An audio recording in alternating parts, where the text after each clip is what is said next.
outdoor sand table, and sure enough, at the edge of one battlefield, a new signal of interstellar warships had appeared. "Can you pull up the deep space images from that direction for me?" Leona inquired urgently. Soon, the deputy brought up several somewhat blurry images, which were images taken by other well-positioned interstellar warships using a deep space telescope. "It's our T for Dragon Turtle-class medium interstellar escort cruiser." People nearby cheered and pointed at the images of the Dragon Clan's interstellar warships. However, Leona's focus was more on the interstellar warships of the Owl Legion. T for Azuride White Dragon-class heavy interstellar armored battleship, T for Tyrant-class heavy interstellar missile battlecruiser. At the same time, these interstellar warships had already launched attacks on the rear of the Demon Clan fleet. Caught off guard by the sudden attack from the rear, the attacked Demon Clan fleet had not reacted in time, resulting in considerable losses. This number. But Leona quickly noticed something was off because the number of Owl Legion interstellar warships seemed odd. There were only 3,000 interstellar warships. She had studied the Owl Legion's data, and this was just the organization of one squadron of the Owl Legion. Could this be the reinforcements? However, with only 3,000 interstellar warships, how could they possibly contend with over 100,000 Demon Clan interstellar warships in front of them?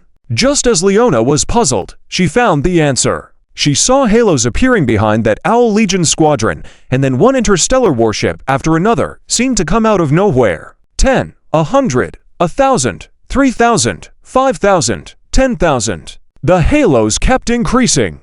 The excitement in Leona's heart was uncontrollable, and she even felt an urge to cry. The flagship of the Owl Legion's 1st Army report, based on the coordinates we sent back, the 2nd, 3rd, 4th, 5th, and 6th Armies of the Owl Legion have all completed interstellar jumps. The subordinate reported to Charlotte. Charlotte looked at the interstellar war sand table in front of her. Her plan was for her 1st Army of the Owl Legion to first explore the detailed battlefield position, assess the actual battlefield situation, and decide which battle plan to execute. So, initially, only the 1st Army of the Owl Legion was present. Once she had confirmed all the battlefield data, she sent out detailed coordinate signals. Based on these detailed coordinate signals, the T for Luminacy-class interstellar jump ships could establish more accurate interstellar jump routes, leading the follow-up fleet to arrive accurately and safely at the secure jump position behind the 1st Army of the Owl Legion. However, this was far from over.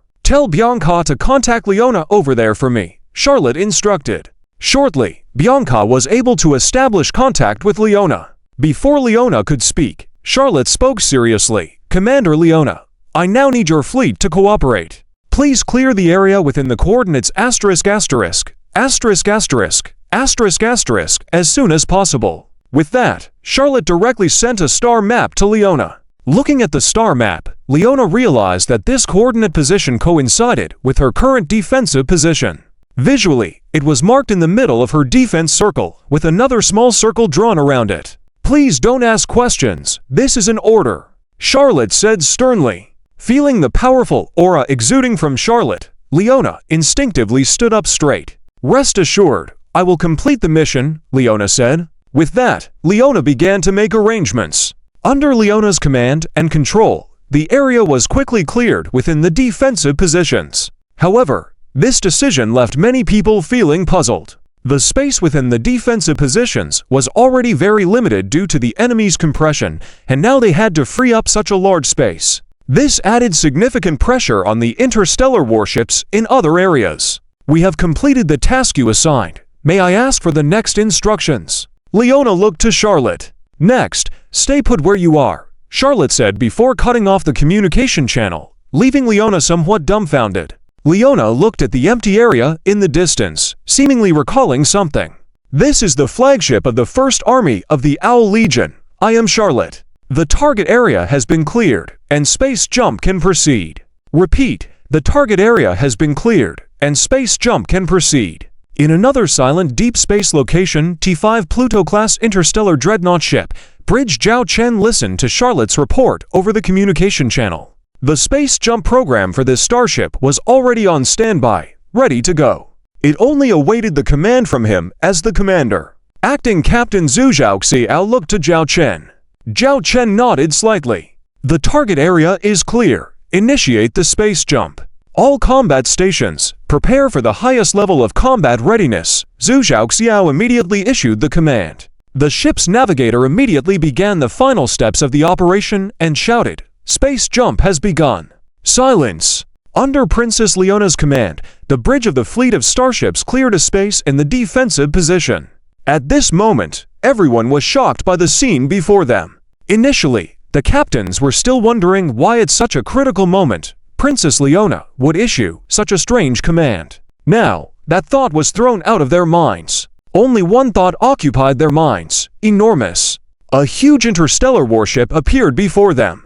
Even their pride, the T for Ankylosaurus-class medium interstellar escort ship, seemed like a newborn baby standing next to this interstellar warship. Not to mention the T3 and T2 level interstellar warships. The captain of the T2 interstellar warship, looking through the porthole at the distant giant ship, felt as if he had sailed his ship to the edge of a cliff where the top was invisible. This is the T5 class interstellar warship of the Owl Dragon. Leona watched the interstellar warship that suddenly appeared out of nowhere. She had just guessed what was about to appear. However, when this legendary interstellar warship truly appeared at this moment, witnessing it with her own eyes, she couldn't contain her inner shock. Soon after, she saw on this giant ship one huge cannon after another extending and aiming at the demon fleet that should have been surrounded by them, preparing for battle. Rustling.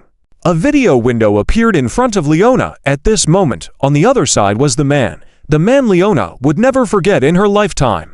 Leona, please move all interstellar warships in this direction. Zhao Chen pointed out an area on the star map. Leona looked and saw that it was the area between this T5 interstellar warship and the Demon Fleet. All right, understood. Leona immediately instructed her subordinates to arrange accordingly. Do we need to do anything? Leona asked. Zhao Chen paused for a moment and then said, well, you don't need to worry about the Demon Fleet in this direction next. You just need to take care of the Demon Tribe interstellar warships from other directions. Also, this area should remain clear. No interstellar warship is allowed to enter without my permission. Leona was surprised at Zhao Chen's words. Was he really planning to deal with that side alone? Even after fighting up to now, the Demon Tribe fleet in that direction still had nearly 25,000 interstellar warships. Don't worry. Leave it to us. Zhao Chen smiled slightly, then closed the communication channel, leaving Leona with a conflicted and anxious heart. Zhu Zhaoxiao, any problems? Zhao Chen looked at Zhu Zhaoxiao, who was organizing the battle array. Zhu Zhaoxiao was continually distributing battle tasks on the combat command platform. Initiating an attack with a starship was not as simple as giving a command, of course, excluding that man. For them, it took a considerable amount of energy and preparation to get this war beast moving. Nonetheless, Zhu Zhaoxiao confidently made an okay gesture without even looking back. Don't worry, everything is proceeding as planned. The original combat plan can be executed. Zhu Zhaoxiao then turned to the navigator in front and ordered, forward at full speed. Activate the Star Shield formation.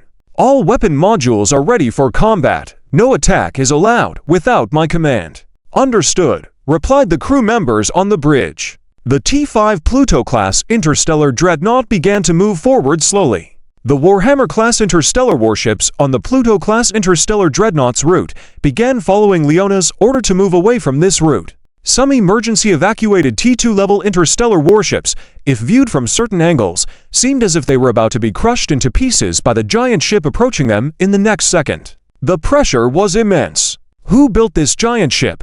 Asked the captain of a T for Dragon Knight-class heavy interstellar cruiser, looking out through the porthole at the giant ship slowly sailing past him. Due to the proximity, all he could see through the porthole at the moment was the dark armor plating of the enemy starship, and a main cannon that just moved past before his eyes. Gulp!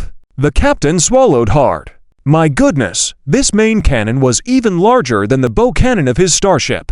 Thankfully, it wasn't aimed at him, or he wouldn't be able to withstand such a hit. At this moment, the Demon Tribe fleet on the other side also noticed the giant ship that appeared out of nowhere. They couldn't ignore it, as the giant ship was too huge. Moreover, it seemed to exude a unique aura. What is that? The Demon Tribe commander sat on the captain's chair, looking puzzled at the giant ship across from them. Not sure, seems like some kind of giant ship type, murmured the deputy. This size, could it be a T5 class interstellar warship? The Demon Tribe commander muttered with a furrowed brow. The deputy shook his head directly, sneering. How could it be a T5 class interstellar warship? If these guys here had T5 class interstellar warships, how could we have so easily destroyed 150,000 interstellar warships before, with only 3,000 interstellar warships casualties? Moreover, even our T5 class interstellar warships were only developed and manufactured in recent years. The Demon Commander also thought that what his deputy said made sense. Judging from previous observations, the level of technology of the interstellar civilization here was not very high, barely reaching T for level. How could they conjure up a T5 class interstellar warship out of thin air? Nevertheless, we can't let our guard down. Make sure all our starships capable of attacking that ship are targeting it. Destroy it. The Demon Tribe commander looked at the giant ship, feeling uneasy. Understood. The deputy went to make arrangements. More and more interstellar warships from the Demon Tribe fleet began aiming at the approaching giant ship. However, they gradually noticed with surprise that this giant ship seemed extraordinary. Its star shield energy was very strong, enduring the attacks of so many interstellar warships, and was so lasting. Moreover, it was still advancing.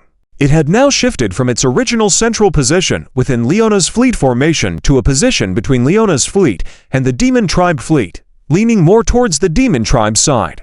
Enter the optimal combat distance. Zhu Zhaoxiao raised her hand and called up an authority interface. Activate the Pluto field. Scan of palm completed ... DNA scan completed ...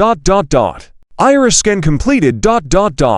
Confirming identity of AUTHORIZE or ... Second authorizer Zhuzhou Xiao.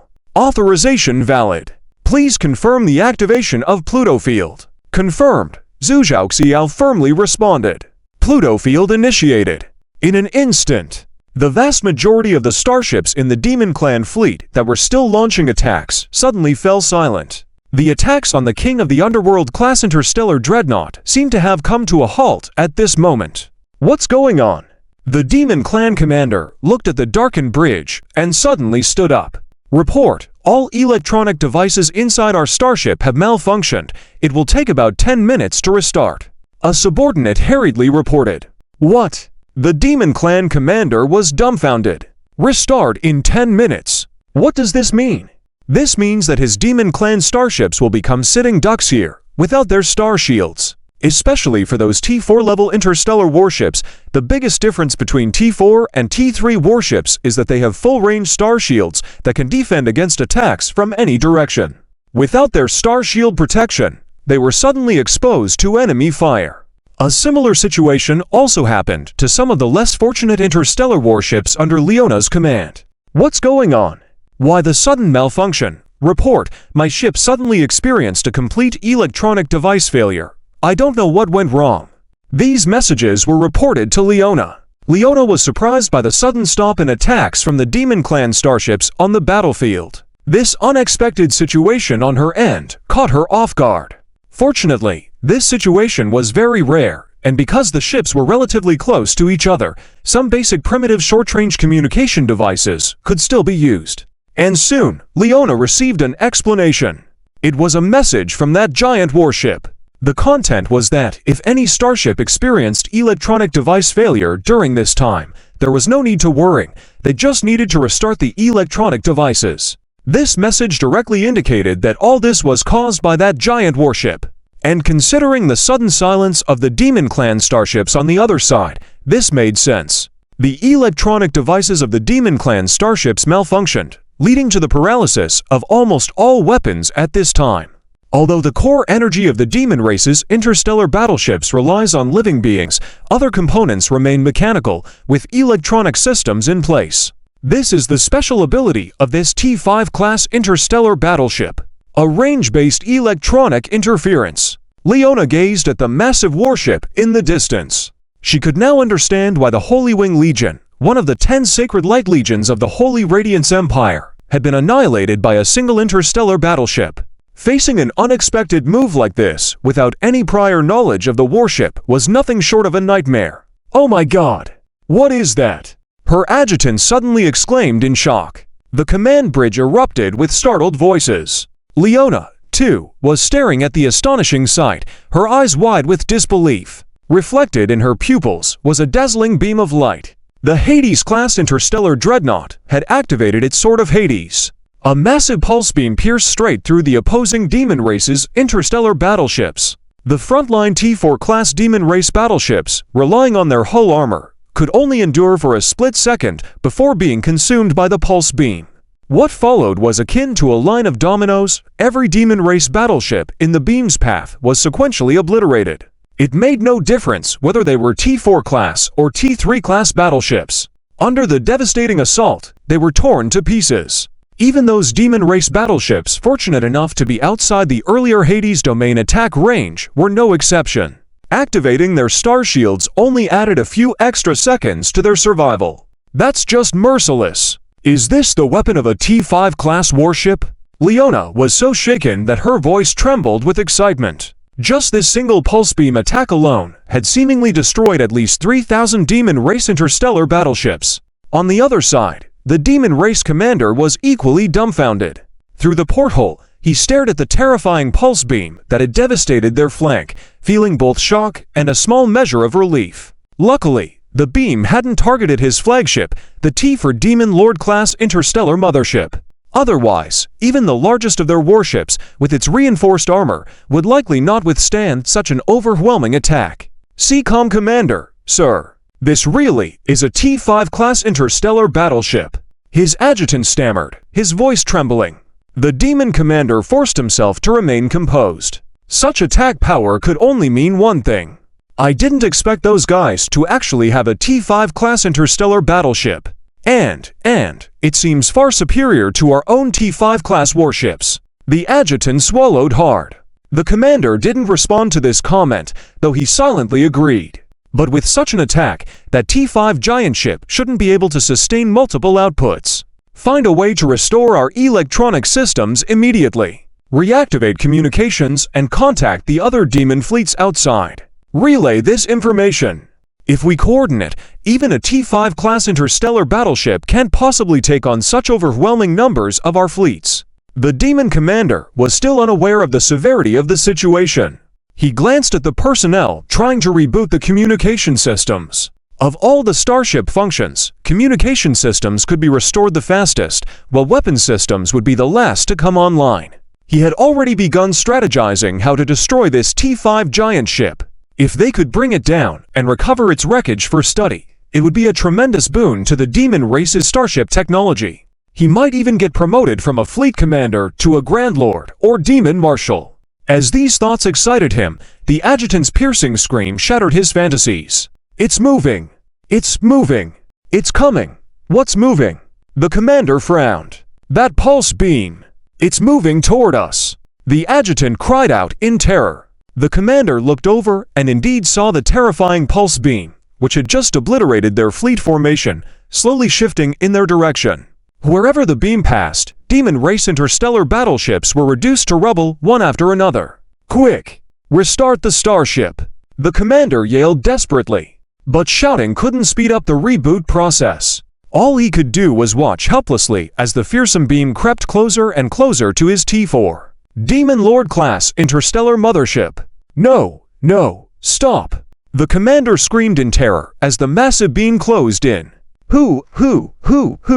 The demon commander gasped heavily in fear, his eyes tightly shut. However, as time passed, he found that the surrounding screams and cries were gradually calming down. Strange. Why hadn't he died yet? The demon commander slowly opened his eyes and looked outside the starship's porthole. He saw a field of starship wrecks, while his T for Demon Lord class interstellar mothership was floating unscathed in its place. And all the demon interstellar warships in his column were intact. It was as if there was an invisible dividing line between the two areas. Wait! There were a few unfortunate starships. Just like the T for Gargoyle-class heavy interstellar frigate beside him, its hull spanned across that boundary. This caused half of the T for Gargoyle-class heavy interstellar frigate to vanish, with the remaining half hovering in place. One could even see its cross-section clearly. It was as though it had been split into by a sword. What's going on? The demon commander looked in astonishment at everything. Commander, it seems the enemy's attacks have stopped, gasped the deputy officer. Attacks had stopped. Yes, it must be so. Those terrifying beam attacks must have limitations. They couldn't last forever. Ha ha. The demon commander crawled back to his captain's chair, pressed his almost limp body against it, and began laughing maniacally. Ha ha ha. Ha ha ha. I knew it. I knew that starship couldn't be that invincible. No matter how strong the attack, there must be limitations. Now its attack has ended. Quick! Accelerate the restoration of our electronic systems. It's almost time for us to counterattack. The demon commander's mood was somewhat frenzied, perhaps because of the recent fear. But this time, his assessment was correct. Report, Dark King core energy reserves remaining at 10%, approaching emergency critical threshold. Dark King sword attack program halted, the subordinate reported to ZZ. ZZ looked somewhat disheartenedly at the Demon Clan interstellar warship that had been sent flying nearly halfway across. Under the Dark King sword attack just now, at least 10,000 Demon Clan interstellar warships had been destroyed. Compared to the previous battle, where they decimated nearly 20,000 Imperial Starfleet interstellar warships, it seemed like a big blow. But that was inevitable. Who were their previous opponents? Who were their opponents this time? One had to admit that the Demon Clan interstellar warships across from them were relatively tougher and required more time to be taken down. If only we could last a bit longer, ZZ muttered regretfully, then instructed her subordinates to continue sailing the Dark King and activate the conventional attack weapons for unrestricted firing. The conventional attack weapons were the 888 electromagnetic main guns. Using these conventional attack weapons would consume energy that could be balanced with the Dark King's core energy, so there was no need to worry about surpassing the 10% critical threshold. Commander, we have completed the first phase of the attack mission. Over 10,000 Demon Clan interstellar warships have been eliminated, including over 1,000 T4 level interstellar warships. ZZ turned back to look at Zhao Chen. Zhao Chen nodded satisfactorily. The outcome was within his expectations. Good. Continue with the battle plan as scheduled. The rest will be left to the second wave of attacks. They should be arriving soon. Zhao Chen's lips curled slightly upward. Has the attack ended? Leona's deputy looked at the vanished terrifying beam and murmured. Leona analyzed seriously. For such a terrifying beam that could output and move for a long time, it must consume an enormous amount of energy. It is likely that it has reached the critical energy level. However, just within such a short time, destroying over 10,000 Demon Clan interstellar warships is enough to prove the terrifying combat power of this T5 class interstellar warship. As she spoke, Leona felt her throat dry up. At this point, even with the previous fierce fight, led by her father, resulting in 15,000 Dragon Tribe interstellar warships being sacrificed and the Demon Clan interstellar warships destroyed in this battle, the total number was still less than 10,000. Yet, in just a few minutes, this T5 super starship had achieved this feat. Such was the terrifying combat power of a T5 class interstellar warship. It was revolutionary. Thinking back to her initial foolish desire to battle the Star Dragon Legion, Leona felt a wave of regret. Facing such a formidable opponent, she realized how foolish she had been. What's next? The enemy still has over 10,000 Demon Clan interstellar warships.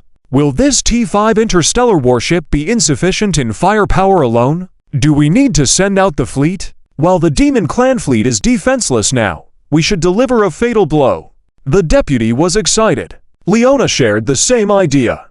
According to her speculation, the special ability that can paralyze a certain area's starship electronic systems should have a time limit. Soon, the Demon Clan interstellar warships opposite them would recover their combat capabilities. By then, the situation for the Star Dragon Legion's T5 interstellar warship might not be so. Just then, as Leona was pondering these thoughts, she saw the space that had been cleared for the T5 interstellar warship fill up with bright dots. Soon after, starships began to rush out. Swish, swish, swish. As she looked at the emblems on the starship bodies, they were all Star Dragon emblems. These were all Star Dragon Legion interstellar warships. Haha, insufficient firepower. We were overthinking it. How could I think that the Star Dragon Legion's firepower was lacking? Leona shook her head self-deprecatingly at the sight of these Star Dragon interstellar warships. She found her previous thoughts amusing.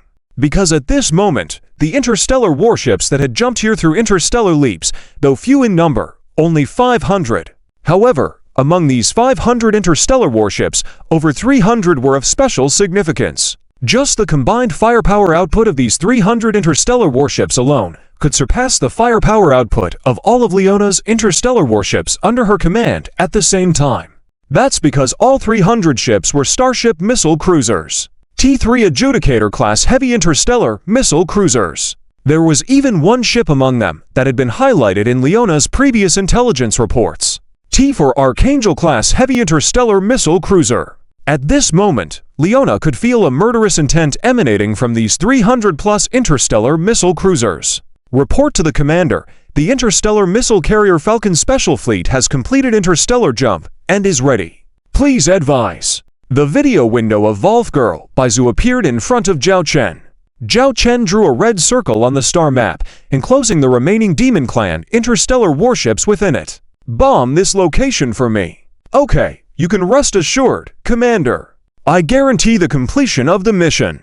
Wolf Girl by Zhu grinned, revealing her small tiger teeth. Soon after, every interstellar missile carrier in the group, without exception, has locked onto the Demon Clan interstellar warships across from them.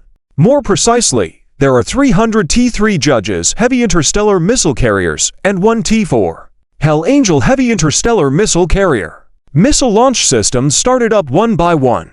Various types of interstellar missiles were ready. Following the orders of each starship captain, each interstellar missile raced towards the target along the planned attack route. People like Leona, who were in the best seats to watch, witnessed one after another interstellar missile carrier launching interstellar missiles.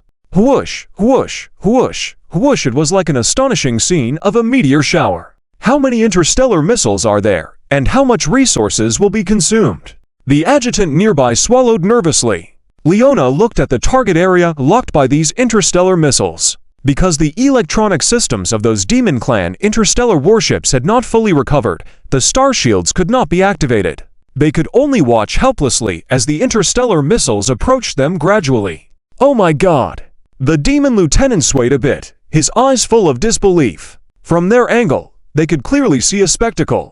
Because the T-5 Superstar was positioned between them and the suddenly appearing interstellar missile fleet. This resulted in the attacking interstellar missiles in their line of sight, seeming to have surged out from behind the T-5 Superstar. The scene made one's heart tremble involuntarily. Quick! Quick! Find a way to activate our star shield defense! The demon commander shouted loudly. But the officer responsible for restarting the star shield system wiped the sweat off his forehead and said helplessly, "It will take at least 5 minutes to restart the star shield system." 5 minutes! I can't wait for 5 minutes. The interstellar missiles from the other side won't give us 5 minutes either. I want you to immediately start up the star shield. The demon commander directly grabbed the collar of the demon officer's military uniform and roared. The demon officer could only endure the commander's reprimand helplessly. This was something that could not be changed. And at that moment, communication systems were already 70 to 80% restored. Reports of friendly ships being attacked by interstellar missiles started to come in gradually. Even the flagship, the T for Archman-class interstellar mothership, began to endure a continuous barrage of interstellar missiles. The demon commander on the bridge could feel the vibrations under his feet. If it weren't for the massive size of the T for Archman-class interstellar mothership and its strong emphasis on hull defense, it would probably have been obliterated like the other T4-level demon interstellar warships in the bombardment of interstellar missiles, becoming exploding fireballs one by one. Even the defensively renowned T for Gargoyle-class heavy interstellar escort ships could not withstand the successive bombardment of these interstellar missiles. The demon interstellar warships were engulfed in flames one after another. At that moment, some of the demon commander's command functions were restored, and the fleet details panel of his demon clan fleet appeared before him. But at this moment, in this vast fleet details panel, more than half of the interstellar warship listings had turned gray. This meant that these interstellar warships had been destroyed. And the remaining demon clan interstellar warships, without exception, all turned into flickering red, then short segments of a few seconds, or long segments of tens of seconds. The flickering red would disappear, turning into a permanent gray. This process happened very quickly. Perhaps in the blink of an eye, dozens of Demon Clan interstellar warships would turn gray before the Demon Commander's eyes. At that moment, the once confident Demon Commander's emotions completely collapsed. He sank into madness, sitting dumbfounded in the captain's chair, staring blankly at the continuous fireworks in front of him. In just a few minutes, he went through an emotional roller coaster ride. First, the appearance of the T-5 Superstar, sweeping nearly half of his fleet directly. Just when he thought he was about to meet his end under that terrifying beam, everything suddenly came to a halt, giving him the illusion that he had a chance to fight back again. He even began to fantasize about wonderful things. But soon, all of it was shattered. The appearance of over 300 interstellar missile carriers from the enemy directly crushed his hopes, stomping him underfoot and throwing him into a dark abyss. Warning! Warning! Warning! The overall remaining hull armor strength of the entire ship is 50%. While the lighting and other functions on the bridge had been restored, the incessant alarm sound made everyone unable to calm down. The bombardment of interstellar missiles lasted for several minutes, and even by the latter half, theoretically, most of the Demon Clan interstellar warships had already restarted. However, prior to this attack, even if they had not been directly destroyed, the critical modules of these Demon Clan interstellar warships had also been hit. Only a few interstellar warships managed to survive this dark moment and activate their star shields. And these Demon Clan interstellar warships that had activated star shields were like prey glowing in the darkness. They attracted more interstellar missiles, especially those specifically designed to destroy star shields. This caused their just-unfolded star shields to be quickly shredded, and their hulls followed in collapse. Slaughter. For this Demon Clan fleet, it was a slaughter. Until the moment of death, many captains could not understand what was happening. They clearly remembered facing a local civilization fleet with 150,000 interstellar warships not long ago. They had easily destroyed them with just 10% battle damage. Why? Why at this moment, in just a few minutes, were they suddenly massacred by these interstellar warships that appeared out of nowhere, crushing them one-sidedly like prey? They couldn't figure it out. The onslaught of interstellar missiles came to an end. The long bombardment of interstellar missiles had covered the area with explosion dust. It had to be said that Demon Clan interstellar warships were quite resilient. There were only a few Demon Clan interstellar warships that survived. For example, a T for Demon Hunter class medium-sized interstellar battlecruiser. Just as the ship captain was celebrating his narrow escape from death, he noticed that the dust in the distance seemed to be pushed aside by something. Then, he saw a scene that he would never forget in his life. The massive black T5 class giant ship that had arrived here during the bombardment by the interstellar missile strike group a moment ago was now right in front of him. And dozens of main cannons had already locked onto his own starship. Damn! The demon ship captain finally whispered to words and was then covered by the light of the cannon fire. The dust completely dissipated. In that empty space, only one intact interstellar warship remained. The T5 super starship. Surrounding it were the scattered wreckage of Demon Clan interstellar warships. Leona looked at the scene, unable to help but imagine a scene of achieving success at the cost of many lives. If she hadn't seen it with her own eyes, it would have been hard to believe. Over 25,000 Demon Clan interstellar warships, including over 2,000 T for Demon Clan interstellar warships among them. Who would have thought that these Demon Clan interstellar warships would be slaughtered so easily in just a few minutes, less than half an hour? The term efficient was no longer enough to describe the situation. It turns out that eliminating such a Demon Clan fleet is so easily done. The Dragonman adjutant beside her exclaimed in amazement. Leona's gaze shifted to the external battlefield at that moment. Because of the sudden attack by the Zhonglong Legion earlier, the battlefield had been divided into three sections. One side was the Demon Clan fleet that Leona's fleet had attempted to surround, now destroyed by the T5 super starship.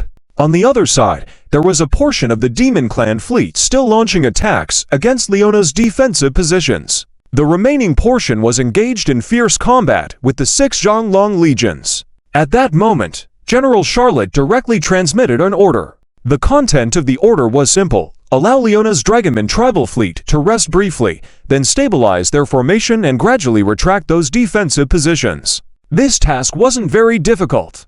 Although Leona and the others were facing the Demon Clan fleet, over 70% of the existing Demon Clan fleet was engaged in battle with the Zhonglong legions. In reality, Leona's fleet was only engaging with less than 30,000 interstellar warships. If tasked with annihilating these 30,000 Demon Clan interstellar warships, Leona couldn't do it. However, she had no problem dealing with them. As for the situation on the other battlefields, Charlotte's original words were to not worry and leave everything to them to handle. Meanwhile, the T5 super starship remained on standby, while the interstellar missile ships that had just launched were being resupplied by accompanying interstellar supply ships. It seemed that these Zhonglong starships needed some time for resupply and rest before joining the next battle. This was understandable. After all, being able to destroy more than 20,000 Demon Clan interstellar warships in such a short time, trying to maintain a prolonged battle would be challenging. Leona refocused her thoughts and began assigning the next battle tasks to her subordinates. At the same time, she closely monitored the situation on the main battlefield over there. With 6 Zhonglong legions and nearly 20,000 Zhonglong interstellar warships on one side, facing them were 2 Demon Clan fleets with over 60,000 interstellar warships. The comparison of starship numbers was 3-to-1. In a typical interstellar war, the side with more numbers would undoubtedly have the advantage. Moreover, this time the side with more numbers was the Demon Clan fleet that had previously annihilated 15,000 Dragonman tribal interstellar warships with 30,000 warships. However, after nearly half an hour of continuous fighting, the situation was evenly matched, and in some local battlefields, the Zhonglong legions held the advantage. Leona first looked at the combat strength of both fleets.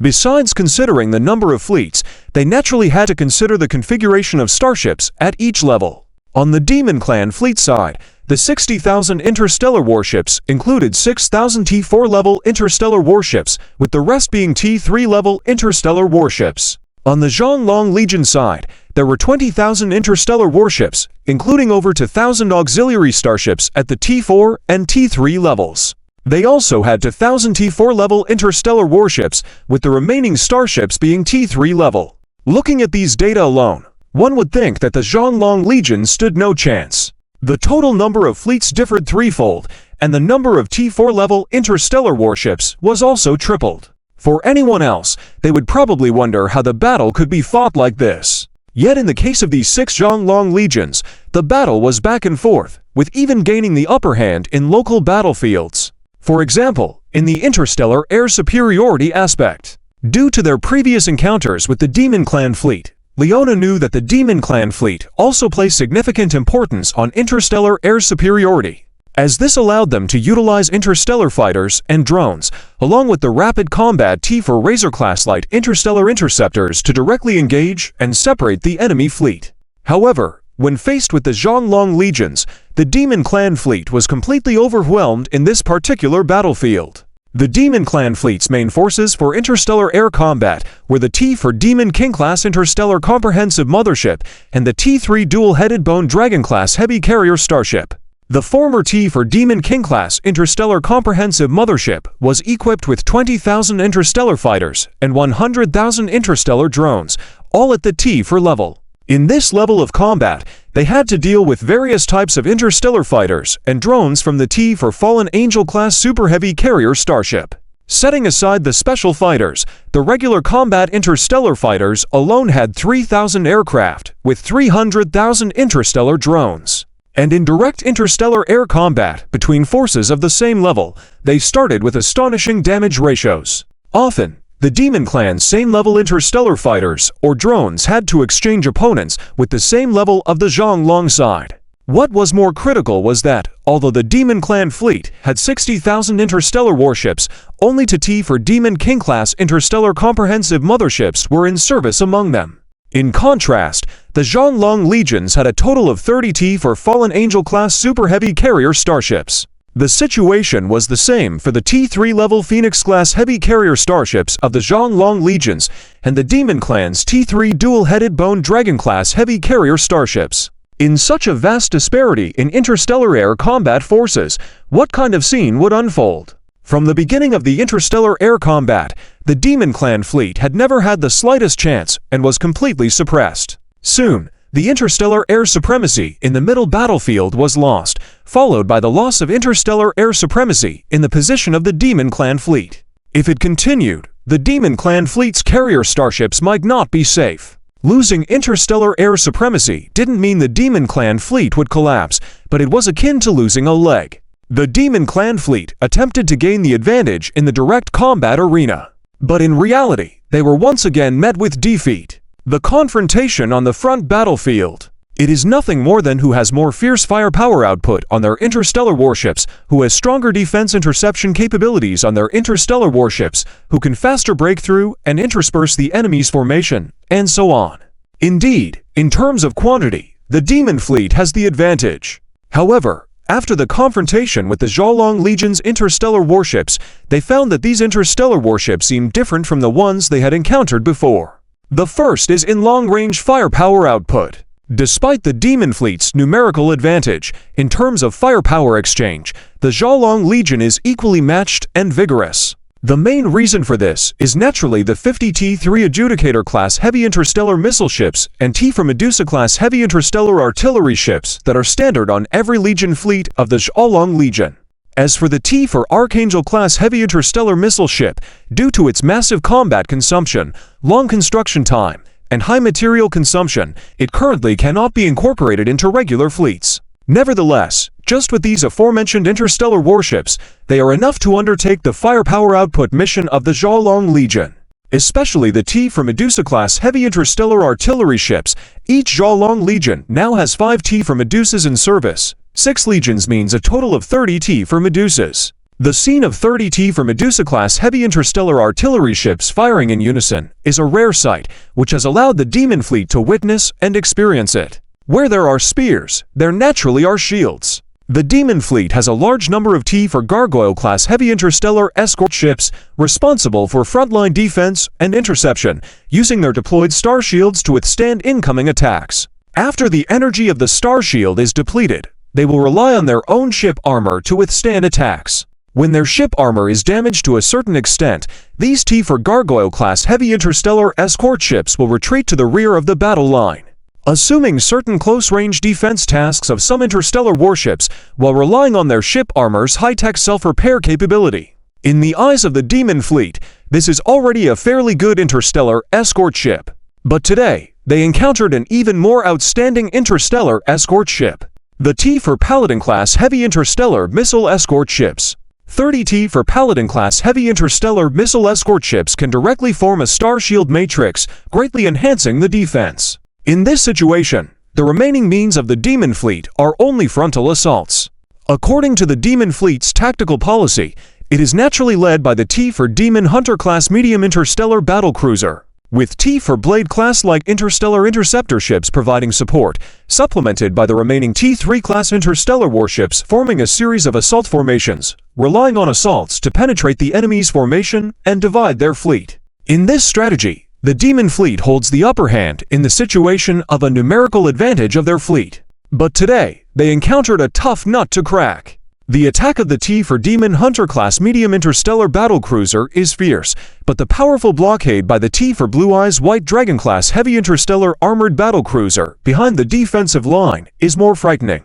Regarding how to deal with those T for Blade-class light interstellar interceptor ships, having learned about the Demon Fleet's combat style beforehand, the commanders of the Zhalong Legion's fleet had several methods to counter them. Firstly, each T for Paladin-class heavy interstellar missile escort ship is equipped with 3,000 Paladin short-range interception defense interstellar missiles and other close-range cannons, among other defenses.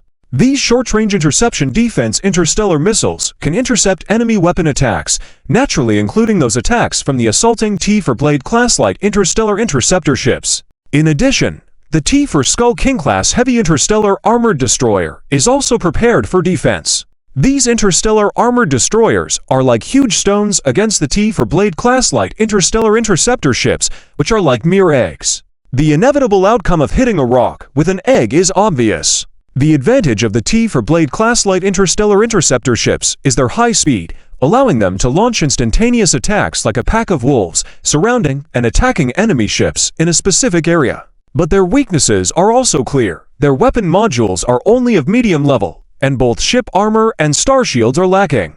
Once deprived of star shield protection, even the T3 Tri-Dragon-class heavy interstellar assault cruiser or the T3 Wolverine-class heavy interstellar armor destroyer can easily deal with these fragile foes. This creates a very interesting scenario. Once these T for Blade-class light interstellar interceptor ships approach, initially the T for Skull King-class heavy interstellar armored destroyer or the T3 Wolverine-class heavy interstellar armor destroyer will blast away their star shields. This created an extremely intriguing scenario. Whenever the T for Razor-class light interstellar interceptors tried to close in, their star shields were first shattered by the heavy firepower of the T for Skull King-class heavy interstellar armored destroyers or the T3 Wolverine-class heavy interstellar armored destroyers. Then, the T3 Triceratops-class heavily armored assault frigates would swarm in and annihilate them in coordinated strikes. The captains of these T for Razor-class light interstellar interceptors probably never imagined they would become the hunted when they had always been the ones hunting their enemies.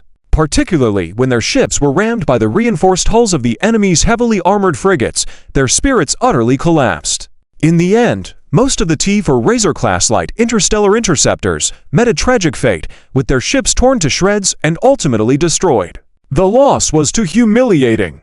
But this was far from over. The Sky Dragon Legion had always believed in the principle of reciprocity. Since the enemy had initiated the attack, how could they miss such a golden opportunity? The Sky Dragon Legion assembled a strike fleet composed of T for Tyrant-class heavy interstellar missile battlecruisers, T for Vermilion Bird-class medium interstellar cruisers, 3 Blizzard-class light interstellar battle cruisers, and T3 Wind Hawk-class medium interstellar cruisers. This fleet launched a sudden assault on the Demon Fleet, targeting gaps in their formation caused by their aggressive maneuvers. The Demon Fleet attempted to intercept these enemy ships. However, the outcome was a stark contrast to what had befallen their own assault fleet. The leading T for Tyrant-class heavy interstellar missile battlecruiser demonstrated overwhelming firepower. After all, this battlecruiser was equipped not only with a single Tyrant heavy bow cannon and 6 10,000 caliber heavy electromagnetic railguns, but also with 50 interstellar missile launchers, holding a stockpile of 5,000 mid- to short-range Tyrant interstellar missiles, 166 quad-mounted heavy particle energy rapid-fire cannons, 488 fully automated high-density 6-barreled energy close-in defense guns. This ship was nothing short of a steel behemoth armed to the teeth. Under the onslaught of these steel giants, the Demon Fleet's defensive lines crumbled, producing results completely opposite to the Sky Dragon Legion's own experience of being ambushed. For a moment, the 2 Demon Fleet commanders overseeing the battle were left dumbfounded. What's going on? This isn't how it's supposed to go. What do we do now? The 23rd Fleet was completely annihilated by a sudden appearance of a T5-class interstellar battleship, and the commander of the 23rd Fleet has also sacrificed. The commander of the 25th Demon Fleet, responsible for attacking the Leona Fleet, was the first to receive the news of the 23rd Fleet's annihilation. The commander of the 25th Demon Fleet immediately contacted the other 2 demon commanders. However, the other 2 demon commanders were in a state of chaos on the front lines and couldn't gain the upper hand on the battlefield. Upon hearing this news, they were shocked beyond words. What? They actually have T5-class interstellar battleships? How is this possible? We demons don't even have many T5-class interstellar battleships. How could the natives here possess such advanced interstellar battleships? Stupid. Now is not the time to talk about these things here. Their T5-class interstellar battleships are right in front of us. What we should decide now is the plan for the next battle. The 3 demon commanders began to discuss how to proceed. Their 3 demon fleets were part of the second echelon of this expedition, tasked with assisting the 23rd Demon Fleet of the first echelon in their combat mission. Originally, based on the battle report from the 23rd Demon Fleet, they all thought it would be a very easy and simple combat mission. But now, it was clear that it was not going to be easy at all. The enemy's interstellar battleships were even more challenging than those hypocritical angels. With the demon commander in charge of this operation sacrificing himself, the daunting problem was now thrown in front of them. Well, let's vote directly to make a decision. Those who agree to continue fighting, raise your hands. The straightforward demon commander interrupted the debate. It seemed that neither of the other 2 were willing to express their true thoughts, simply avoiding taking responsibility. So, he decided to lay it all out and let everyone make a choice. The other 2 demon commanders hesitated and didn't raise their hands. Last 5 seconds, if you don't raise your hand, it will be considered opposition to continuing the fight. We will immediately withdraw from this battle, evacuate to a safe place, contact the Empire, report the situation, and then make a plan. The straightforward demon commander spoke seriously. The other 2 demon commanders remained silent. The 5 seconds quickly passed. Not a single person raised their hand. Nobody wanted to continue fighting here, especially with an enemy possessing a T5-class interstellar battleship and a group of interstellar missile ships. Who knew if they would end up like the 23rd Fleet if they continued the battle? Since no one agrees to continue fighting, well, from now on, we will immediately gather our fleets and prepare for the evacuation. Remember, when evacuating, do not panic. The 3 fleets will cover each other, and if anyone dares to have selfish intentions, don't blame us if we end up tearing each other apart. The straightforward demon commander glared at the other 2, clearly laying down the rules beforehand to prevent any mischief later on. Soon, the order to retreat spread among the 3 demon fleets. The demon fleets gradually regrouped, transitioning from offense to defense, and began to withdraw from the battlefield. The demon fleets are retreating. They are retreating. The officer next to Leona jumped with excitement. The officers on the bridge were also cheering, and even crying with joy. From the brink of collapse and certain death, to now turning the tables. The dramatic change overwhelmed their emotions. This is a rare opportunity. Should we contact the Wyvern Legion to pursue the enemy? The officer asked eagerly. Compared to before, Leona was much calmer and composed at this moment. She calmly replied, "Pursue. With what resources? It seems that we have repelled the enemy and gained the advantage. In reality, the enemy's main forces have not been fully eliminated by us.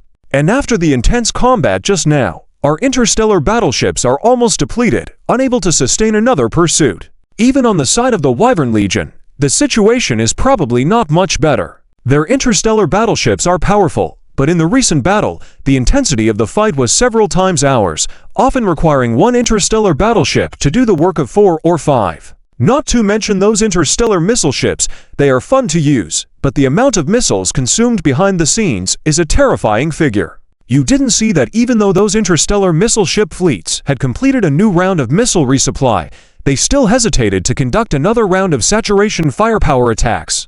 Leona analyzed the situation rigorously. Soon, they also received a command from the Wyvern Legion. All warships from the Warhammer side were not allowed to pursue on their own, and everything was to wait for the Wyvern Legion's orders. T5 Pluto-class interstellar dreadnought, bridge shall we not pursue? Zhu Zhaoxiao looked at Commander Zhao Chen with lingering regret. I also want to pursue, but we don't have enough strategic resources prepared.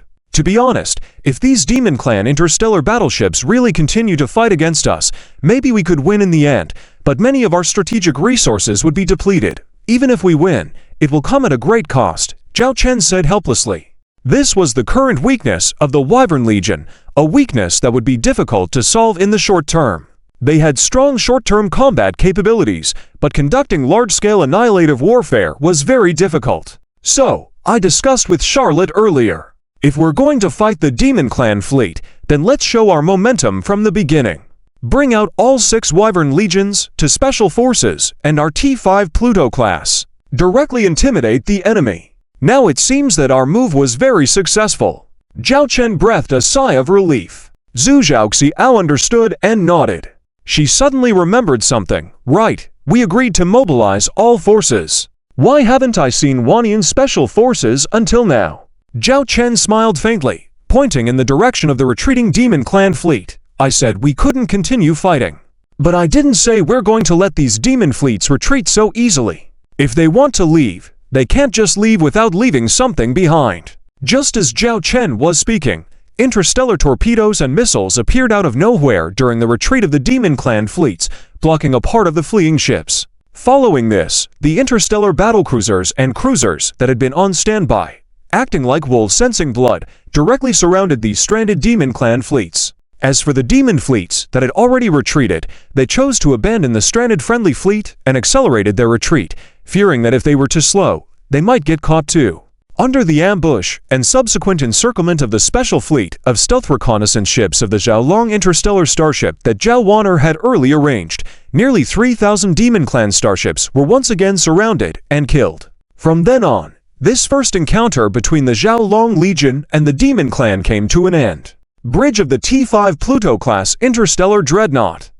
Commander, the battle is basically over. Only mopping up work remains. In addition, I have dispatched several T for Succubus-class light interstellar stealth reconnaissance ships to track the remnants of the fleeing Demon Clan fleet.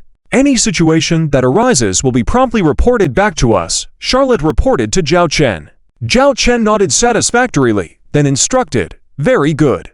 Arrange for a period of rest here. Collect our damaged interstellar warships, clean up the battlefield, bring back any of the Demon Clan's damaged starships that we can salvage. Then, notify the commanders of the various Legion fleets to come here for an offline meeting as much as possible. Also, invite Princess Branky and Princess Leona from the Dragon Tribe. Before your meeting, prepare a summary of this battle. You can delegate the cleanup of the battlefield to the Dragon Tribe and the Warhammer Tribe fleets. They have come a long way, so they should do some work. Yes, Charlotte immediately went to make arrangements. Do we need to go meet those two princesses? Lily asked Zhao Chen. Those two princesses should know what to do now, as long as they are not completely foolish, Zhao Chen squinted and said. Lily continued working without saying anything. In this battle, the Zhaolong Legion almost used all its combat power, aiming to fight the Demon Clan with all-out effort and achieve their first victory, as well as to test the waters. The Warhammer Interstellar Federation is so vast that Zhao Chen cannot eliminate all the opposing tribal forces, especially the high-level members of these major tribes. Although he has the ability to do so, establishing a new system would take too much time. In the past, Zhao Chen might have had the patience to do this. But with the external threats of the Demon Clan and the Mechanical Tribe, the internal latent danger of the Interstellar Zerg, and a mysterious doctor, Zhao Chen does not have much time. He must, in the shortest possible time, with Charlotte as the leader, establish order within the Warhammer and stabilize the internal situation, allowing the Warhammer to resume production and life to support the Xiaolong Legion.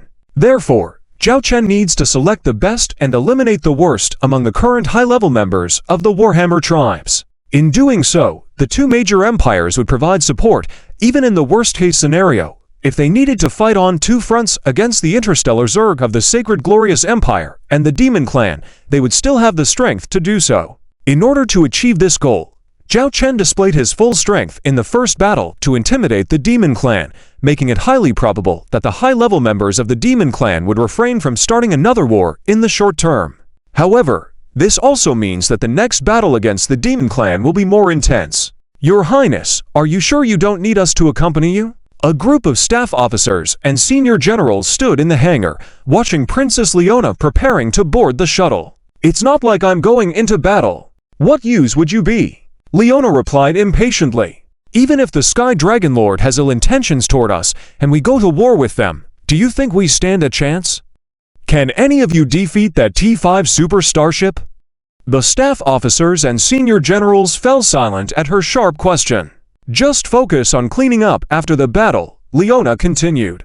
And remember this well, when salvaging the battlefield, no one is to touch the wreckage of the Demon Fleet starships after sorting them out. Without the Sky Dragon Legion's permission, anyone who dares to interfere will bear the consequences. Her tone was stern, leaving no room for dissent. The generals nodded heavily, understanding the severe repercussions of any unauthorized actions. As for how the spoils and post-battle resources would be distributed, that would naturally depend entirely on the Sky Dragon Legion's decision. After issuing her orders, Leona boarded the shuttle alone, accompanied only by the pilot. "Let's go," Leona commanded. Understood.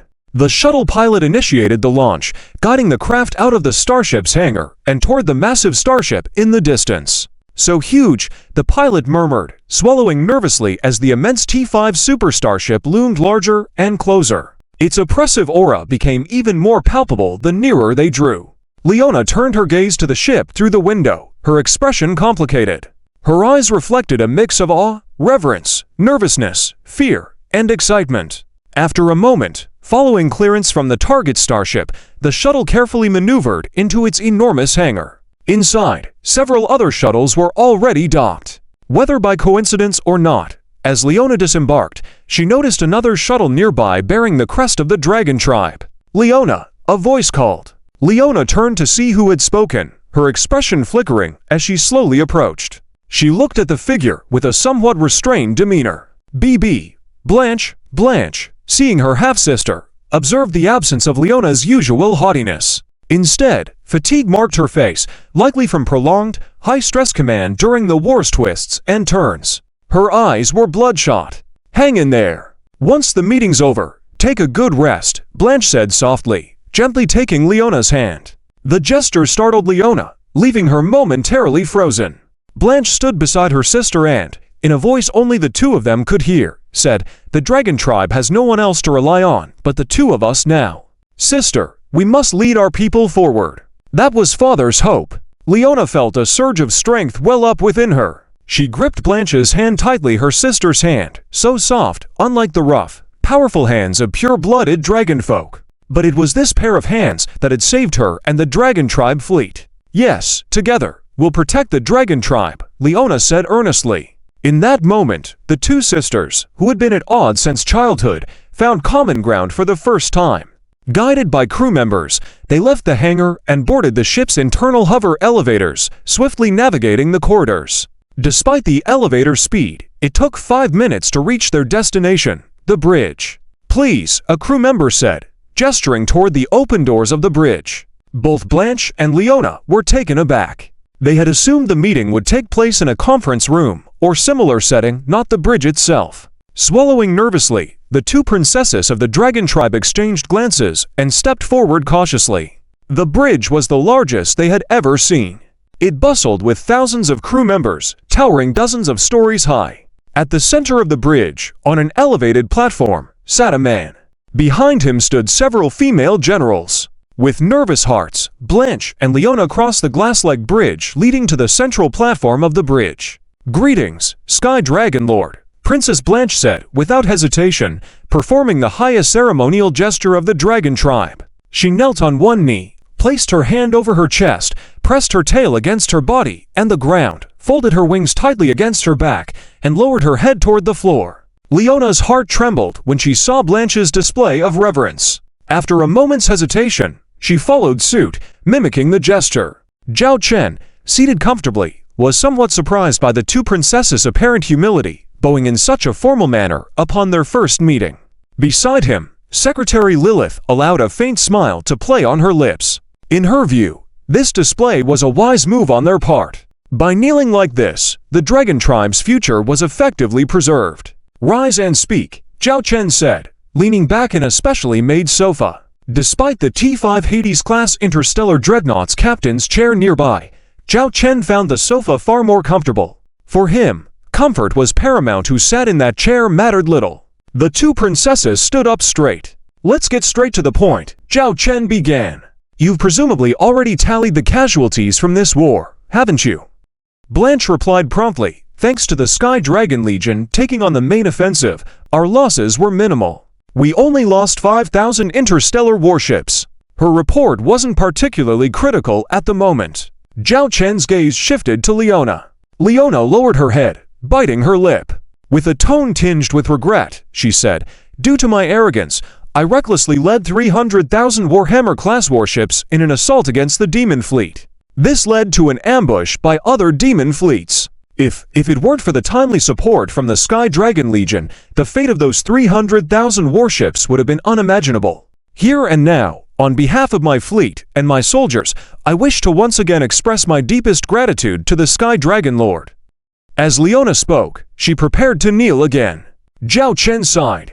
"We're here to discuss business. Kneeling every other moment isn't necessary. And let's skip the thanks. All I need is your battlefield report." "Understood." The calm tone of his voice surprised Leona. She had assumed this man would adopt an air of savior-like superiority, given the rescue operation. Instead, he dismissed it as a routine matter, as though it were nothing extraordinary. "Leona, just answer the Sky Dragon Lord's questions," Blanche reminded her softly. Leona steadied herself and began detailing the losses her fleet had suffered. Of the 300,000 warships under Leona's command, 200,000 belonged to the Dragon Tribe fleet, with over 50% losses, 100,000 destroyed, another 30% heavily damaged, and the remaining 70% sustaining varying levels of damage. The other 100,000 warships, contributed by allied tribes, fared even worse, with a staggering 80% loss rate. Their uneven combat capabilities meant they crumbled in chaos under the Demon Fleet's ambush. In total, Leona's fleet had lost 180,000 warships, with over 50,000 severely damaged. Casualties exceeded 80 million soldiers, and their losses included 123 T4-class warships, including several Quasi-T4 prototypes. Finishing her report, Leona once again bowed her head, her usual pride replaced by deep remorse. "So, in this battle, the Dragon Tribe lost about a third of its entire fleet," Zhao Chen summarized coolly. "You could say that," Blanche agreed with a nod. Zhao Chen frowned slightly. "That means your northern border territories will be significantly undermanned. While the Demon Fleet might not launch another attack immediately, any subsequent assault will be far more devastating." Blanche nodded, the gravity of the situation weighing heavily on her. She was acutely aware that the Sky Dragon Legion had deployed nearly all its trump cards in this battle. Even the T5 Super Starship had joined. The Demon forces, after assessing the Legion's combat capabilities, would inevitably respond with even more formidable fleets. This was a looming crisis she dreaded to envision. "I'll ensure that all Dragon Tribe military factories work at full capacity to replenish our losses as quickly as possible," Leona declared, eager to atone for her mistakes. But Zhao Chen's tone suddenly turned cold. "Mass-producing those Warhammer-class ships? What's the point? sending another 150,000 to trade for 3,000 demon ships. His words struck a nerve, reopening old wounds for the Dragon Tribe. Previously, Leona would have bristled with anger and argued. Now, however, her expression was filled with confusion. The disparity in starship technology between their fleets and the demons had been stark. Even at the same class level, they often required several times the number of ships to take down a single demon vessel. The disparity left her feeling powerless. Seeing the change in Leona's expression, Zhao Chen knew he had her in his grasp. In the recent battle, Zhao Chen said, "You witnessed the Sky Dragon-class ships engaging the demon fleet firsthand. What if I offered to help you produce ships like those?" As he spoke, holographic projections of various Sky Dragon-class ships appeared before the two princesses, including T4-class warships. Zhao Chen's words made the two princesses in front of him suddenly stunned. Subsequently, the two princesses displayed completely different emotional states. Branchi had a pensive look, with a hint of conflict in her eyes. On the other hand, Leona's eyes were full of fiery passion. Her gaze was fixed on Zhao Chen, and if it weren't for General Charlotte standing beside him, she probably would have rushed to Lord Zhao Chen long ago, following her usual character. "You are willing to help us produce these interstellar warships. That's great. If we can have these powerful interstellar warships, even if the demon fleet attacks, I have the confidence to teach them a lesson," Leona exclaimed excitedly. Seeing her sister so excited, Branchi sighed. Although her sister was no longer as arrogant as before, she still couldn't hide her thoughts, and she thought too little. How could anyone simply provide you with these excellent interstellar warships? Everything has a hidden price behind it. My lord, what do you need from us in exchange for providing us with these interstellar warships? Branchi's words were tactful, avoiding direct use of terms like conditions or price. Zhao Chen did not directly answer Branchi's question, instead asking, "What are the main components of the starship industry within the Hammer Interstellar Confederation?" As for this, I don't know about other tribes. Our Dragon Tribe's interstellar warships are mainly constructed by 3 major starship industrial bases, 2 of which are established in cooperation with the Spider Queen Tribe. We provide funding and space, while the Spider Queen Tribe provides technical personnel. 80% of the active interstellar warships of the Dragon Tribe are produced by these starship industrial bases, Leona recalled. Leona's answer was vague, indicating that this commander didn't have a deep understanding of the rear management aspect. Fortunately, she had a very capable younger sister. We have 10 major starship manufacturers within the Hammer Interstellar Confederation. The 3 my sister mentioned are among them. Behind these 10 major starship manufacturers are major families from various tribes controlling them. For example, our Dragon Tribe controls stocks in these 3 starship manufacturing companies, each reaching 50%, while the remaining shares are controlled by other internal family forces. This situation is similar for other starship manufacturers. So far, in the Hammer Interstellar Confederation's starship industry system, without interference and with sufficient raw material supply, we can deliver 1 million T2-level interstellar warships, 10,000 T3-level interstellar warships, and 100 T4-level interstellar warships per year. However, in reality, the capacity is only about 70 to 80% complete. Sometimes, these starship manufacturers also need to produce starship ammunition, repair starships, starship components, and meet the production demands of T1-level interstellar warships. Contrary to Leona, Branchi had a much clearer understanding. Zhao Chen speculated that if he wanted to dig deeper, Branchi could probably provide information about starship manufacturers from other tribes. Your industrial production capacity is indeed impressive, but it is too crude and outdated, and not centralized enough, greatly affecting production efficiency. I have a suggestion. Reorganize these dispersed starship manufacturers and let us help you upgrade and reform these starship industries with the Owl Legion and provide starship technology in the future. This way, these new starship manufacturing plants can continuously provide you with powerful interstellar warships, Zhao Chen suggested. After these words, 2 completely different scenarios emerged in front of Branchi and Leona. In Leona's eyes, she only saw herself commanding a powerful interstellar fleet, ready to engage in a fierce battle with the Demon Tribe's interstellar fleet. However, in Branchi's eyes, she saw the future. The Hammer Interstellar Confederation had completely lost its industrial system, and all technological sources came from the Owl Legion.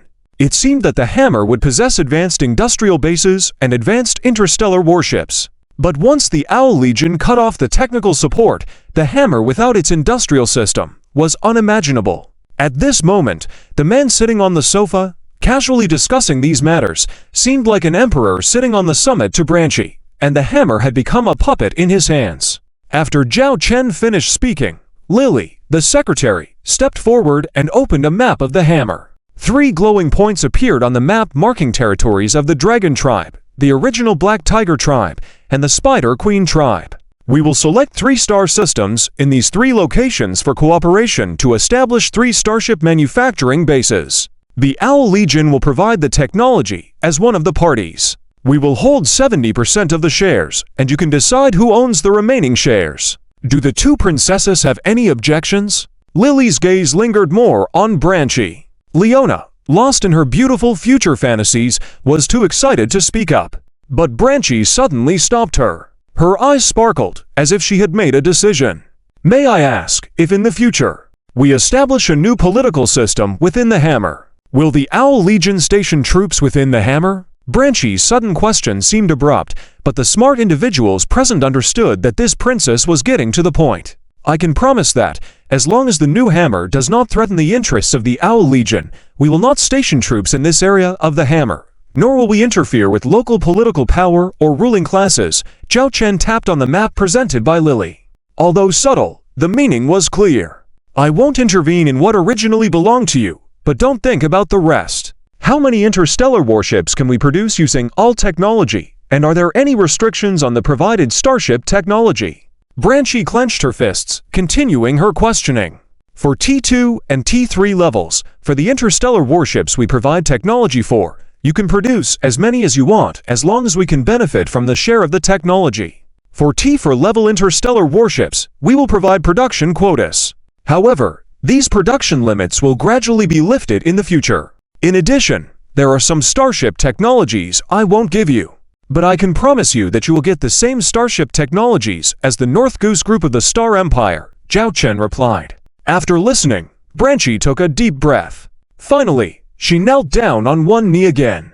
This time, she truly chose to submit. The Dragon Tribe is willing to comply with the arrangement. Leona looked at her sister with astonishment, feeling like she had missed out on a lot of things. Next, I hope to establish a new political system for Hammer, she said. Although we now have a framework for an alliance of defensive lines, with the threat of demonkind looming, I believe it is urgent to establish a new political system. This system can be led by the Beast Alliance and our Dragonkin tribe, encompassing all major tribes within Hammer. Only a unified and orderly political system can restore prosperity to Hammer and fully prepare for military readiness. Princess Branchy stood up and directly suggested. Zhao Chen looked somewhat surprised at this half-dragon princess. This development is happening quite fast. On the side, Secretary Lilith smiled in satisfaction, seeing that Princess Branchy had grasped the situation and was now putting herself forward.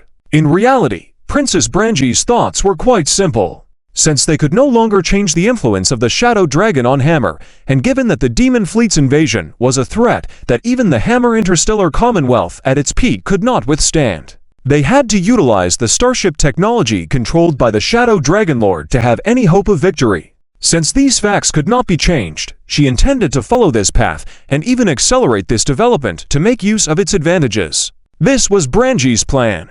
Charlotte, what do you think? Zhao Chen asked Charlotte beside him, seeking her opinion. Although Zhao Chen could give orders to Charlotte directly, he followed this protocol in front of Branchy. This action implied aligning with Charlotte in the future political system of the new Hammer, signaling to Branchy that Charlotte was not just a puppet supported by the Shadow Dragon, but also represented his will. For the future of all Hammer tribes, I support Princess Branchy's decision. Charlotte nodded. Good, Princess Branchy, you and Charlotte can discuss the details. If there are any issues, I can offer advice. If everything is fine, then proceed with this agenda as soon as possible. If you encounter any trouble, feel free to inform me. Zhao Chen smiled slightly. Solving troubles is what I excel at, he added. All right, we will draft the arrangements here and present them to you for review. Lord Shadow Dragon, Princess Branchy said respectfully. This girl knows how to be diplomatic. Lilith's evaluation of this half-dragon princess rose once again.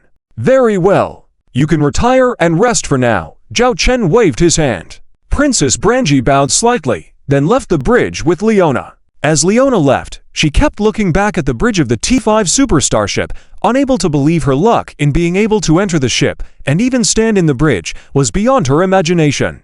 By the way, what is the name of this starship? Leona suddenly turned and shouted. Brangi couldn't help but frown at her sister's single-mindedness. Zhao Chen smiled slightly. It's the Stygian-class interstellar dreadnought. Stygian. Leona's eyes sparkled as she repeated the name, reminiscent of calling the name of a dream lover. Brangi had to forcefully pull her away from the bridge. How do you evaluate these two princesses? Zhao Chen asked the female generals behind him. Princess Brangi is a courageous and strategic leader, especially in terms of strategic vision. She is decisive and willing to make important decisions directly, like agreeing to integrate Hammer's starship industry. She knows what this means for Hammer behind the scenes, but also understands it's an unavoidable situation, so she is actively pushing for this development and pushing for the establishment of a new political system. Unlike other leaders, she can't be as decisive, Lilith said in her assessment. Charlotte added, Princess Leona, in local warfare or in a starship battle, has excellent command and combat abilities. Although, she has a somewhat arrogant personality, easily underestimating enemies and being swayed by others. However, her talent in fleet command cannot be denied.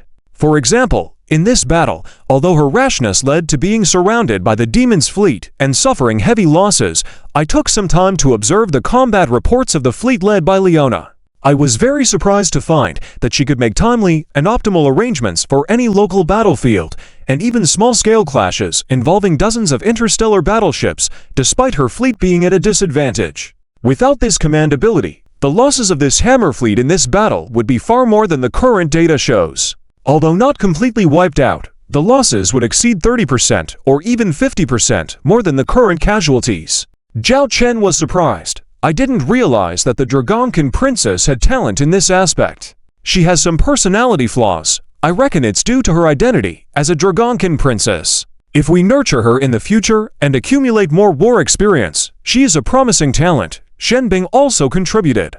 The other Legion commanders also admired Princess Leona. This gave Zhao Chen an idea, and he looked to Lilith. Are you thinking of bringing Princess Leona to our side? Indeed. Considering the new political system for Hammer, having Princess Leona on our side would be better. Compared to the intelligent and decisive Princess Brangi, Princess Leona, with her more straightforward approach, would be easier to control. What do you think? Zhao Chen asked. I think it's possible and straightforward to persuade her, Lilith replied confidently. We can cater to her preferences, as Commander Charlotte and the other officers said. Leona is a promising talent, and by guiding her well, taking the best of her qualities, she can be useful to our Shadow Dragon Legion. With her status, we can also attract the Dragonkin tribe. This will make it easier to control the new political system of Hammer. A future Dragonkin princess who aligns with the Shadow Dragon faction. Zhao Chen's lips slightly curved up. Then I leave this matter to you, Lilith. Please rest assured, Commander. Lilith nodded confidently. As Leona, who was admiring the facilities within the Stygian-class interstellar dreadnought and riding a floating elevator to the hangar, proceeded unknowingly, the gears of her fate began turning from this moment on. The Dragon Tribe's matters have come to a conclusion. Zhao Chen then discussed the upcoming issues with all the Legion commanders. In this battle, the Demon Tribe fleet lost over 60,000 interstellar warships, with still over 60,000 Demon Tribe interstellar warships retreating from the battlefield. Among them, the fleet led by Leona and Brangi destroyed over 1,000 Demon Tribe interstellar warships, while the rest were annihilated by our side. The estimated death toll on the Demon Tribe fleet side is around 60 million. Lily first explained the situation of the enemy's destruction. In total, there were 4 Demon Tribe fleets, one of which was completely wiped out, while the remaining 3 Demon Tribe fleets promptly withdrew when conditions turned unfavorable. Despite the fierce battle and the involvement of the entire Dragon Army, about 60,000 Demon Tribe interstellar warships were still able to escape, highlighting the formidable combat capabilities of the Demon Tribe interstellar warships. Our 6 Dragon Legion interstellar warships, along with related special forces. Total losses of 3,132 interstellar warships, severely damaged interstellar warships 711. The losses include 67 T4 level interstellar warships, and the rest were T3 level interstellar warships. In terms of casualties, over 1,400,000 people sacrificed, with over 880,000 likely to severely wounded individuals. Those injured have already been properly taken care of. In this battle alone, the total military expenditure on supplies amounted to nearly 600 billion star coins, with 300 billion star coins spent on interstellar missiles. When Lily finished speaking, Zhao Chen's heart skipped a beat. It was a feeling of heartache. This battle, from start to finish, including the subsequent cleanup, did not even last 10 hours. And yet, it cost him nearly 600 billion star coins, almost equivalent to the current total monthly revenue of the Dragon.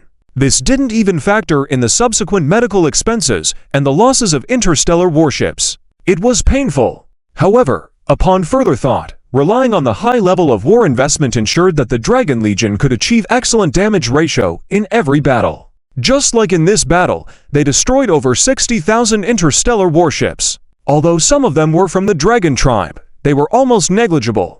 Apart from that, the T5 Pluto-class interstellar dreadnought alone eliminated nearly 10,000 interstellar warships outside of conventional operation.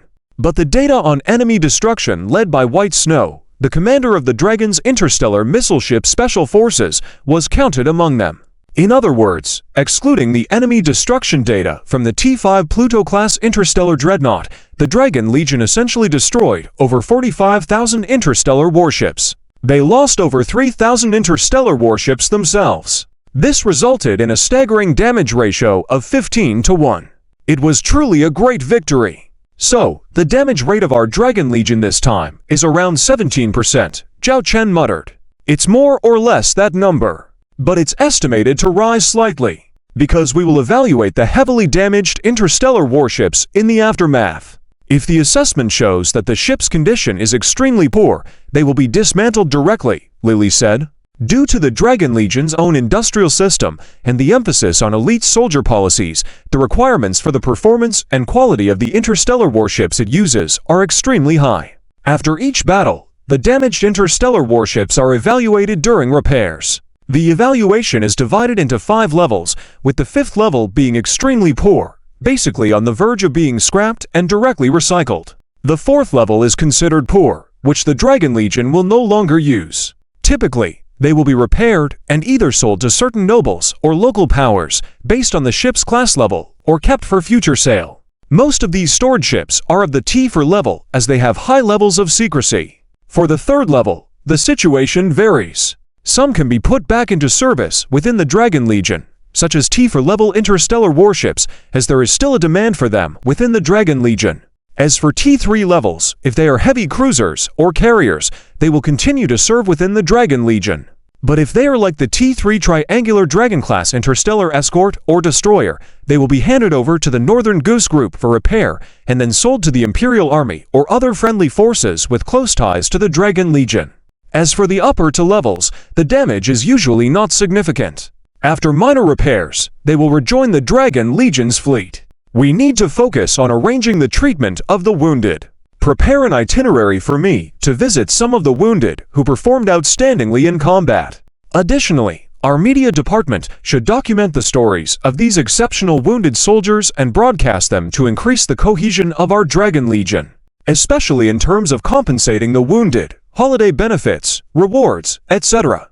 Whatever they deserve, not a single bit less. If anyone dare embezzle or cut corners in this regard. As he spoke, Zhao Chen's expression grew grim. Commander, rest assured, I know how to handle it, Lily said firmly. For a fleet like the Dragon, which was founded on military fleets and to maintain Zhao Chen's authority, fleet cohesion was crucial. It was Zhao Chen's foundation. Anyone who dared to cause trouble among them was essentially undermining Zhao Chen's lifeline. This was Zhao Chen's bottom line. If you pick on others, don't go too far. I can turn a blind eye. But if you target your own people, don't blame me for being merciless. Especially due to the Dragon Legion's military regulations that require crew members to prioritize saving their own lives in battle unless there is no order from a superior. Once the starship has been destroyed, crew members should focus on self-preservation. This resulted in the highest proportion of wounded in every battle for the Dragon Legion. Therefore, Zhao Chen always placed great importance on the arrangement and treatment of the wounded. Upon hearing this, Charlotte and other commanders nearby felt uplifted. This was the commander they followed. Through this battle, we have witnessed the combat prowess of the Demon Tribe's fleet. Although their interstellar warships' combat capabilities cannot compare to ours, their fleet's numbers are estimated to be vast. Therefore, the immediate priority is to accelerate the expansion of our interstellar warships and increase our military resource reserves to ensure that our future Dragon Legion will have sufficient ammunition.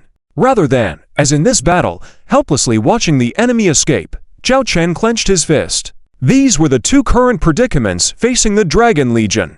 I will cooperate with General Charlotte to accelerate the absorption of the Warhammer. Utilizing the resources of the Warhammer to support our Dragon Legion, Lily vowed earnestly. Charlotte also solemnly said, "Please rest assured, Commander, the Warhammer will always remain loyal to you, forging more interstellar warships for you." T5 Mall opens the mission completion rate 100%. Please follow the mission prompts for selection. After making the selection, you will receive the corresponding mission completion rate.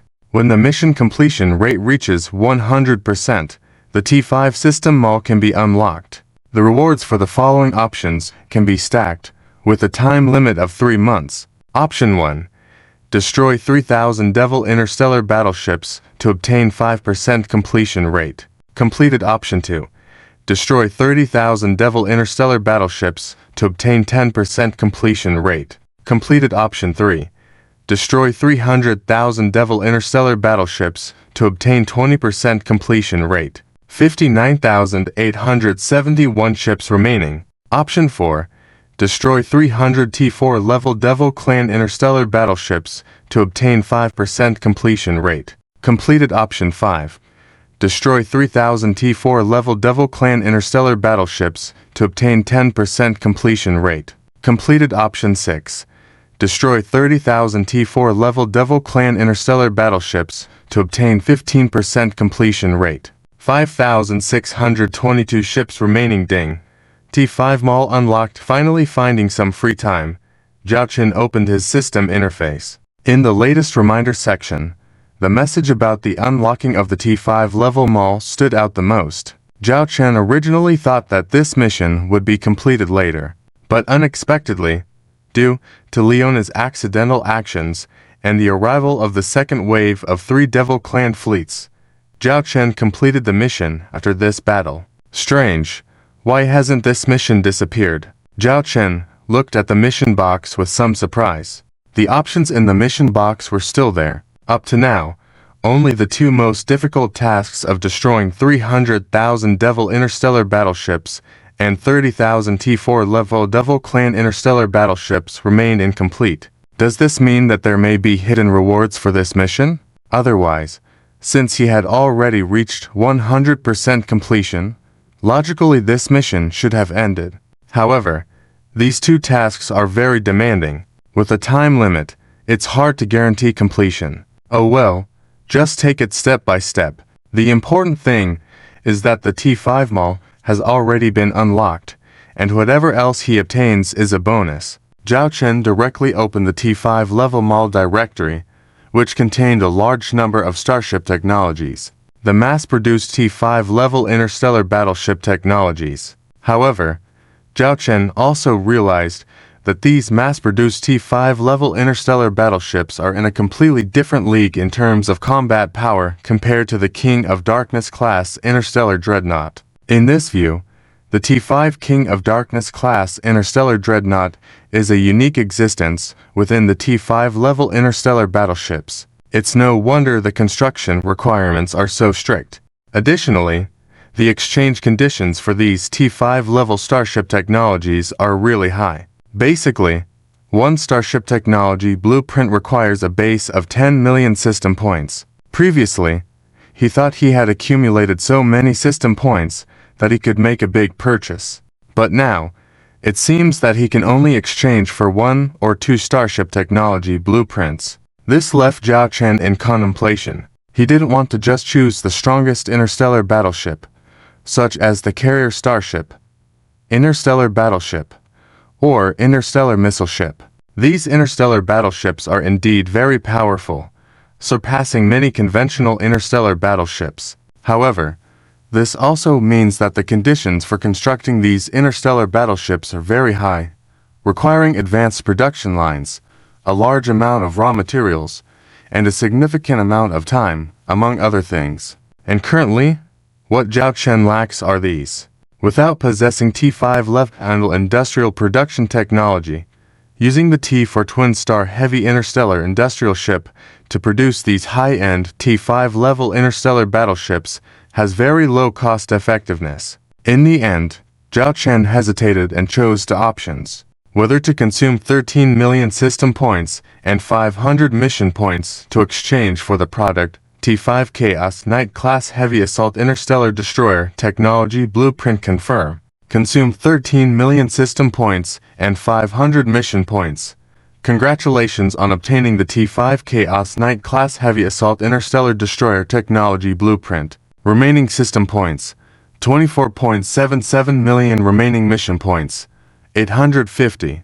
The interstellar destroyer is undoubtedly one of the most versatile classes of ships, and the construction cost is also not high. If the Owl Legion can produce a batch of T5 level interstellar battleships in a short period, it will definitely greatly increase the Legion's dominance on the battlefield. And this T5 interstellar destroyer is undoubtedly in line with Zhao Chen's current needs, and because it's a heavy assault type, it can also operate solo when necessary. Chaos Knight class heavy assault interstellar destroyer ship type: interstellar destroyer technology level, T5 ship armor strength, 50,000 units, 60,000 units star shield energy value, 1.1 million star cruise speed, 700 knot star warp engine, grade 9 warp engine length, 6.8 kilometers mass, 3.1 million tons crew, 6,000 people starship weapons, 1 tractor beam emitter Chaos Lance, 100 heavy medium-range rapid-fire pulse cannons, 300 fully automatic medium electromagnetic close defense guns. This T5 Chaos Knight class heavy assault interstellar destroyer only has all basic attributes at T5 technology level, but also has two special abilities. First, a tractor beam emitter. When reaching a certain distance, the T5 Chaos Knight can release a tractor beam on the target starship, capturing the target starship and preventing it from escaping. The specific usage depends on factors such as the distance between starships on the battlefield, the enemy starship speed, etc. Second, Chaos Lance. This is a special type of ram, located at the front of the starship. When it comes to ramming, Zhao Chen will remember the rams on the T2 Black Rhino class Interstellar Heavy Assault Escort and the T3 Triangular Dragon class Interstellar Heavy Assault Escort. It must be said that although it's a simple and unadorned weapon configuration, it has excellent effects on the battlefield and is very cost-effective. And the Chaos Lance equipped on the T5 Chaos Knight class Heavy Assault Interstellar Destroyer, besides having the ability to pierce armor upon impact on enemy ships, when impacting the shields of enemy ships, it can directly extract the shield energy of enemy ships. The extracted enemy ship shield energy can be stored on the Chaos Lance and released in electromagnetic form when colliding with the target. Or it can be stored in the internal energy core of the T5 Chaos Knight, used to replenish the energy system of the T5 Chaos, in theory, realizing the ship's feeding battle with battle. At the same time, with its heavy armor and assault properties, it can significantly increase its combat capabilities in this respect. Combined with its construction cost and requirements, it can be said that currently, it is the most suitable mass-produced T5 level interstellar battleship for the Owl Legion. The single construction cost of a T5 Chaos Knight class heavy assault interstellar destroyer are around 200 billion star coins. It can be undertaken by a T4 Gemini class heavy interstellar industrial ship for construction tasks. Assuming one T4 Gemini class heavy interstellar industrial ship undertakes the construction, it is expected to be completed in 50 months of work. Currently, Zhao Chen has nearly 100 T4 Gemini class heavy interstellar industrial ships under his command. Theoretically, two T-5 Chaos Knight-class heavy assault interstellar destroyers can be built in a month. However, this is only theoretical. Unit price of 200 billion star coins. It feels like 30,000 star coins for a T-5 Pluto-class interstellar dreadnought is inexpensive. Zhao Chen muttered to himself. He suddenly realized that the T-5 Pluto-class interstellar dreadnoughts were not all built by him. The key core technology, the Pluto Matrix module, is directly provided by the system. Who knows how much it really costs to build this stuff? I won't think too much about it. As long as I can build several T-5 Chaos Knight-class heavy assault interstellar destroyers in the future, it will give me more confidence against the Demon Fleet. Zhao Chen muttered to himself. He obtained a blueprint for a T-5 class interstellar battleship, but that was far from enough. Originally, at this time, Zhao Chen should have been looking for ways to exchange for another T-5 class industrial base, but with the annual mission looming, there was no longer a need for that. Zhao Chen rubbed his chin, contemplating his current needs. Despite having the T-5 Chaos Knight-class heavy assault interstellar destroyers, Zhao Chen still felt like something was lacking. Exactly. Although Zhao Chen currently isn't suitable for exchanging higher-level ship types, there is one type of ship that is quite suitable: the interstellar cruiser. This is a type of ship that can change the course of a local interstellar war just by itself or with a single interstellar battleship. Zhao Chen began looking for suitable targets in the T-5 store. In the end, his gaze settled on one option. It was that one. Confirm exchange of T-5 Thunder Phantom class heavy assault interstellar cruiser technical blueprint with a system cost of 20 million and 800 mission points. Zhao Chen immediately looked up the data for his second mass-produced T-5 class interstellar battleship. The Thunder Phantom class heavy assault interstellar cruiser. Ship type: interstellar cruiser. Technology level: T5. Armor strength: 150,000 to 180,000 units. Star shield energy value: 5 million units. Cruising speed: 1500 knots. Warp drive engine: level 9 warp drive engine. Length: 19.3 kilometers. Mass: 9.97 million metric tons. Crew: 12,000 personnel. Ship weapons: 38 heavy railguns, 300 heavy electromagnetic pulse rapid-fire cannons, 300 fully automated medium electromagnetic point defense cannons. Special performance or equipment: secondary space warping engine can perform short-distance space warping. This is a relatively rare type of interstellar cruiser. Most interstellar cruisers prioritize high-speed maneuverability and do not adopt heavy platform bodies. However, this interstellar heavy cruiser is equipped with a short-range acceleration module, which addresses speed issues on the battlefield. The cruiser's design itself allows for a decent speed. Additionally, it is equipped with ample firepower, surpassing the earlier T-4 Chaos Knight-class heavy assault interstellar destroyer. Furthermore, this T-4 Thunder Phantom class heavy assault interstellar cruiser has a special feature, which is short-range space warping. Previously, due to the influence of the Pluto, Zhao Chen mistakenly believed that all T-5 class interstellar battleships had space warping capabilities, but upon checking the T-5 store, it became clear that this was not the case. For example, the T-5 Chaos Knight does not have space warping functionality. The space warping engine equipped on the T-5 Thunder Phantom is only a secondary space warping engine.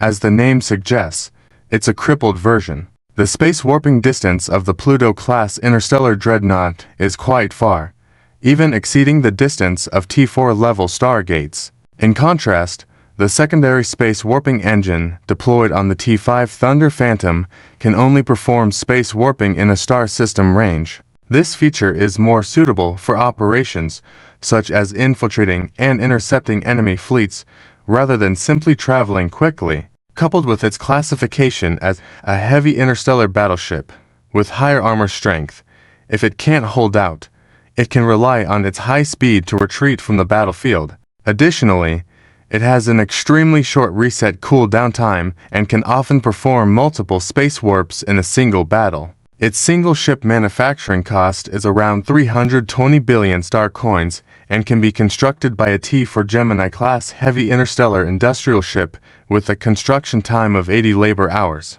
T5 Chaos Knight-class heavy assault interstellar destroyer. T5 Thunder Phantom-class heavy assault interstellar cruiser. Zhao Chen looked at the technical specifications of these two starships, feeling satisfied. With these two mass-produced T5 class interstellar battleships, building several of them would be enough to assert dominance for the Griffin Legion. If the quantity reaches the double digits, it's hard to imagine what scene would unfold. I wonder if this first batch of mass-produced T5 class interstellar battleships can be ready for service by the year's end.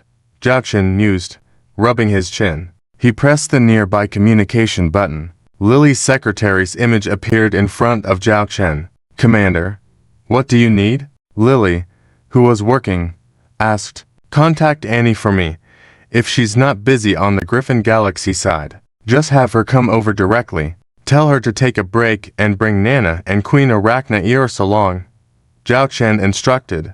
The follow-up production of the two mass-produced T5 class interstellar battleships still needed the chief engineers to handle. It was also a perfect opportunity to bring them to Hammer Forge and integrate various aspects of starship industry to establish 3 centralized starship industrial groups and create a detailed blueprint. A win-win situation. All right. I'll arrange the schedule for these chief engineers. Lily noted the itinerary. Then, looking a bit serious, she continued, "Commander, I have something to report here. However, I suggest you come here in person." "What's the matter?" Zhao Chen inquired. "We cleared the battlefield and collected some Demon Clan interstellar battleship wreckage. We made some discoveries in them," Lily explained. "Okay. I'll head over right now."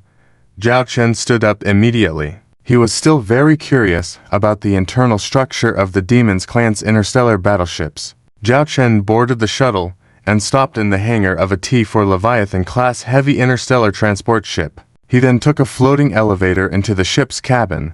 Soon, he saw a massive object. It was a captured T4 Razor-class light interstellar interceptor ship wreckage, which appeared to be relatively intact from the outside. In order to accommodate this T4 Razor-class light interstellar interceptor ship, the interstellar transport ship connected all its segmented cargo holds together, allowing the wreckage ship to fit inside completely. The floating elevator carried Zhao Chen to a work platform built on the belly of the T4 Razor-class light interstellar interceptor ship. There was an opening there. The floating elevator descended. "Commander," Lilith, wearing an industrial mask and protective suit, walked up to Zhao Chen and handed him a similar set. "Have you looked inside?" Zhao Chen asked as he changed clothes. Lilith nodded. "We went in for a preliminary inspection. There is no immediate danger, but there may be things that you need to see for yourself, and you are the most knowledgeable in starship technology among us."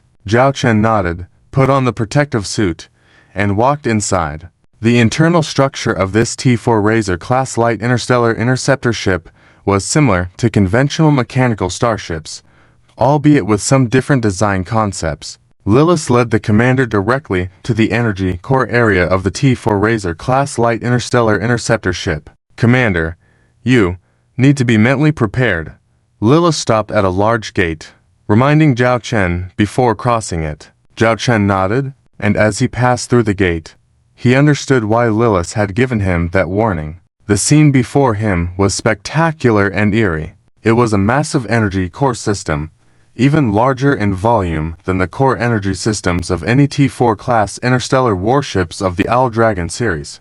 It was divided into an outer wall and an inner core. The outer wall resembled a honeycomb-like structure, with small buds scattered throughout. These small buds were actually the fuel of this energy core system. From a distance, it was truly intimidating, especially for those with phobias of dense patterns. Zhao Chen took a brief look and realized that there were tens of thousands of these devices here alone.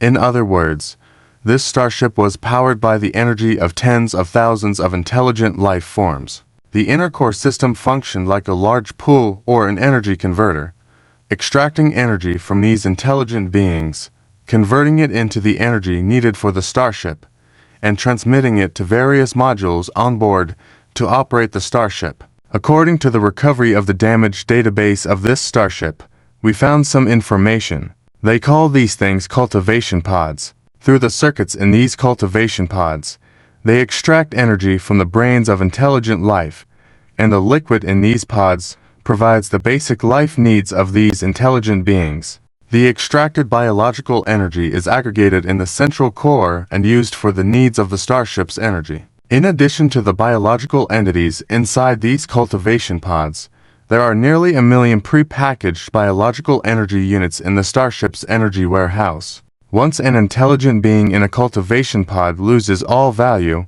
it is replaced with new biological energy, Lilith explained.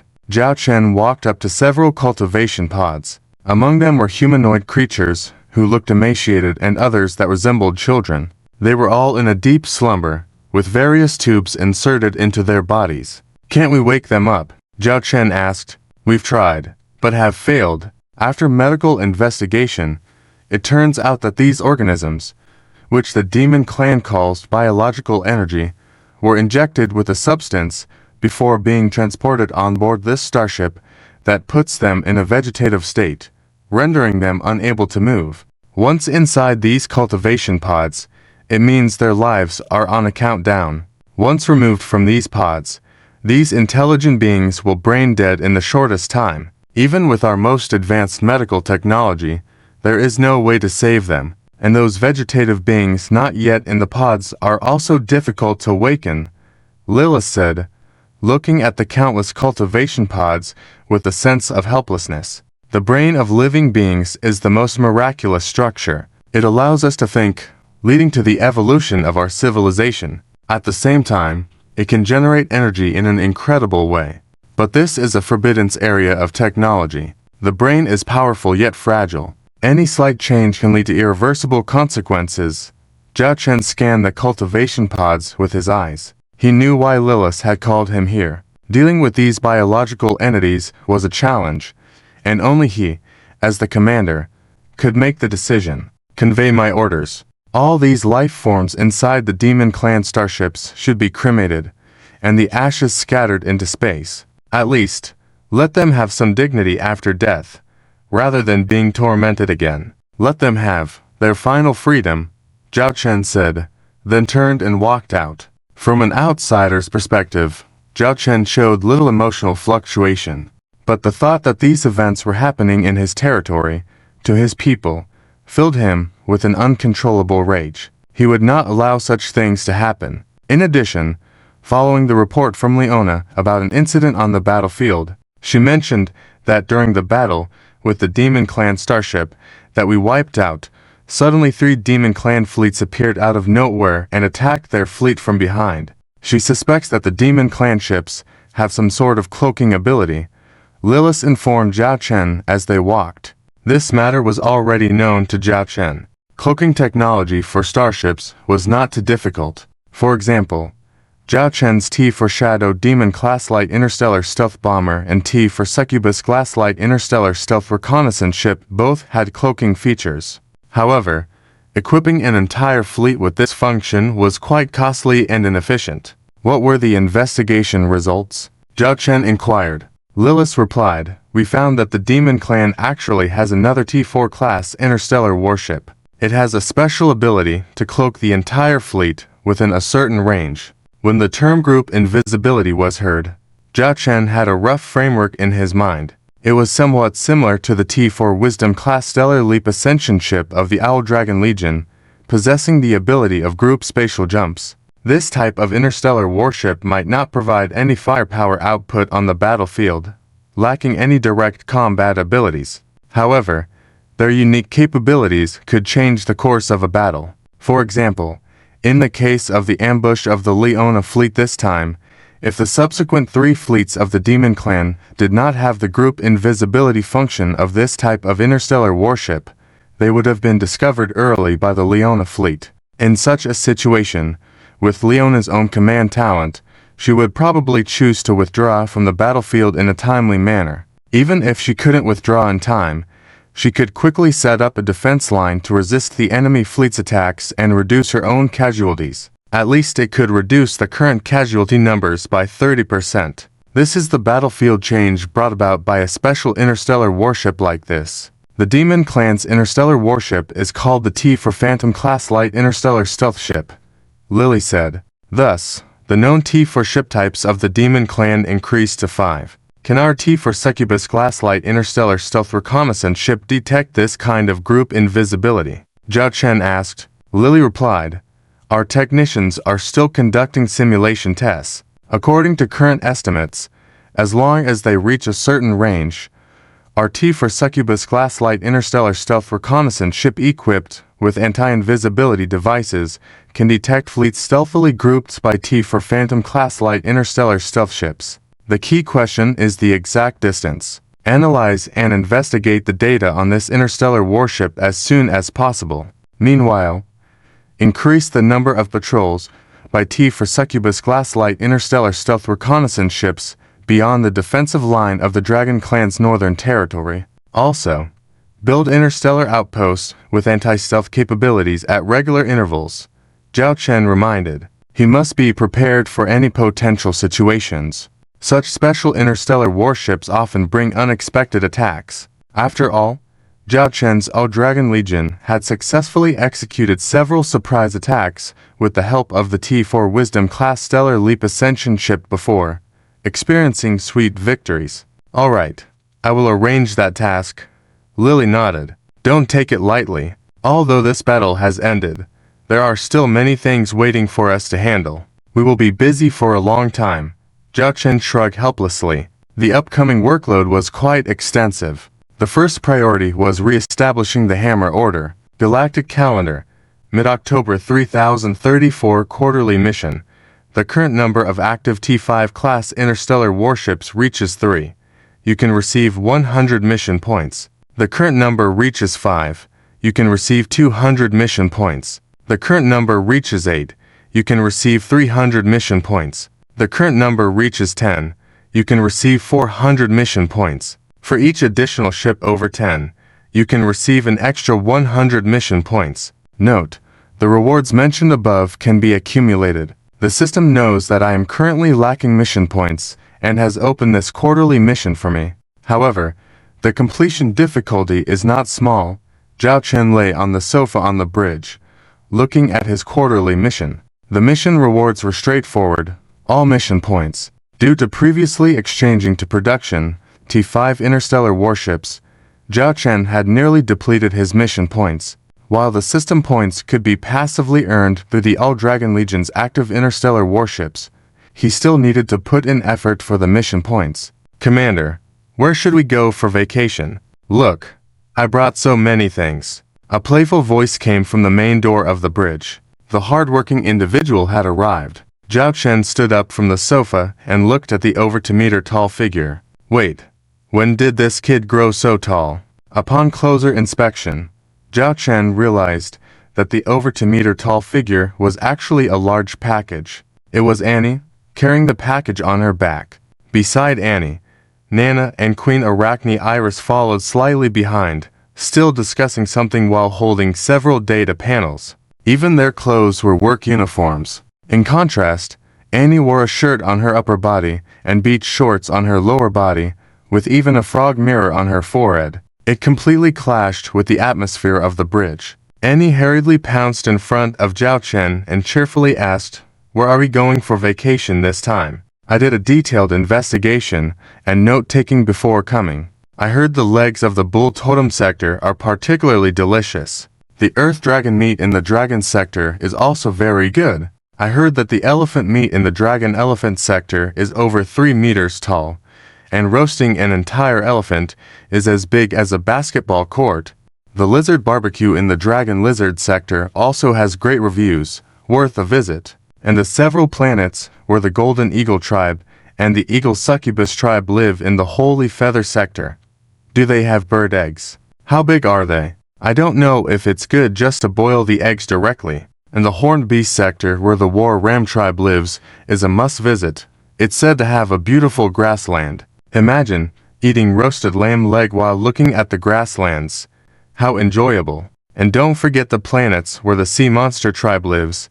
It's rumored to have the best seafood in the entire hammer. Annie stood in front of Zhao Chen, listing the specialties of various places in the hammer. She even opened several electronic panels with her written vacation guide on them. The scene was in stark contrast to Nana and Queen Arachne Iris discussing work behind her. When are we setting off? Let's use the sticks to teleport directly, as using the Stargate is too slow. I suggest we should first go.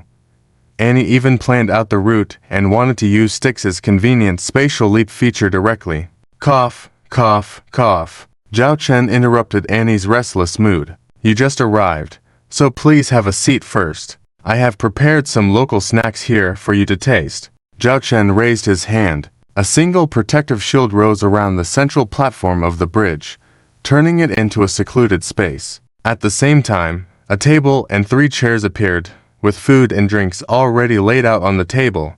Quite sumptuous. Thud! Annie's backpack landed heavily on the ground. Almost in an instant, Annie sat down and started eating, using both hands. Queen Arachne Iris looked somewhat displeased and said to Zhao Chen, Commander, we have many construction tasks to handle on our end. Why are you arranging a vacation for us at this moment? You really don't know. This guy arranged a vacation for her and now she's complaining about it. Zhao Chen immediately interrupted Queen Arachne Iris before she could continue. He raised his hand, and the holographic images of 2 interstellar warships appeared on the table. Actually, inviting you for a vacation is just one matter. There are 2 more things I need your help with. These are 2 production models of T5 interstellar warships, and I need you to develop a construction plan for them to be put into production soon. Also, I plan to integrate Hammer's industries and establish 3 centralized industrial bases,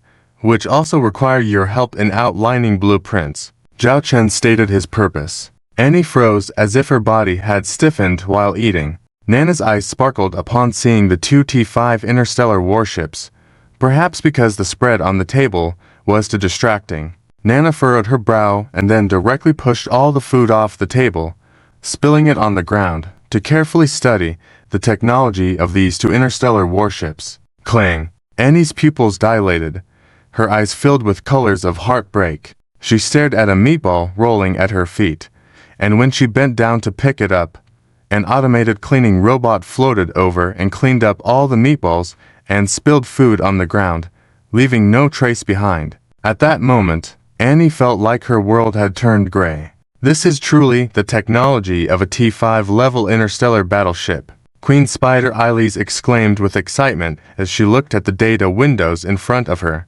checking the information on these 2 interstellar battleships. She looked at Zhao Chen and asked, Can we produce the required energy? Zhao Chen nodded. At this moment, Queen Spider Eilis was even more thrilled, eager to start building these 2 interstellar battleships immediately. One is called the T5 Chaos Knight class heavy assault interstellar destroyer, and the other is called the T5 Lightning Wraith class heavy assault interstellar cruiser. I hope you can prioritize the production of the T5 Chaos Knight class heavy assault interstellar destroyer before the end of the year. The other T5 Lightning Wraith class heavy assault interstellar cruiser can be produced 1 to 3 ships. Any issues? Zhao Chen inquired. After some investigation, Nana replied, Based on our current production capacity, there should be no issues in having these 2 interstellar battleships in service before the end of the year. The only potential issue may be the quantity of production. Quantity is not a strict requirement, but because we urgently need these to T5 interstellar battleships, the more, the better. As for raw materials, you don't need to worry. I will make sure Lily does everything at all costs to secure your raw material supply.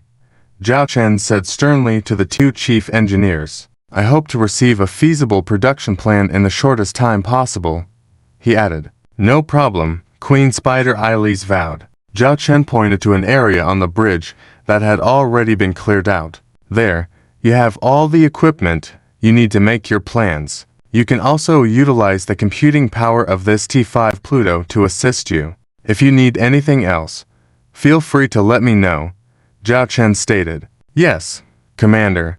Queen Spider Eilis and Nana almost immediately entered work mode. Zhao Chen looked at Anne, and jumped off her chair in a trance-like state. "Yes, Commander," Anne replied, lacking her usual vigor. Dragging the baggage she had prepared for the vacation, she made her way to her workstation. Seeing Anne's lack of enthusiasm, he approached her with a smile. "I know this mission is crucial, but if you can successfully complete these tasks, next year, I will grant you a long vacation, paid leave, and all expenses during the holiday will be covered by the Legion. You can also bring along up to 10 family members. Additionally, for each T5 level interstellar battleship produced before the end of the year, one more day will be added to your vacation next year with a 10% salary increase during the paid leave period." Zhao Chen continued, and then turned around, grabbing Zhao Chen's pants and looking at him with shining eyes. "Really? You're not lying to me?" Anne asked with suspicion. Zhao Chen calmly said, "Anne, think about it yourself. Have I ever deceived you regarding the rewards I promised? Did you not receive the T2 Bronze Eden-class starship? Did you not also receive the T3 Silver Eden-class starship? Do you not currently have the T4 Golden Eden-class starship? And the promise of managing several habitable planets for you, in the ecological transformation already underway?" And nodded in response. Certainly, the commander had always delivered on his promises. "All right, it's a deal then," and suddenly perked up. Now the vacation could only be enjoyed by herself. But, as the commander promised, once this mission was completed, she could bring her entire family along. Thinking of this, Anne felt invigorated in a flash, and found herself at the work platform Zhao Chen had prepared for them. "Let's work for the vacation, for the commander," Anne exclaimed, waving her little fist. Zhao Chen smiled faintly and turned away, waiting for what comes next. The first news he received was about the new Warhammers. It seemed that the establishment of the new Warhammer order went smoothly, possibly due to the efforts of the Dragonkin tribes, even progressing at an astonishing speed.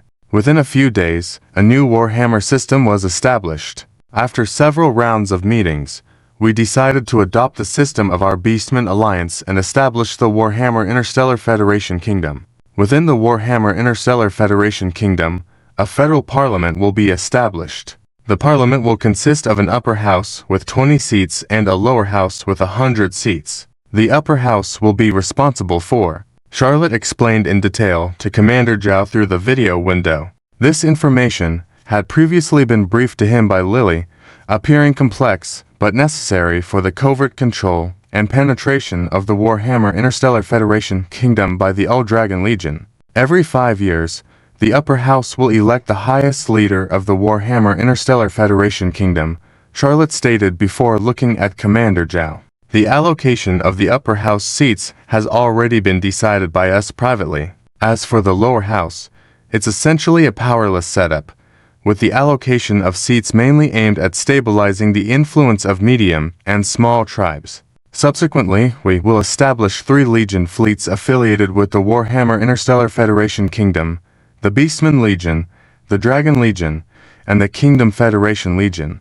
The first 2 will mainly handle external warfare, while the latter will be responsible for maintaining order within the kingdom. Concerning the fleet sizes of the various tribal fleets, we will impose certain limitations. Additionally, we will also undergo a reorganization of the territories of various tribal entities within the Warhammer Interstellar Federation Kingdom, Charlotte concluded. Satisfied with the approach, Commander Zhao nodded. "Handle these matters appropriately. As long as Lily sees no issues, you can proceed as planned." Charlotte rolled her eyes. "You, Commander, seem to delegate everything to Lily now. One might think Lily is the commander, not you. Such jokes might have dire consequences elsewhere." But Zhao Chen paid no heed, given his relationship with Charlotte. With a faint smile, Zhao Chen replied, "When there's no war anymore, what difference does it make if Lily takes the title of commander? By then, we can enjoy our happy days." "Who wants to spend happy days with you?" Charlotte retorted, but her eyes couldn't hide her anticipation. Suddenly, Zhao Chen suggested, "Since there's nothing urgent now, why don't we take a vacation? I heard the leg of the Bull Totem in the Bull Totem Star region, the Ground Dragon meet in the Dragon Star region, the lizard barbecue in the dragon lizard star region, and the elephant meat in the dragon elephant star region are exceptional. There's a whole basketball court-sized roast elephant. We could also go to the sacred feather star region to collect bird eggs. And we must visit the beast horn star region where the war sheep tribe lives. The grasslands there are beautiful. Imagine enjoying a roasted lamb leg while overlooking the grassland. How romantic. Since you like fish, we could also visit several planets in the sea monster tribe's domain, which offer excellent seafood. Zhao Chen grinned at Charlotte. Charlotte's intuition told her that this vacation wouldn't be simple. No, I'm busy right now, Charlotte replied before abruptly ending the communication, leaving Zhao Chen staring at the dark screen in dismay. The establishment of the Warhammer Interstellar Federation Kingdom, of course, has caused some dissatisfaction among tribal forces. But in the current situation, anyone showing dissatisfaction is just seeking a dead end. Neutral tribes have completely aligned with the Beast Alliance. The Dragonkin tribes are all siding with the Beast Alliance. It can be said that over 2/3 of the original Warhammer forces now stand with the Beast Alliance, not to mention the colossal entity lurking in the shadows behind the Beast Alliance. The presence of the T5 Dark King-class interstellar dreadnought has already been made public. This includes the battles the starship has engaged in with the Demon Clan fleet on the front lines. Time slowly turns the gears of fate for Warhammer. On October 23, 3034 in the Galactic calendar, the Warhammer Interstellar Federation Kingdom officially announced its establishment. The first supreme leader is held by Charlotte. Princess Bianca serves as Charlotte's deputy, with a position above all but one. The 20 seats in the upper Senate have also been fully allocated. Various tribes, such as the White Tiger Tribe, Wolf Tribe, Harpy Eagle Tribe, Spider Queen Tribe, Siren Tribe, Frost Wolf Tribe, Rampant Bear Tribe, Golden Leopard Tribe, Hound Tribe, Dragonkin Tribe, Fox Tribe, Black Fox Tribe, Giant Lion Tribe, Minotaur Tribe. Recently, the Wolf Tribe underwent internal integration, bringing the White Wolf clan back to its peak. There were discussions on whether to reintegrate the Frost Wolf Tribe back into the Wolf Tribe, but ultimately, the decision was to maintain the current status. The Fox Tribe and Black Fox Tribe are in the same situation. Additionally, on Princess Bianca's suggestion, the Warhammer Interstellar Federation Kingdom invited the All-Dragon Lord to serve as a permanent honorary member of the Federation Council. With the establishment of the Warhammer Interstellar Federation Kingdom, there are still many matters to address. Charlotte claims she is busy, which is undoubtedly true. Changes in the territories of various tribes are bound to lead to conflicts, necessitating Charlotte's intervention as the supreme leader. Charlotte's success rate in mediating conflicts is extremely high. She follows a strategy of diplomacy before resorting to force. For opposing factions, she directly deploys her first legion of dragon owls to hover outside the opposing planet politely. At this stage, few tribal forces refuse mediation. Under Zhao Chen's watch, the three chief engineers soon provided a satisfactory response. Currently within our All-Dragon base, we have over 100 active T4 Twin Star class heavy interstellar industrial ships. To produce these to T5 starships, we require T4 grade industrial technology. Upon analysis, we discovered that 10% of the components can actually be produced by T3 smelter grade heavy interstellar industrial ships. This allows us to distribute this 10% workload, significantly reducing our construction time. Our plan is to complete at least 1 T5 Lightning Phantom class heavy assault interstellar cruiser and 5 T5 Chaos Knight class heavy assault interstellar destroyers by the end of the year, Nana explained. Spider Queen Iris added, "We have completed the integration and construction plan for the 3 industrial bases of the Warhammer Interstellar Federation Kingdom. Since many industrial infrastructures are readily available, utilization of interstellar transport ships can complete the integration within a month. The efficiency after integration can be increased by at least 50%. Watching the two chief engineers meticulously analyzing, Zhao Chen was very pleased. At this moment, he noticed Annie was not present. Looking towards the distant bridge where Annie's department was, Zhao Chen saw Annie still there, wondering what she was up to. Just as Zhao Chen was about to inquire, Annie dashed over at an incredibly fast speed. Out of breath, she said, I believe we can further enhance the efficiency of producing T5 starships. How do you propose to do that? We have already utilized almost all industrial resources available. There are not many within the Galaxy Alliance capable of T4 construction, industrial facilities. Nana furrowed her brows. Annie shook her head, eyes gleaming. No, you all forgot one thing. Warhammer also possesses T4 industrial facilities. Zhao Chen's eyes lit up upon hearing this. Annie continued, I just obtained all of Warhammer's industrial data from Princess Charlotte. Although many believe the Warhammer's industrial system is crude and outdated, it still is a functioning industrial system. They have T4 level production capabilities. I have identified some components of our T5 starships that could be outsourced to Warhammer, significantly boosting the number of T5 starships we receive by year-end. We could potentially obtain one T5 Lightning Phantom class heavy assault interstellar cruiser and a T5 Chaos Knight class heavy assault interstellar destroyers. Excited, Annie looked at Zhao Chen. However, Nana questioned, but entrusting such critical starship technology to Warhammer, could there be a risk of technological leakage? Not to mention concerns about the quality of the outsourced components. You can rest assured on that front. The technical personnel at Warhammer are sorely lacking in starship knowledge. Most are only proficient in their own field, and have not fully grasped T4 starship technology. Even if we were to put the technical blueprints for the T5 class starship in front of them as they are, it will take them at least a decade before they can even begin preliminary construction. As for concerns regarding the quality of the outsourced components, we can strengthen our inspection procedures. Spider Queen Iris affirmed. At this moment, the three chief engineers focused their gaze on Zhao Chen. Denying the risk of technical leaks would be a lie. Sitting on the sofa, Zhao Chen's gaze lingered for a few seconds. Ultimately, he turned to Annie and said in a serious tone, secure the technical confidentiality and proceed with your plan. Wealth is born of risk. Expanding the number of T5 starships is currently the most crucial task, no matter the risks involved. At present, the majority of the construction plans for this year that we originally set have basically been completed ahead of schedule. In the final few months, we will produce some specific items that we need. For example, the T5 interstellar battleship that you just formulated, as well as a sufficient supply of interstellar missiles. Lily, the secretary, reported to Zhao Chen. Do we have enough resources? Zhao Chen asked the key question. If Zhao Chen remembered correctly, under the Zhonglong system, the monthly revenue had already exceeded 560 billion star coins, on the way to reaching the trillion mark. Having secured such a large customer as the Warhammer, there should be quite a harvest.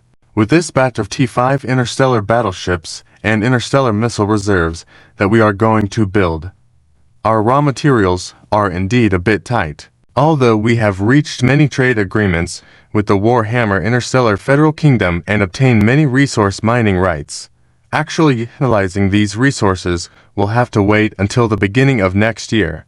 By then, it should bring us a monthly profit close to 500 billion star coins. Fortunately, before that, we received an early military procurement income. Due to the internal conflicts in the Warhammer, various tribes have consumed many interstellar battleships, especially the Dragon People tribe. Coupled with the threat from the Demon tribe, the Dragon People tribe consulted us about military purchases at the first time. Princess Leona was very concerned about this matter and almost inquired about our progress every other day. Their request is to produce fleets according to the organization of the Beast Legion fleet and also supply a small amount of fleets with combat power equivalent to the Dragon Tiger Legion, ensuring delivery by the end of the year. As for the funds, Princess Leona indicated there would be no problem. As of now, from what I gathered from Princess Leona, 100 trillion star coins are not a problem at all, and they are willing to pay half of the payment in advance.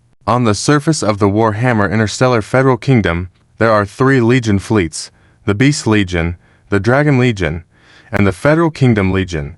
But in reality, there is a stronger Legion fleet in secret, which is the Dragon Tiger Legion belonging to Charlotte. Currently, in the territory of the Warhammer, the Dragon Tiger Legion sets the highest standard for construction. 100 trillion star coins. With such a large military procurement order, won't it be difficult for the Northern Goose Group? Remember, the Northern Goose Group currently has outstanding orders totaling 100 trillion star coins from the Starshine Empire. Zhao Chen inquired. Lily responded, it will be challenging. Fortunately, the Northern Goose Group has completed further expansion missions. Currently, the inventory of T-to-Iron Hammer-class heavy interstellar industrial ships has reached 100,000 ships. Just producing T2-class interstellar battleships, assuming all are T-to-Snow Mastiff-class heavy interstellar battle cruisers, we can build 100,000 ships in a month. Building T3-level interstellar battleships would take a bit longer. After pondering for a moment, Zhao Chen said, later, contact Li Yaqi and inform her officially. The production rights for the T3 Crucible heavy interstellar industrial ship are open to the Northern Goose Group. The Northern Goose Group can, according to its own needs, produce T3 Crucible heavy interstellar industrial ships. Commander, you may have forgotten, Li Yaqi has already delegated all authority to her brother, Li Wei. Li Wei is the highest-ranking person in the Northern Goose Group. Lily, the secretary, reminded. Zhao Chen suddenly remembered his brother. Regarding production matters, I have already contacted Li Wei. He indicated that he needs some time to calculate and arrange, but he will give me an answer soon. Lily continued speaking when her terminal started flashing. Lily glanced at it and laughed, saying, Li Wei is calling. Let him in? Zhao Chen smiled. The video window opened. Li Wei appeared in front of Zhao Chen. Surprisingly, Zhao Chen almost didn't recognize Li Wei when he saw him dressed up so neatly. Li Wei was also startled at seeing Zhao Chen. Hey, didn't expect you to dress up like this, looking all dignified, Zhao Chen teased. Li Wei rolled his eyes and adjusted his collar, saying, look at you. Don't know my prestige now. The girls who want to have dinner with me could have circled the Zhonglong main star once. Yes, indeed, Master Li. Back when you were in the academy, you saved several gigabytes of interstellar races learning materials. Omnivorous without taboo, Zhao Chen teased. Lily looked curiously at the interaction between Li Wei and Zhao Chen. Ahem, let's get back to business, shall we? Feeling a bit embarrassed after being teased by Zhao Chen, Li Wei quickly changed the subject. Li Wei, there was something I was going to inform you about. I'll just tell you straight away now. The Northern Goose Group has the production rights for the T3 Crucible heavy interstellar industrial ship starting from now. Corresponding production technology can be directly applied by the Northern Goose Group through the Zhonglong Galaxy. There is no limit to the quantity you can produce. Zhao Chen generously gifted Li Wei. Li Wei looked surprised at Zhao Chen's announcement. He had been eyeing the T3 Crucible heavy interstellar industrial ship for a long time, but never asked Zhao Chen for one. He knew he couldn't overstep his boundaries. Moreover, they shared a bond from their time in the academy, so he didn't want to strain their relationship by asking Zhao Chen for such a favor. That's fantastic. The production efficiency of the Northern Goose Group will be greatly upgraded with this opportunity. It's too troublesome to produce those T3-level interstellar battleships using T-to-Iron hammers.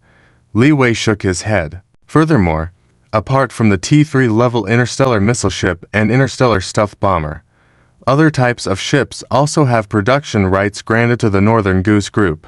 But for this series of T3 interstellar battleships produced, each order must be confirmed by the Zhonglong. Zhao Chen once again surprised Li Wei. Li Wei's eyes lit up. With these consecutive surprises, even Li Wei himself hadn't anticipated them. Lao Zhao, you are being too kind all of a sudden. Could it be that you already have mass-produced T5-level interstellar battleships in your hands? Li Wei's intuition was sharp. He was aware of Zhao Chen's temperament. Generally, the ship models that allow the Northern Goose Group to produce, except for those special ship types like the interstellar missile ship, most of them are models phased out by the Zhonglong Legion. They are already beginning to phase out T3 interstellar battleships. and the only possibility left would be that. Never mind that. I'm just asking you, with these rights being opened up, how many military procurement orders from the Dragon People tribe can you fulfill by the end of the year? Zhao Chen asked directly. Give me 10 minutes. You didn't say it earlier. Now I have to recalculate everything. Li Wei complained with his mouth, but had a smile on his face that made it seem like he was getting married the next day. Soon, Zhao Chen received Li Wei's response. According to the construction standards of the Legion Armada of the 100 Beast Alliance, a fleet with a scale of 3,000 starships consists of 3,000 T2-class interstellar battleships and 100 T3-class interstellar battleships. The construction cost is around 1 billion stellars. As for the Dragon Tiger Legion, a standard fleet consists of 3,000 T2-class interstellar battleships, 300 T3-class interstellar battleships, and 3 T4-class Skull King heavy interstellar armored destroyers. The construction cost is around 6 billion stellars. As per your previous directive, in the trading with the Dragon Clan tribe, we only earn 10 times the profit margin, so the purchase price would be the above multiplied by 10, the former 100 billion stellars and the latter 600 billion stellars. Li Wei said carefully, since the Starlight Empire's procurement date is longer, it can be postponed. So, in the remaining 2 months, we can focus on producing the Dragon Clan tribe's procurement orders. We can probably provide a procurement order worth 4 trillion stellars for the Dragon Clan tribe. This includes 300,000 starships of the Legion Armada Standard and 30,000 starships of the Dragon Tiger Legion Standard. This leaves out the 4 trillion stellars of the procurement order part. Li Wei looked at Commander Zhao Chen, because this part is not under his responsibility. This part will be produced by our Zhonglong Galaxy, and based on their needs, we will produce several T4-class interstellar battleships for them, Zhao Chen said. This is Zhao Chen's promise to the Dragon Clan princess. Don't underestimate the 4 trillion stellars procurement share. According to the tenfold profit margin, it's just enough to purchase the T4 Blue Eyes White Dragon-class heavy interstellar armored battleships. This tenfold profit margin is because Zhao Chen sees the Dragon Clan tribe as being on the same front as himself now. If it were another tribe coming to purchase, it would be at least 30 times the profit margin. Profiteering. If you have the ability, go buy from somewhere else. With over 300,000 starships, if all delivered to the Dragon Clan tribe, it would be enough for them to consolidate the border defense. Zhao Chen calculated. In this case, with the 4 trillion stellars procurement order, according to the agreement, the Dragon Clan tribe would directly pay 2 trillion stellars. In the past, Zhao Chen would have been delighted, but having just gone through a war that cost hundreds of billions of stellars, this 2 trillion stellars is probably just enough for the Zhonglong Legion to endure a few rounds of attacks. Then let's proceed with this plan for production. It's up to you, old Li, Zhao Chen said to Li Wei. Li Wei chuckled. Rest assured, it will be delivered on schedule. The video call ended. Zhao Chen looked at Li Licia next to him.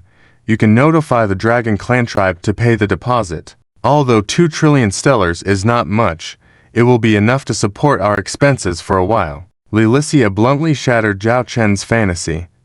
Based on what you just discussed with Annie and the others about the production task of T5-class interstellar battleships, it's estimated that we'll need to invest at least 1.5 trillion stellars in production costs. No way. The money hasn't even reached our pockets, and he's already planned how to spend it. Seeing Zhao Chen at a loss for words, Li Licia did not kick him when he was down. She said, but as mentioned earlier, we are still digesting the situation with the Warhammer. I have already notified Li Yaki's North Dragon Group and the Rose Red Dragon Group from the Red Rose to immediately advance into the Warhammer market and provide us with a satisfactory answer by the end of the year. At the same time, regarding the 4-star regions outside the Hammerfall Interstellar Federation Kingdom that were vacated due to the withdrawal of the mechanized race, we are preparing for the Legion to take control, and we will take over them later. If everything goes smoothly,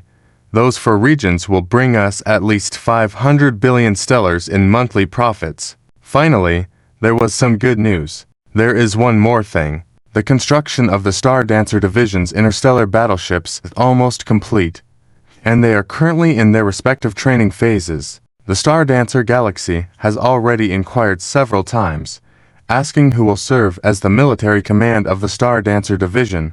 Lilicia added another significant event. Due to the astounding speed of the Star Dancer Legion shipbuilding, they could basically produce a new Star Dancer Legion every other month. Upon hearing this, Zhao Chen subconsciously looked at Zhu Zizi sitting not far away in the captain's chair.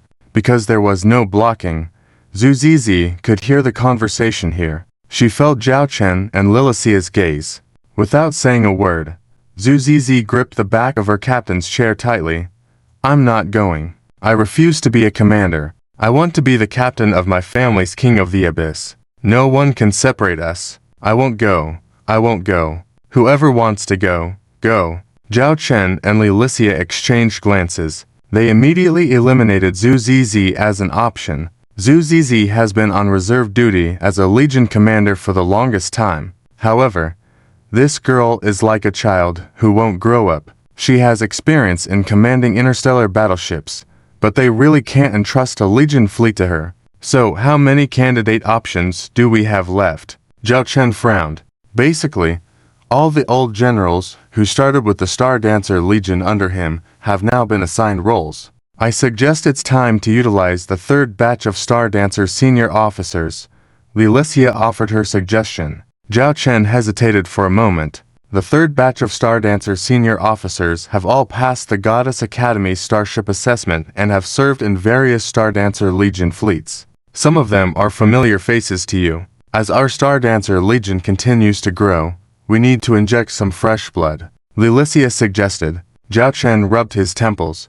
Do you have any suitable suggestions? Lilicia brought up to holographic images. Qing Man, of the Snake People clan, was once Medusa's subordinate and has served as a captain for over a year in our Star Dancer Legion. Wei Shishi, a soldier from the Starlight Empire, was formerly one of the Princess Legion fleet's captains under the reign of the Empress. After the end of the Starlight Empire's civil war and the Empress's succession, on Princess Zhao Ruyu's recommendation, she joined our Star Dancer Legion. She fought alongside Commander Charlotte, who praised her performance. These two are the candidates I believe are most suitable currently. Lilicia recommended? Zhao Chen seemed to have a few connections with these two. He took a deep breath and finally, with a swipe of his finger, the two holographic images began to spin rapidly, like a roulette wheel. In the end, Wei Shishi stood in front of Zhao Chen. Let it be her.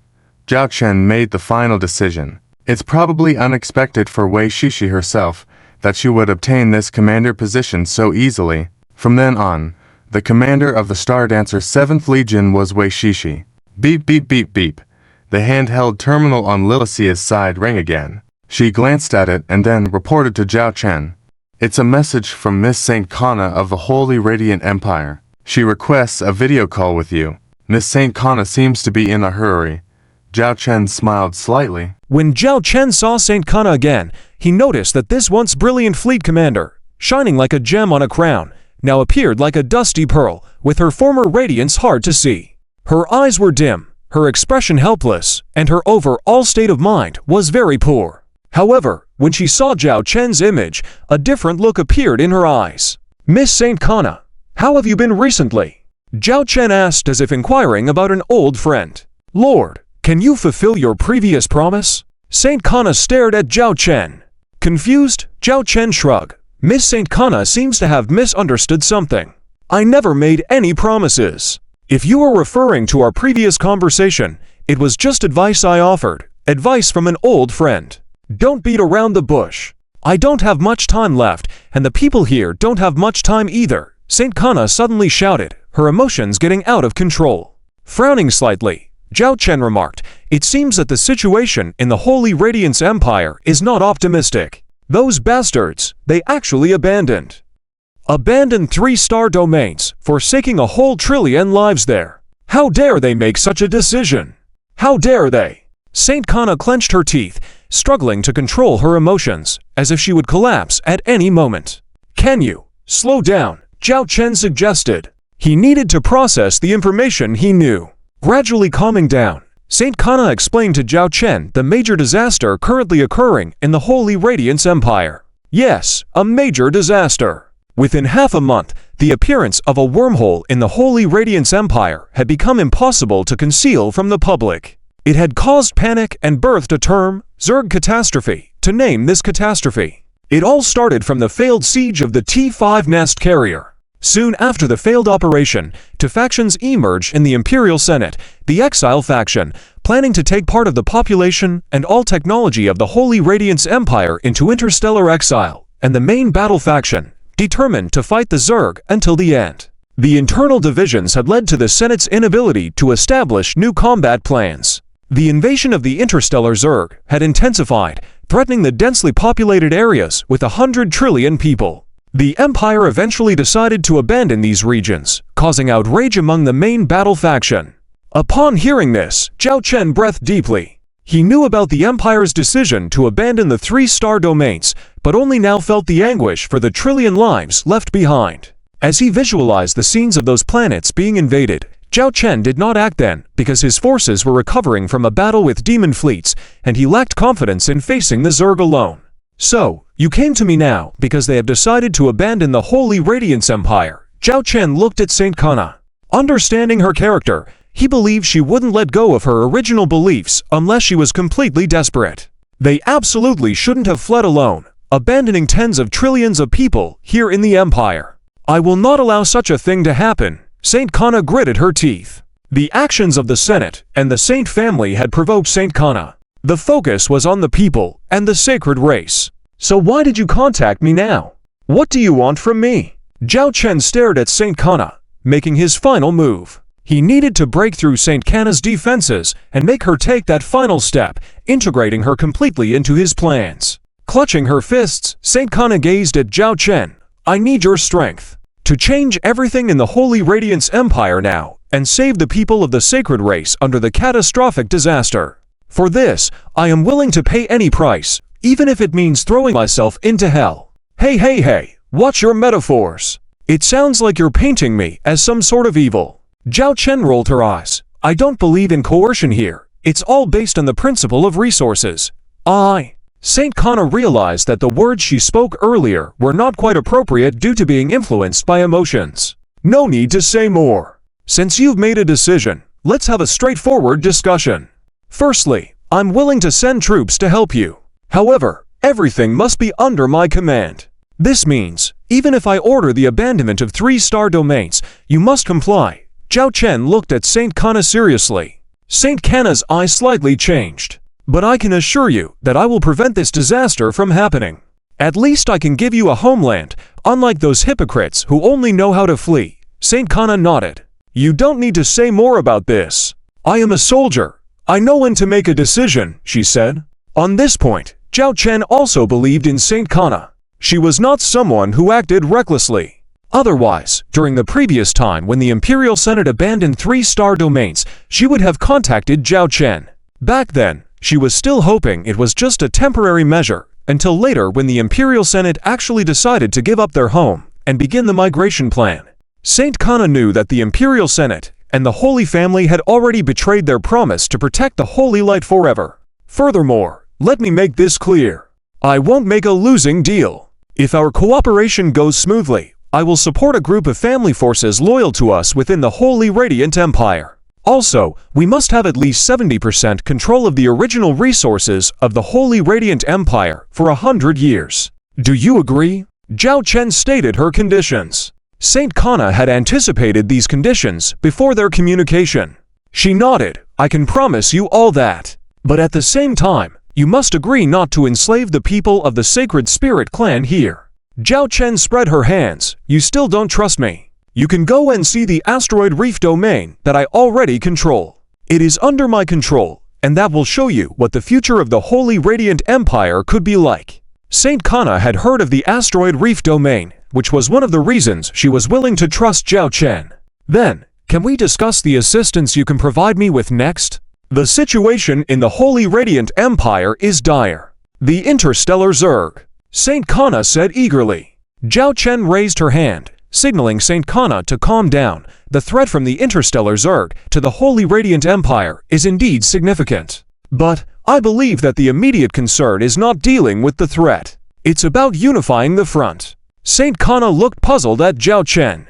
You've already given up 3-star domains, and the situation there cannot be changed now. Even if I were to dispatch all of my Shadow Dragon legions at this moment, it wouldn't save those 3-star domains. As the commander of the Angelic Legion, I think you should understand this, Zhao Chen explained. Saint Kana nodded. And the complete destruction of the 3-star domains by the interstellar Zerg, according to our calculations here, will take at least a month. And during this month, we can clean up the remnants within the Holy Radiant Empire. As I just mentioned, to completely deal with the interstellar Zerg, the first thing to do is to have no worries behind. Can we afford to have people dragging us down in the front lines while taking away all the resources? Zhao Chen hinted at something with her words. Are you suggesting to deal with the Imperial Senate and the Holy Family first? Saint Kana asked. Zhao Chen nodded. The Holy Radiant Empire is currently seriously ill, with external injuries and internal problems. To treat it, we first need to address the internal issues and strengthen the foundation. I am giving you 1 month to deal with the Imperial Senate and the Holy Family. I need, after 1 month, the entire Holy Radiant Empire to have only one voice. And that voice will be yours, Saint Kana. Zhao Chen pointed at Saint Kana. At this moment, Saint Kana hesitated. But the next sentence from Zhao Chen completely dispelled her doubts. If you are worried about the people of the Sacred Spirit clan being threatened by the Zerg, think about it from a different angle. As long as you quickly deal with the Imperial Senate and the Holy Family, can't you then free up your hands to deal with the Zerg earlier? Saint Kana took a deep breath and looked at Zhao Chen firmly. All right, let's deal with the Imperial Senate and the Holy Family first. But relying solely on the strength of my Angelic Legion, it will be difficult to accomplish this. You don't need to worry about that. You just need to make the plan, then send it to me. As long as I approve it, you will receive any assistance you need. Zhao Chen assured. Okay, I will start preparing now. Saint Kana didn't want to waste any time. As she was about to disconnect the communication window, she looked at Zhao Chen. I hope you won't make me regret the decision I've made. Zhao Chen smiled slightly without saying a word. Time would provide her with a satisfactory answer. The video call ended.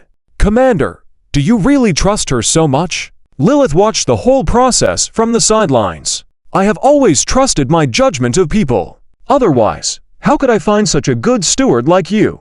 Zhao Chen joked, looking at Lilith. Lilith rolled her eyes at Zhao Chen and went to do her own tasks. But as she turned around, there was a sweet smile on her lips. On the other side, Saint Kana quickly finalized a series of plans in the shortest amount of time. Miss, you haven't eaten for a day, a maid outside the door called out. Leave it outside, Saint Kana's voice came through. If it weren't for still hearing the Mrs. voice, the maid would probably have gone to call for help to break into the Mrs. room. Inside the room at this moment, the light was dim, with only a slight glow at the office desk, emitted by multiple electronic screens. Saint Kana looked at the plan she had finalized, a hint of a crazy smile on her face. It was hard to believe that she was about to destroy the political system of this empire with her own hands. Yet, she felt no guilt or remorse at this moment. Perhaps deep down, she already believed that the Imperial Senate was a corrupt entity far past its prime. Saint Kana opened the communication device and contacted someone. Inform the Holy Family that the Angelic Family is willing to agree to the migration plan. But we must discuss the detailed plan. The location will be at the Imperial Senate. Invite all families who agree to the migration plan to attend. After ending the call and standing in the dim room, Saint Kana stood like a statue for a long time.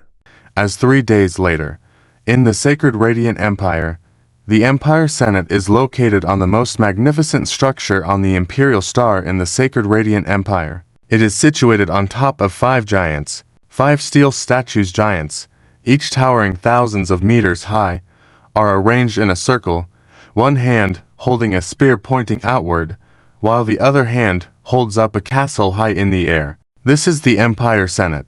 The 5 statues outside represent the 5 consuls selected by the Empire Senate. These 5 consuls safeguard the Sacred Radiant Empire. That's how Saint Kana used to think. But now, perhaps she understands. These 5 towering statues are not safeguarding the sacred radiant empire, but rather the elites of the Empire Senate, the aristocratic powers. A shuttle slowly descended. Saint Kana followed her father and uncle as they disembarked from the shuttle. Saint Kana glanced around and noticed many people had come in small groups. Although the Saint Angel's family was not as powerful as the Saint's family, they were still among the top 5 families in the Sacred Radiant Empire. For this meeting, since the Saint Angel's family, who had originally opposed the relocation plan, had indicated they were willing to consider, almost all major families had come. However, even Saint Kana herself had not anticipated so many people would attend. She had thought only a few families, the elders of the Empire Senate, and the consuls would come, but the actual number far exceeded her expectations by tens of times. It felt more like a banquet than a meeting. Saint Kana knitted her brows and asked, "Why are there so many people here?" Her uncle chuckled, "Isn't that normal? This meeting is crucial. The relocation plan is not merely about leaving here and surviving elsewhere. It involves deciding who will hold key positions in this plan, the future resource allocation, and how many people from each faction will board the starship for the long journey." The answer was already obvious. Everything was for the distribution of benefits. Saint Kana remained silent and followed her father and uncle into the gates of the Empire Senate. The scene inside the gates disgusted her. Behind the gates of the Empire Senate was a large square, which usually hosted special ceremonies. But now, it was filled with various food and decorations, resembling a banquet hall. People who had arrived early were gathered in small groups, dressed in glamorous attire, holding wine glasses, chatting and laughing. There were even some with beautiful companions by their side. In Saint Kana's eyes, it all seemed so ridiculous. The grandeur of this banquet could probably supply the frontline fleet's logistics for a long time. How laughable. Saint Kana walked through the crowd expressionlessly. During this process, many people spotted her and approached with wine glasses in hand, wanting to chat. Given that the Saint Angel's Legion was one of the few legions within the Saint Light Legion that retained fighting strength, some supported the relocation plan, including her uncle. Her father, Chief George of the Saint Angels, had always been indecisive. Up to this point, Saint Kana had been adamant about defending the Sacred Radiant Empire, and Chief George naturally sided with his daughter. "Saint Kana, people are greeting you." Seeing Saint Kana ignoring them, her uncle turned to the guests and said, "I apologize. Everyone. My niece has this personality and isn't comfortable in such settings. Ignoring her uncle, Saint Kana proceeded. Among the Saint Angel's family were some who supported the relocation plan, led by her uncle. Her father, Chief George, remained ambivalent. This decision to consider the relocation plan had caught him off guard, as he had always believed he understood his daughter well. Given her temperament, he never imagined she would agree to abandoning the Sacred Radiant Empire. "Father, I have my own plans," Saint Kana said quietly. As Saint Kana approached the doors of the Senate Hall, several figures emerged. "Chief George, Commander Saint Kana, for this meeting, let's convene here directly," said a thin elderly man in military attire standing in the middle. Seeing the man, Chief George bowed first. "Greetings, Chief Consul Andrew." Andrew was the Chief Consul of the Central Star Domain, also the Chief Elder of the Empire Senate and former Chief of the Saint's family. The weight of these 3 titles indicated his esteemed status within the Sacred Radiant Empire. Standing on his sides were 2 individuals, the Chief Consul of the Eastern Star Domain, Ernest, who had led military expeditions before, and Stanford, the Chief Consul from the Southern Star Domain, known to the Star Alliance for his interaction with the Osprey Legion. On the right side stood a tall, beautiful lady, Melissa, the only one not in military attire, representing the Western Star Domain. Finally, a robust middle-aged man, Gilbert from the Northern Star Domain, exuded a strong military aura. All 5 consuls were present, along with the Senate elders who had emerged as well. They stood on the steps in front of the Senate Hall, overlooking the crowd, displaying their authority. The noble guests on the square ceased their conversations and turned their attention to these high-ranking authorities within the Sacred Radiant Empire's pyramid. Alright, as per our discussions in the Senate, the majority has agreed, while a few abstained. We are moving forward with the relocation plan and will begin the execution. The purpose of gathering you all here today is to establish the detailed processes of the relocation plan. Once these are finalized, we will make preparations swiftly and embark on a journey with the seeds of hope for the Sacred Radiant Empire, seeking the future of the Saint Light. Chief Consul Andrew raised his hand and spoke. The people below applauded and cheered. Saint Kana watched coldly, her eyes filled with ice. She had informed her father to convey to the Senate that the Saint Angel's family did not oppose the relocation plan. With the implicit agreement of the Saint Angel's family, there were no longer any obstacles to the relocation plan. Saint Kana had finally received the list she desired. At this moment, she could finally discard her disguise and expose these hypocritical individuals. Suddenly, Saint Kana stepped forward, pointing angrily at Chief Consul Andrew. The future of the Saint Light. I do not know where the future of the Saint Light lies, but I do know that the Saint Light will never allow traitors like you to abandon tens of billions of people in the Sacred Radiant Empire and seek a selfish existence. You are traitors of the Saint Light. Saint Kana said so. It immediately made the atmosphere on the scene become strangely quiet. All eyes were on Saint Kana. Governor Andrew's hawk-like eyes fell on Saint Kana, but he did not speak to her. Instead, he directly questioned Chief George. Chief George, what does your angel family mean? Chief George was confused himself at this moment, although he knew his daughter must have some plan. But this was too risky. Even if you disagree with the relocation plan, you shouldn't just jump out in this kind of situation. That's seeking death. He anxiously looked at his daughter, Saint Kana, who gave him a reassuring look. Misunderstanding. It's all a misunderstanding. This is just a joke my niece made with everyone. Saint Kana's uncle spoke up at this time, constantly smiling and apologizing. At the same time, he looked at his niece and his older brother, signaling them. What on earth were these two doing, causing a scene here? They must be crazy, while he still wanted to live. This is not a misunderstanding. Today, I am going to clean up this corrupt and degenerate place called the Imperial Senate. I will also judge you sinners who betray the Holy Light and the Holy Spirit clan. Saint Kana raised her hand and pointed at Governor Andrew and the nobles below. Her scornful gaze swept across the people present. Saint Kana, if you don't want to live, just say it. I can help you with that. You want to judge us? What authority do you have? Secretary of the East, Ernest, taunted, pointing at Saint Kana. The people below also pointed and insulted Saint Kana, and some nobles, who were originally not on good terms with her, also seemed to be ready to attack Saint Kana. What rights do you have? You can try and see if I have that right. Saint Kana smiled slightly. In the past, this smile would have been captivating to her admirers, but at this moment, few paid attention to that. Everyone just thought, Saint Kana has gone mad. Completely mad. Mad. This woman is completely mad. Damn it. If you want to go crazy and die, don't drag us down with you. Governor Andrew, I have nothing to do with them, really no connection at all. Seeing the situation unfolding, the uncle immediately distanced himself from Saint Kana. However, no one paid attention to this clown at the moment. Just as everyone was curious whether Saint Kana had gone mad or where this confidence came from, they heard a certain sound above their heads. Then, black shadows shot down from the clouds. Warning, warning, warning. Unidentified aircraft detected approaching. Activate defense cannons. Suddenly, the warning system around the square rang out, and dozens of cannons emerged, aiming at those black shadows in the sky. The barrage of bullets headed towards those black shadows. Some shadows were hit, but more broke through the bullets and counterattacked the defense cannons.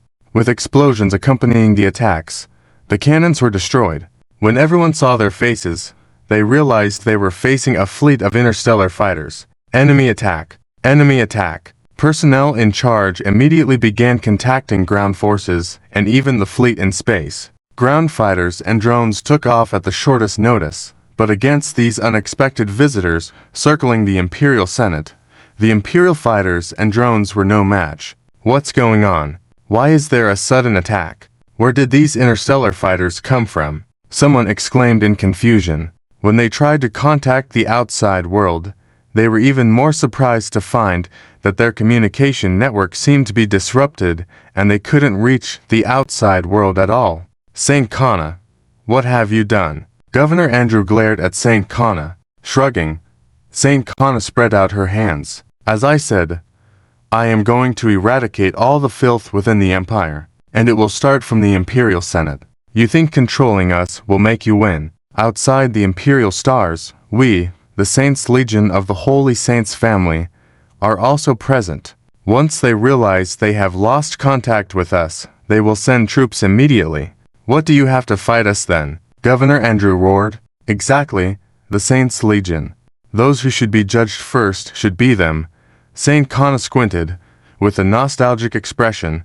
When I searched through military files, I found encrypted data related to the Saints Legion. In a recent beheading military operation against the T5 Nest mothership, the commander of the Saints Legion was indeed concerned about heavy losses in the fleet. Without notifying other allied fleets, they withdrew from their combat positions. This indirectly led to the collapse of the later lines. You know, the Saints Legion deserting the battlefield. According to our imperial law, how should deserters be treated on the battlefield, Governor Andrew? Or should I address you as the elder of the Holy Saints family? You're slandering. Governor Andrew's eyes revealed a hint of unease, quickly masking it. As long as he didn't admit, no one could touch him. The dead don't speak ill of the living. Well, so be it. The Saints Legion is the pride of your Saints family. I will let you witness firsthand how your precious Saints Legion will fall.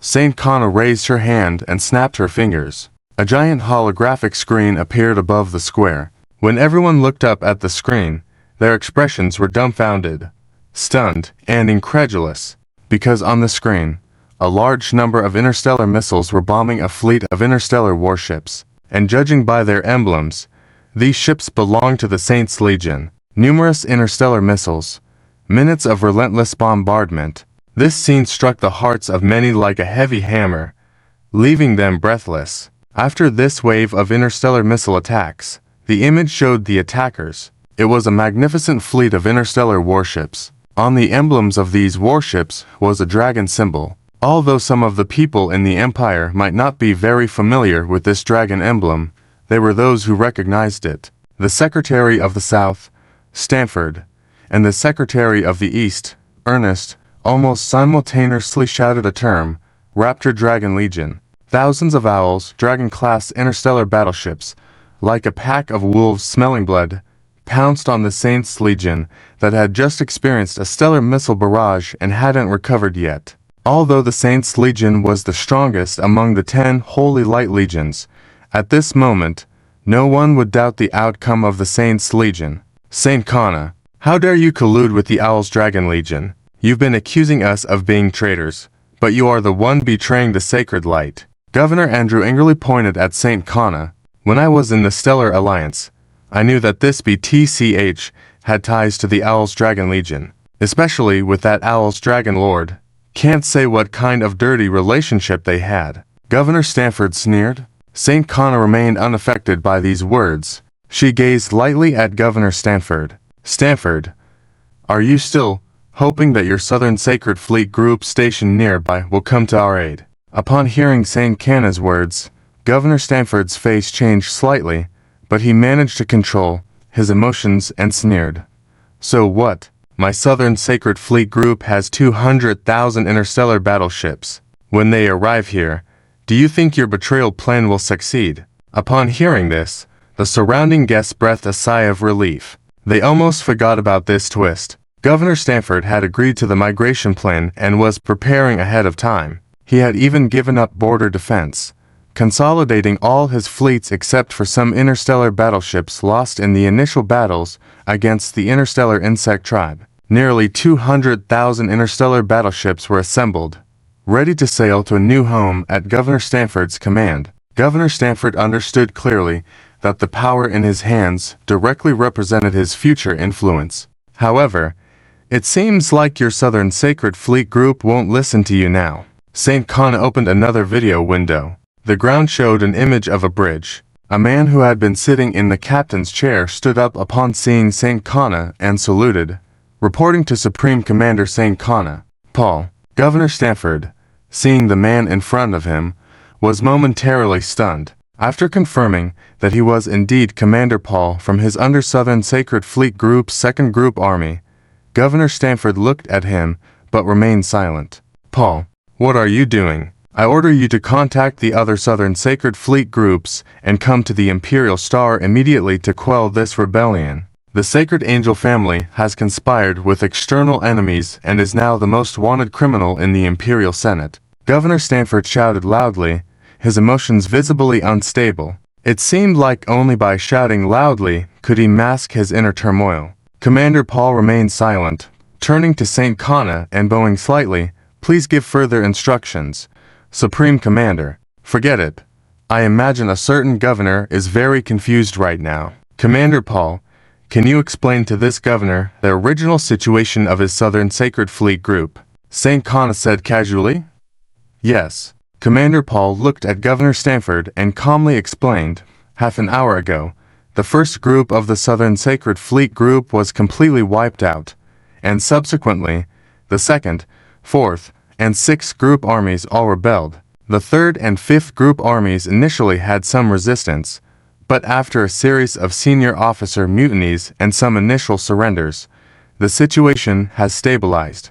The 8th Group Army, having been reorganizing in Starport after battles against the interstellar insect tribe, joined our cause after receiving our information. The governor of the 8th Group Army also expressed willingness to join our camp. As of now, the Southern Sacred Fleet Group has been entirely reorganized into the 2nd Group Army of the Sacred Angels, with over 150,000 interstellar battleships under our control. Report completed. After listening to the soldier in the video window, most of the guests present were in shock, but Governor Stanford was visibly shaken the most. He involuntarily took several steps back, shaking his head repeatedly, muttering, "Impossible, absolutely impossible. This can't be happening. My first group army has 30,000 interstellar battleships.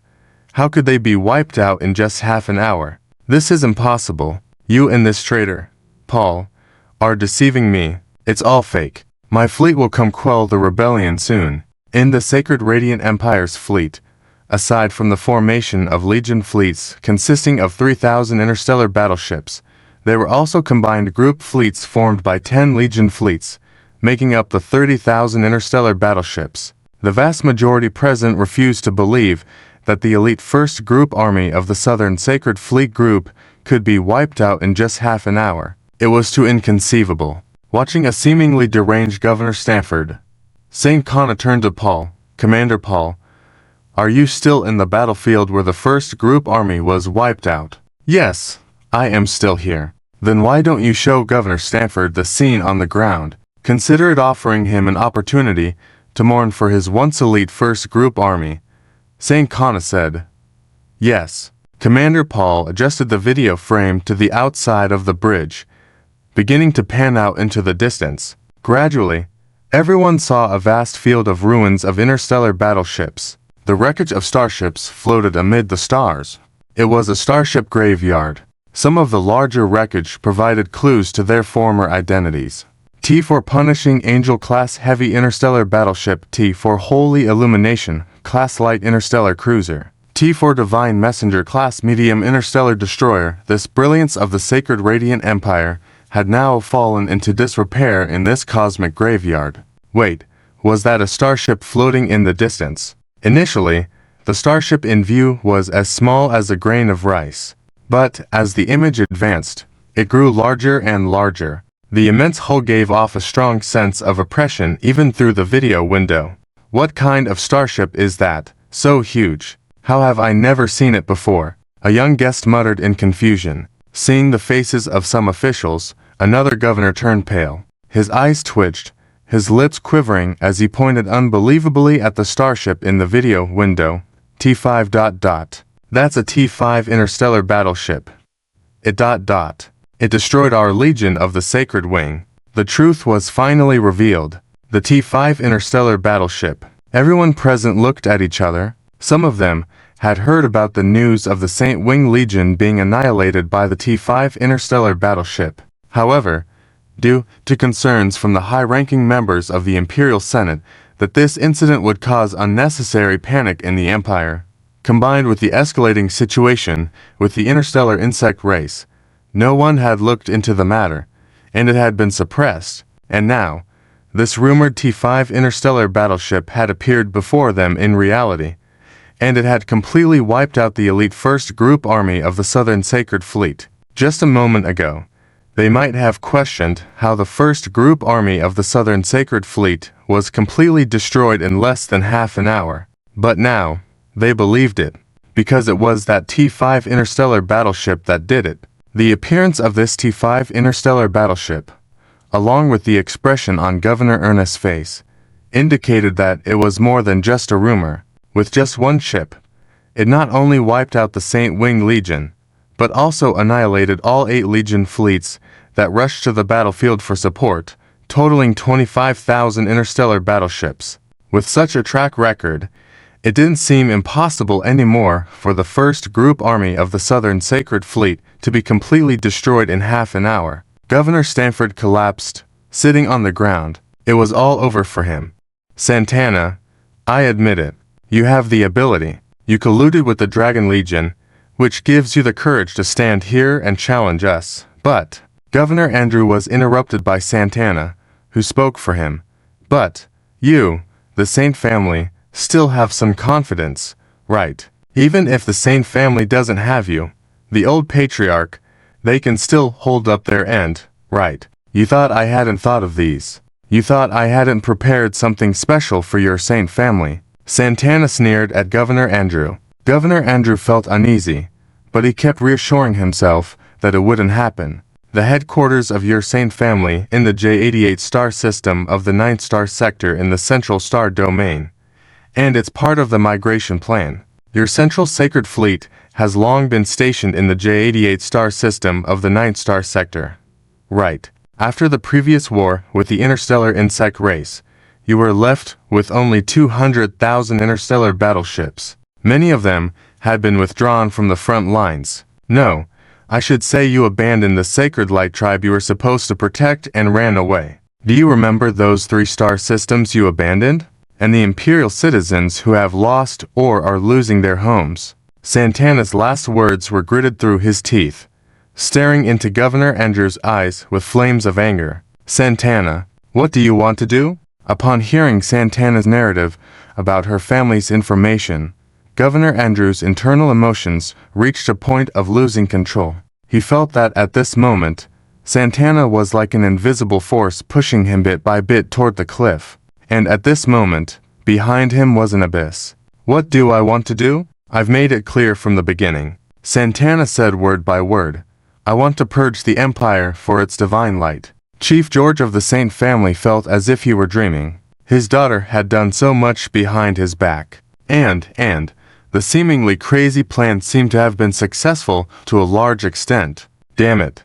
What did he miss? And why did the people around him look at him strangely? We really don't know anything like you guys. At this moment, Santana raised her hand again. Seeing this familiar gesture, those who had experienced it twice before had a bad feeling and looked toward the additional video window. The war scene in that video was particularly intense. There was a considerable amount of artillery fire. Isn't that the main star of the Saint family? At this moment, a keen-eyed person suddenly exclaimed. Hearing this, everyone noticed that the background of the war scene seemed to show a planet that was indeed the main star of the Saint family. Although it was far away, one could vaguely see that the current situation of the main star was not optimistic. The spaceport near the orbital plane was under attack, emitting flames. Several space elevators had landed on the surface of the planet like chains of fire. From space, they looked like bloody scars.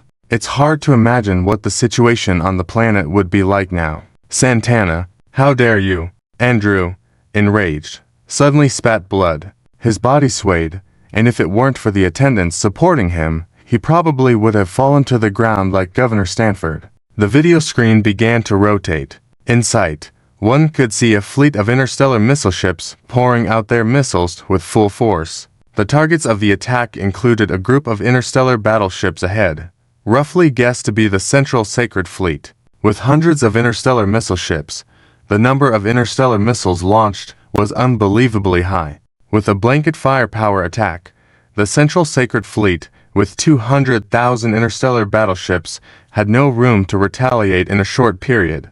And at this moment, on the edge of the screen window, 3 forces from the Dragon Legion surged. Roughly estimated, there were nearly 10,000 interstellar battleships from the Dragon Legion series. The strength of the Dragon Legion was well known to everyone. It was said that a single Dragon Legion could take on 10 enemies. Moreover, there were so many interstellar missile ships present. Everything seemed predetermined. What do you say? It's time for you to make a choice. I'll be frank, there won't be another chance after this. Santana suddenly spoke at this moment. This made everyone momentarily unresponsive, not understanding who was speaking. Abandoning the Imperial citizens by the Saint family is unforgivable. The Imperial Senate branding the Saint family as rebels and using them as puppets is despicable. From now on, I, Melissa, will wholeheartedly support General Santana. For the Empire's sake, we'll purge it. My fleet is ready to launch an attack on the Eastern Sacred Fleet at any time. Governor Melissa stepped forward to Santana with a beautiful smile and a calm tone. Melissa, you dare to betray us. Governor Ernest pointed unbelievably at Melissa, who moments ago had proclaimed the intention to subdue his fleet. Commander Santana, please grant me communication permission.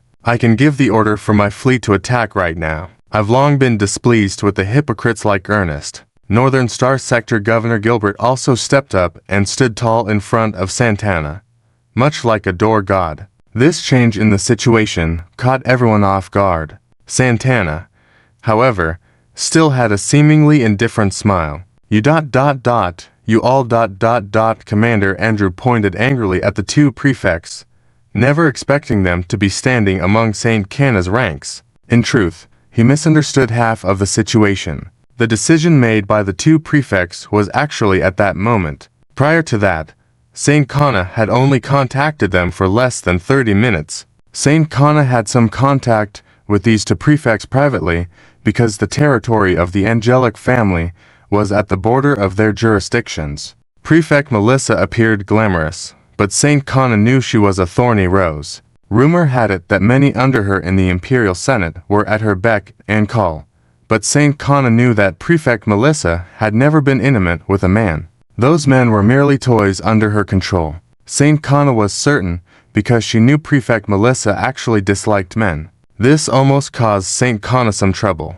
However, after that incident, Saint Cana and Prefect Melissa maintained a relationship of mutual respect, though somewhat wary. In the discussions of the Imperial Senate on the catastrophic events caused by the insectoids, whether regarding the Exodus plan or the coexistence with the Empire, Prefect Melissa displayed an ambiguous attitude. This did not surprise Saint Cana because Prefect Melissa was known to be wavering in her beliefs. Initially, Saint Cana had conflicting beliefs with her over this. Prefect Melissa was someone who prioritized self-interest, controlling nearly 1/3 of the interstellar trade within the Divine Radiant Empire. She would even dispatch her military fleet for escort missions in exchange for money. In her eyes, everything had value, even fighting for the country. Therefore, Prefect Melissa was skilled at sensing the winds of change. Saint Cana was certain that if she did not take a stance, Prefect Melissa would undoubtedly support the Exodus plan and leave the Empire without hesitation. In her own words, she was the captain of this ship, and she had to ensure that her crew could weather the storm and sail towards dawn. She could not betray the trust of those who followed her. As for the rest, it was unimportant. Understanding Prefect Melissa's character well, Saint Cana approached her first and revealed her cards. However, the astute Prefect Melissa did not make an immediate decision, and Saint Cana did not press her. As for Prefect Gilbert, he was straightforward, aggressive, and passionate. Unfortunately, among the 5 prefects, he was the poorest and most timid. The Holy Family controlled all military factories supplying interstellar warships for him. As he had no connections, rising from the bottom through military achievements, many considered him the most easily controlled puppet. Thus, among outsiders, Prefect Gilbert was often called a hound of the Holy Family. It was likely that at that moment, Commander Andrew never expected that the hound he had raised would suddenly turn against him. I am the captain of this ship, and for the sake of my crew, I must consider the future. I'm sorry, Elder Andrew, Prefect Melissa said apologetically, with a faint smile on her lips. This was a genuine smile. It was evident that Prefect Melissa, too, did not favor the Exodus plan. After all, she had established her interstellar trade empire here. Since the moment I became a soldier, my dream has been to defend my planet, my star system, and my homeland. Perhaps, for a period, I forgot my original intentions. Fortunately, Commander St. Connor woke me up. She showed me the tragic devastation caused by the interstellar insectoids in the 3-star domains abandoned by you. My faith does not allow me to watch this scene unfold across the entire Divine Radiant Empire. Prefect Gilbert stood taller, feeling like he was standing upright for the first time in decades. St. Connor turned to look at the nobles below. She despised these people, but she had to admit that she needed them to control the current Divine Radiant Empire. If it were peacetime, she might have removed them without hesitation, but not now. The Empire needed a stable order, an established military order, to provide logistical support for the impending long-term battle with the interstellar insectoids. Eliminating these nobles would throw their territories into chaos for a while. Restoring order would require deploying many interstellar fleets, which St. Connor did not have time or resources for right now. So, she had to use these people. St. Connor stared down at the crowd like an icy beauty, her sharp gaze conveying a chilling sensation, as if they were always under the threat of a blade and could lose their lives at any moment. You must have seen the current situation of the Empire. The 10 divine radiant legions, the holy saints, the wings of holiness, the holy sentinels, the holy priests, the holy riflemen, all gone. Even after the Holy Nun Legion regroups, the replenished fleet is only at 70% of full strength. The Holy Crusade Legion has not been reorganized to this day, with less than 300 interstellar warships remaining, essentially defunct. The only forces remaining with combat effectiveness are the Tribunal Legion, the Radiant Legion, and my Holy Angel Legion. St. Connor paused at this point. Prefect Melissa interjected. The Radiant Legion now fully obeys the orders of Commander St. Connor. Behind the Radiant Legion was Prefect Melissa's control.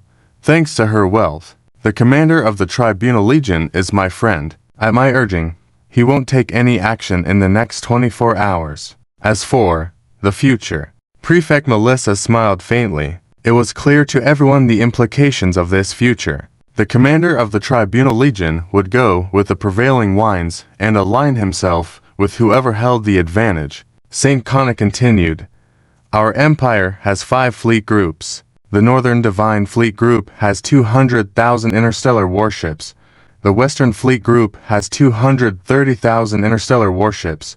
The Southern Fleet Group has 150,000 interstellar warships, totaling nearly 600,000 interstellar warships under my control. It won't be long before you hear about the Eastern Divine Fleet Group and the Central Domain Divine Fleet Group.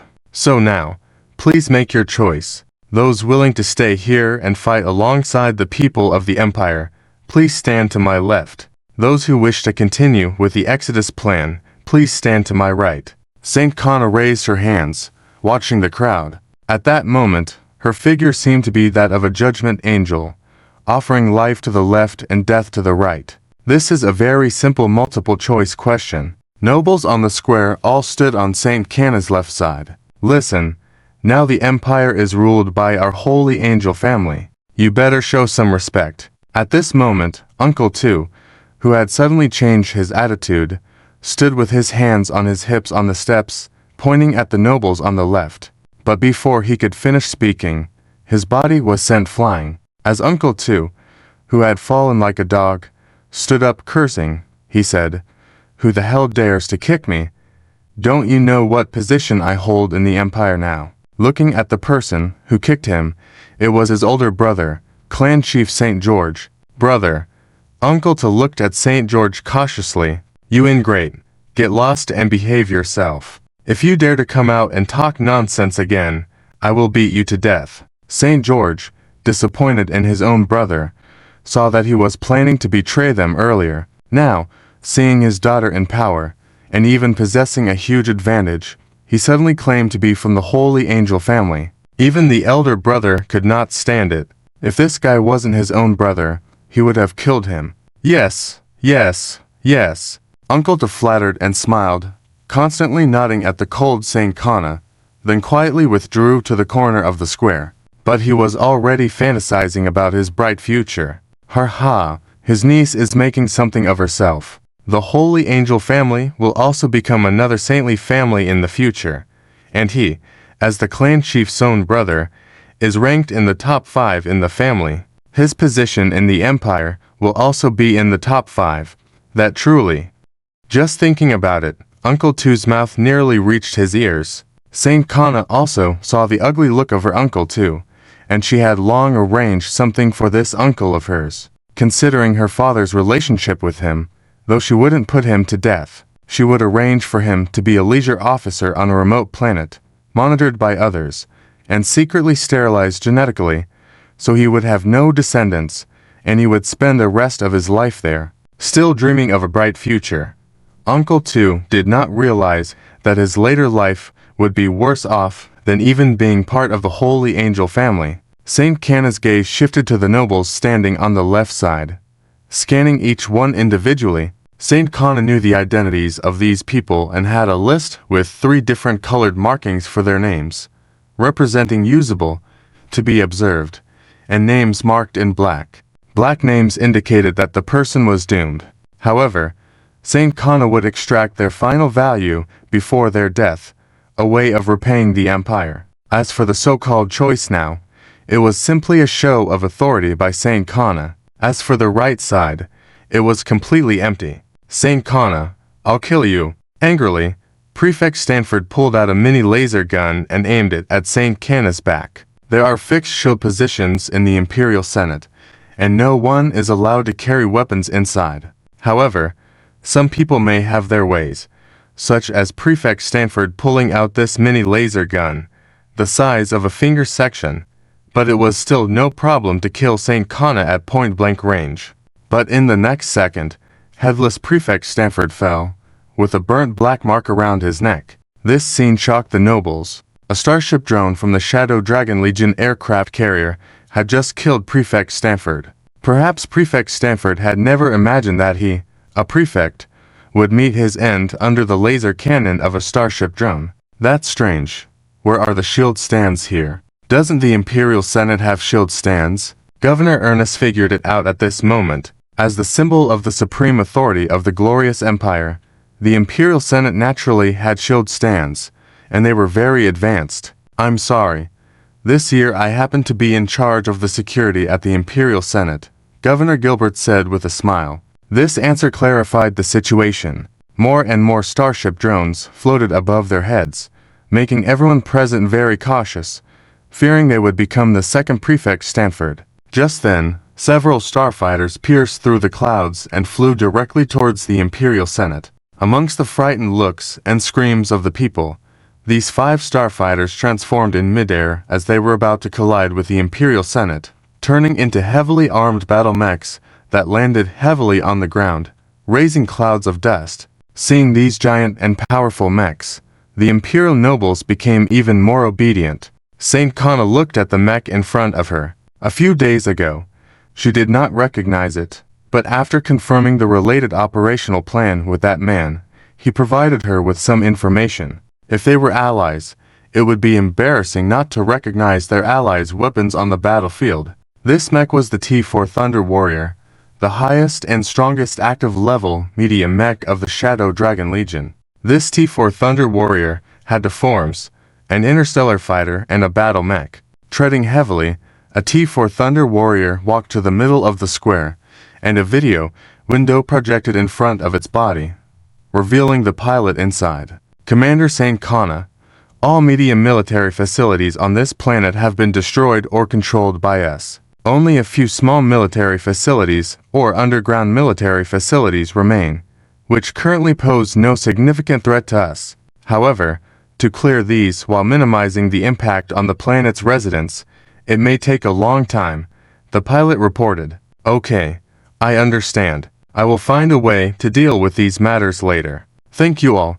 Saint Kana sincerely thanked the distant reinforcements. After that, here, the pilot looked at the people on the square, and the T-4 Thunder Warrior's 63-barreled Gatling-style medium-beam cannon began to move. The sight of the dark cannon moving towards them made the nobles' emotions collapse, and many even started crying. If they were hit by this cannon, they would not be lucky like Prefect Stanford, who had a headless body. Their remains would likely be obliterated. These people have surrendered.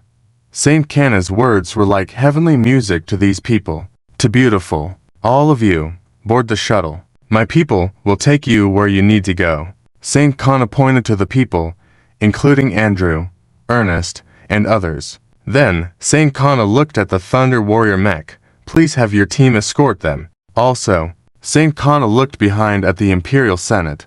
There is no need for this place to exist anymore. About 15 minutes later, Saint Kana boarded a shuttle and flew towards the clouds. In her rearview mirror were the 5 collapsed stone statues and the Imperial Senate. T5. Dark Lord class interstellar dreadnought. A bridge. How is the situation on various local battlefields? Everything is going smoothly according to Saint Kana's plan. Very smoothly. I estimate that those Imperial elders and nobles had no idea something like this would happen. Caught completely off guard. Lily's secretary stood beside Zhao Chen and said. Zhao Chen couldn't help but chuckle. Yes, who would have thought they'd be robbed of their properties? But it's all thanks to Saint Kana's plan. This commander of the Holy Angel Legion is not as simple as she appears. Although she looks like a pure and innocent young girl, she has already established her own network. Think about it, people from such big families, none of them are kind-hearted. How are you preparing to deal with this mess of the Radiant Empire? Lily's secretary deliberately emphasized on the last 3 words. A mess indeed. The current Radiant Empire may seem glorious on the surface, but internally, due to various issues, it has long been decaying. Like a dam that has been hollowed out, it could collapse at any moment, causing widespread destruction. Calling it a mess may actually be an understatement, because with the existence of that level 5 permanent cosmic wormhole, the Radiant Empire is like a time bomb that could explode anytime. Zhao Chen sighed, touching his temple. Unfortunately, he couldn't let this bomb go off. His territory is right next to this dam called the Radiant Empire. If that dam collapses, the resulting flood will reach Zhao Chen's village. Just like the saying, when the city gate burns, the fish in the pond will be affected.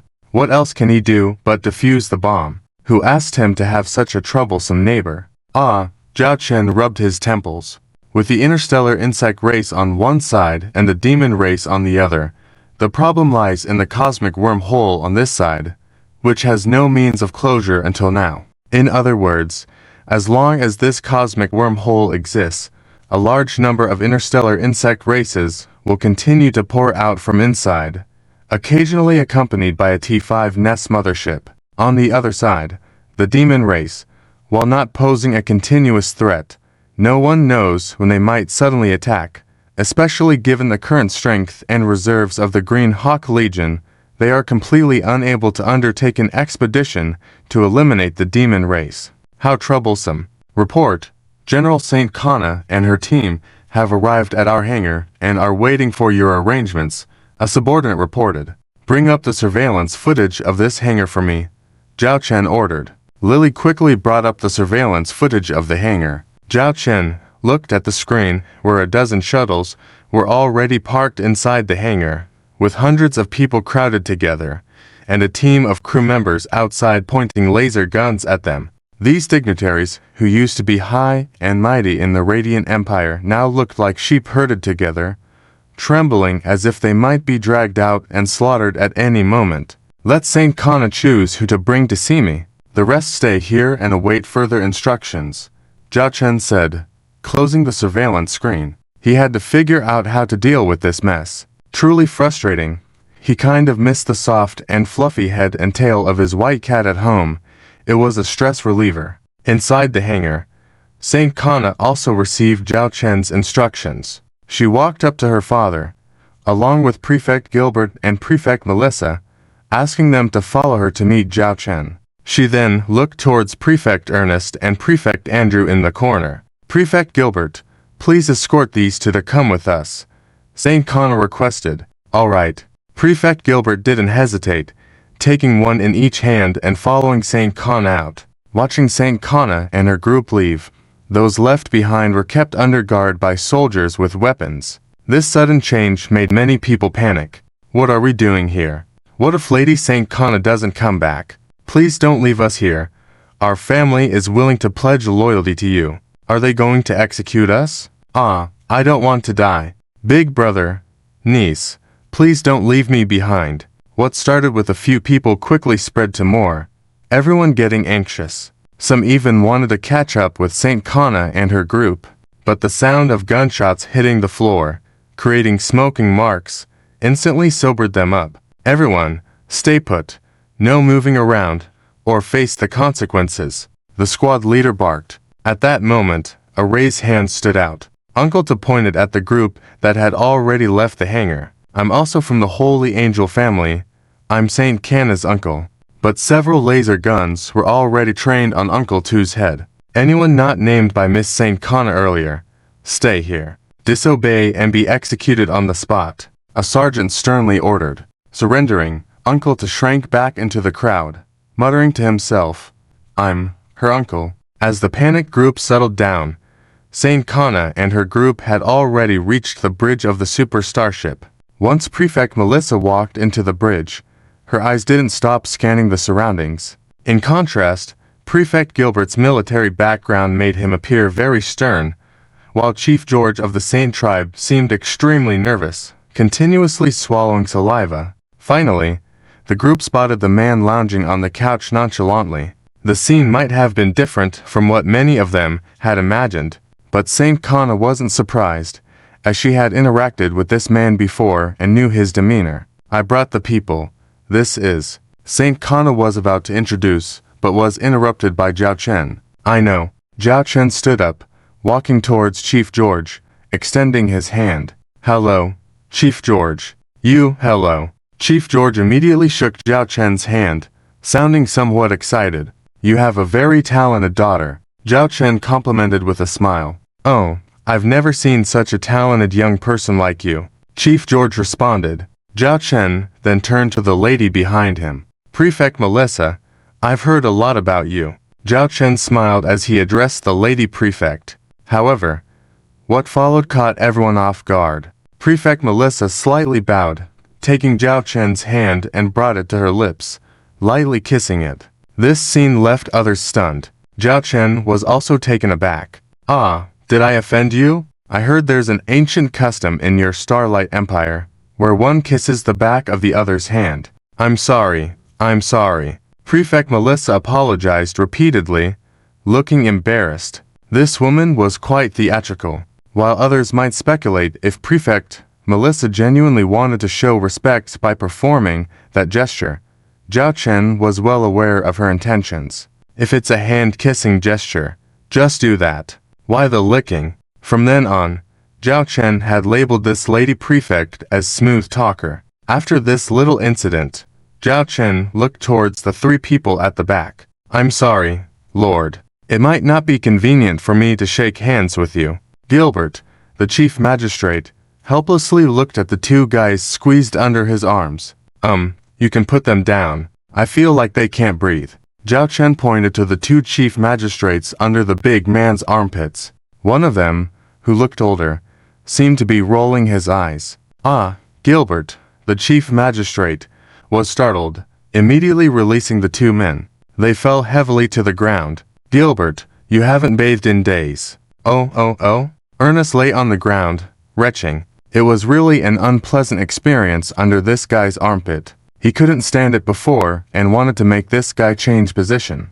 But instead, the guy seemed to think he was struggling, and actually squeezed even tighter. If this were to get out, a Grand Imperial Chief Magistrate dying under someone's armpit. Thinking about it, Ernest felt like he had fallen into a pit of ice. Hey, are they dead? Zhao Chen walked over to the old man and kicked him a few times. Sir, please be careful. Just now there was a guy on the Imperial Star hiding a mini laser gun trying to attack Saint Kana.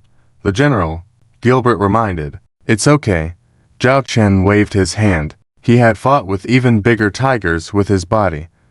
So why worrying about this old guy? Cough, cough. At this moment, Andrew also recovered. He opened his eyes and looked at the young man in front of him, taking a look around. You're the Lord of the Owl Dragon. Yes, it's me. Don't you have anything to say to me? Zhao Chen looked at the old patriarch of the Saint clan. Everything is fair in war. I will obey your will. Andrew had also come to terms with the situation. Lord, I am willing to submit. I can have my family serve you. Ernest, on the other hand, was quite respectful, kneeling on the ground like a loyal dog. Before, when you came all the way to Warhammer to conquer me, weren't you quite arrogant? I've heard many rumors about your might, saying you would annihilate my fleet and let me know the cost of provoking the Sacred Light Empire. Now here I am in front of you, and I'm curious to know what price you will make me pay. Zhao Chen smiled as he looked at Ernest. He had a bad habit of holding grudges. I was blind and foolish, and spoke arrogantly. Please forgive me this time, Lord. I will surely serve you faithfully, Ernest pleaded. At this moment, Zhao Chen had already walked back to Saint Kana's side, whispering in her ear, I know you want to show off in front of me, but I don't want to see them. They may be the chief magistrates of your empire, holding high positions, but here, they are beneath even a dog. Let them leave. They would dirty my bridge. Sorry. Saint Kana bowed her head and then prepared to escort the two out of the bridge. First, leave them outside the bridge. Let's talk about some things first, Zhao Chen said. Understood. Saint Kana replied. Let me do it. I'm good at this kind of thing. Gilbert volunteered, somehow managing to come up with two ropes and binding the two in a unique way before throwing them outside the bridge door. The crew coming in and out of the bridge all turned their heads, with a 300% increase in head-turning rate. With no irrelevant people around, Zhao Chen looked at the two chief magistrates in front of him, a female general he had assisted and her father. What do you think the future course of the Sacred Light Empire should be? Zhao Chen spoke. This question seemed simple, but no one present dared to offer a suggestion. Although on the surface, Saint Kana had promoted the action to overthrow the Imperial Senate, in reality, the true controller behind the scenes was this Lord of the Owl Dragon. The future development of the Sacred Light Empire depended on him. If they said something that displeased the Lord of the Owl Dragon, who knew what the consequences would be, since you don't speak, I will. After I'm done speaking, just nod or shake your heads, Zhao Chen said, looking at the four of them. The four nodded in unison, but the next moment, Saint Kana screamed, What? Me? As Empress? No, no, I can't be Empress. How can I be Empress? I'm already struggling as a Legion commander. Being Empress, I definitely can't do it. What do you think about Saint Kana? Zhao Chen asked the other three. As the Lord thinks it's fine, then it's fine. Melissa nodded. We have all witnessed Saint Kana's abilities. I think there's no problem, Gilbert agreed. Well, it's fine. Chief George of the Saints was also confused at the moment, feeling like he was dreaming. His daughter had overthrown the Imperial Senate, and now she had to become Empress. I really can't do it.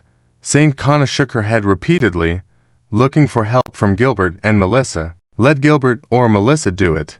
They have more prestige than me. Melissa looked at Saint Kana, thinking to herself, Darling, this position doesn't depend on who is more skilled, but on who that man is willing to have. Who is qualified to sit in this position? Saint Kana.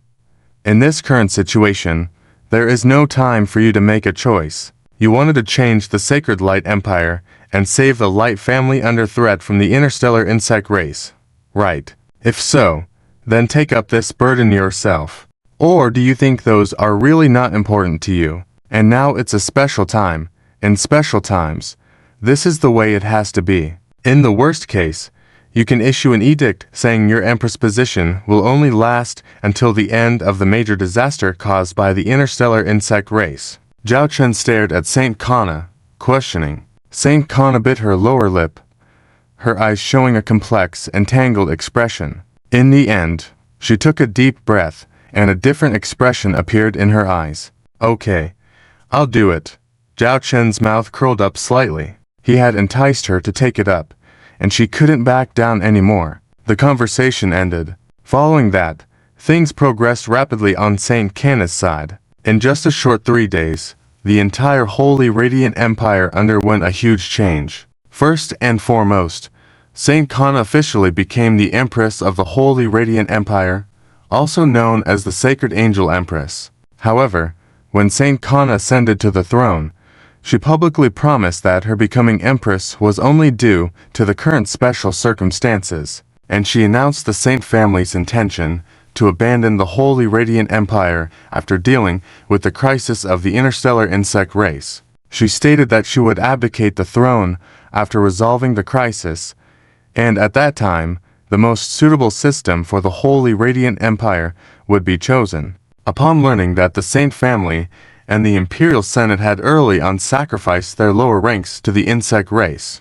while Saint Kana, as the Empress, vowed to fight to defend their homeland until the end, the people of the Holy Radiant Empire naturally sided with Empress Saint Kana. Subsequently, some changes occurred. All 10 sacred light legions of the Holy Radiant Empire were dissolved, although by this time there weren't many left. The remaining fleets of the sacred light legions, when combined, barely totaled to slightly over 10,000 interstellar warships. As for the remaining warships of the Holy Radiant Empire, under Saint Kana's reorganization, the Northern Holy Fleet had 200,000 interstellar warships, the Western Holy Fleet had 230,000 interstellar warships, the Southern Holy Fleet had 150,000 interstellar warships, and the Eastern Holy Fleet, upon learning of the current situation, chose to surrender, comprising 150,000 interstellar warships. Additionally, there were some mid-domain Holy Fleet groups that surrendered during battles and were incorporated. In total, there were 800,000 interstellar warships. Perhaps some may question whether the Imperial Senate acted foolishly, as they chose to flee despite having such a large fleet. According to Saint Kana's current authority, she investigated some past classified information and learned that even before the relocation plan was revealed, the Imperial Senate had gathered a group of elites to plan for this major disaster. The outcome of the final plan showed only a 50% chance of success, even with luck on their side. Therefore, they chose to retreat and flee. In the heyday of the Holy Radiant Empire, they possessed a fleet of 1.5 million interstellar warships. It is evident that the current remaining 800,000 warships were rapidly depleted in battles with the interstellar insect race, causing the Imperial Senate to lose confidence in battling the insect race and unanimously agree to the relocation plan. Now, are you satisfied? As you said, I have become the Empress of the Holy Radiant Empire. Saint Kana walked into Zhao Chen's office dining room, dressed in a splendid platinum gown with the priceless crown on her head. However, as soon as she entered, she casually threw the crown onto a table filled with delicacies and proceeded to undo her gown, revealing her figure. Cough.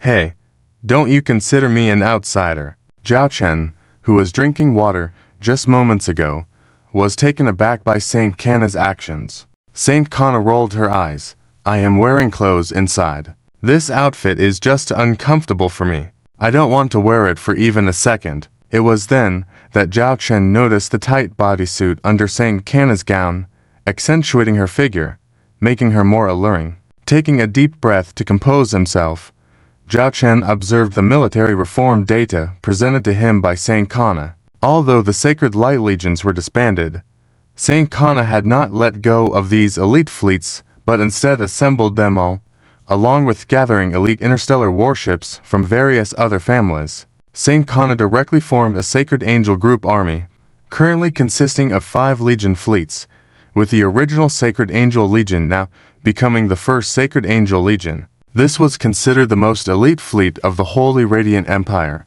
The original 5 interstellar fleet groups still existed, each maintaining 100,000 interstellar warships, with an additional 300,000 interstellar warships forming the Sacred Empress Fleet Group specifically to counter the interstellar insect race, personally overseen by Empress Saint Kana. These 5 interstellar fleet groups were controlled by 5 regional governors, though Saint Kana brought about many changes. Altering fundamental structures in a short period was troublesome, particularly at the grassroots level, which is why she retained the structure of the 5 major star domains, but abolished the position of governor in favor of the regional governors. The power of these governors was significantly limited compared to the previous governors. The appointments of these governors were outlined in the document as follows. The Northern Star Domain Governor and Western Star Domain Governor remained the same, being Gilbert and Melissa, respectively, who had previously rebelled and sided with Saint Kana. Saint Kana herself took on the role of the Central Star Domain Governor. The Eastern Star Domain Governor was the head of the Sacred Angel family, Saint George. As for the Southern Star Domain Governor, the name was unfamiliar to some but familiar to others, Elizabeth. This position belonged to a secondary family under the Southern Star Domain, which rapidly ascended to a position of power within the Holy Radiant Empire following the recent events. This Elizabeth quickly garnered attention publicly. However, in Zhao Chen's eyes, this Elizabeth had another identity. She was the president of the Star Shark Interstellar Adventurers Guild in the Galaxy Union, Zhu Zhaoxio's mother. Now, the Southern Star Domain was adjacent to the Galaxy Union. As for how Elizabeth managed to secure this position, it was because of Zhao Chen's hinting towards Saint Kana. Meeting Zhao Chen's request, Saint Kana naturally had no right to refuse. Concerning the identity of this Elizabeth from the family, whether it was genuine or not, no one seemed to pay it any attention. The infiltration of Saint Kana's Holy Radiant Empire had long received instructions from Zhao Chen to work together to establish an intelligence network. For this group, it was their specialty. "Is this Elizabeth your lover?" Saint Kana questioned as she munched on food. "Why can't you stop eating?"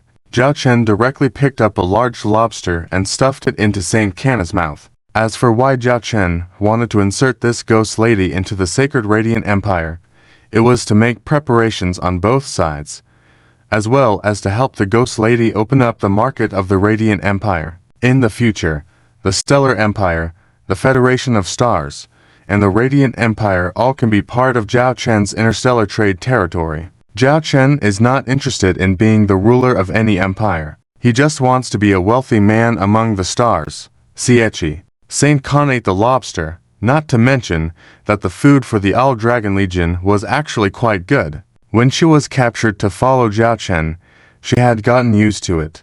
Eating the food of the Radiant Empire, it tasted bland.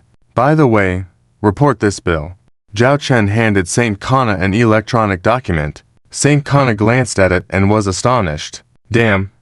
Are you robbing me? So much money." There were a total of 500 billion star coins on the bill. "We agreed before that the expenses incurred by this military support are all to be borne by you. Moreover, these are all clearly priced, and each expenditure is detailed, not to mention the appearance fee for a T5 interstellar battleship. You should consider it yourself," Zhao Chen said with a smile. Zhao Chen's words were indeed not wrong. They were clearly priced, but it was not the cost price. Saint Kana was not a fool, and of course, she knew the twists and turns behind it. However, she could accept this number, especially considering that, without Zhao Chen's All Dragon Legion's help, she would not have been able to carry out this series of earth-shattering plans. "Previously, I knew that your fleet's war efforts were expensive. I didn't expect this to not be about burning money, but burning mineral stars.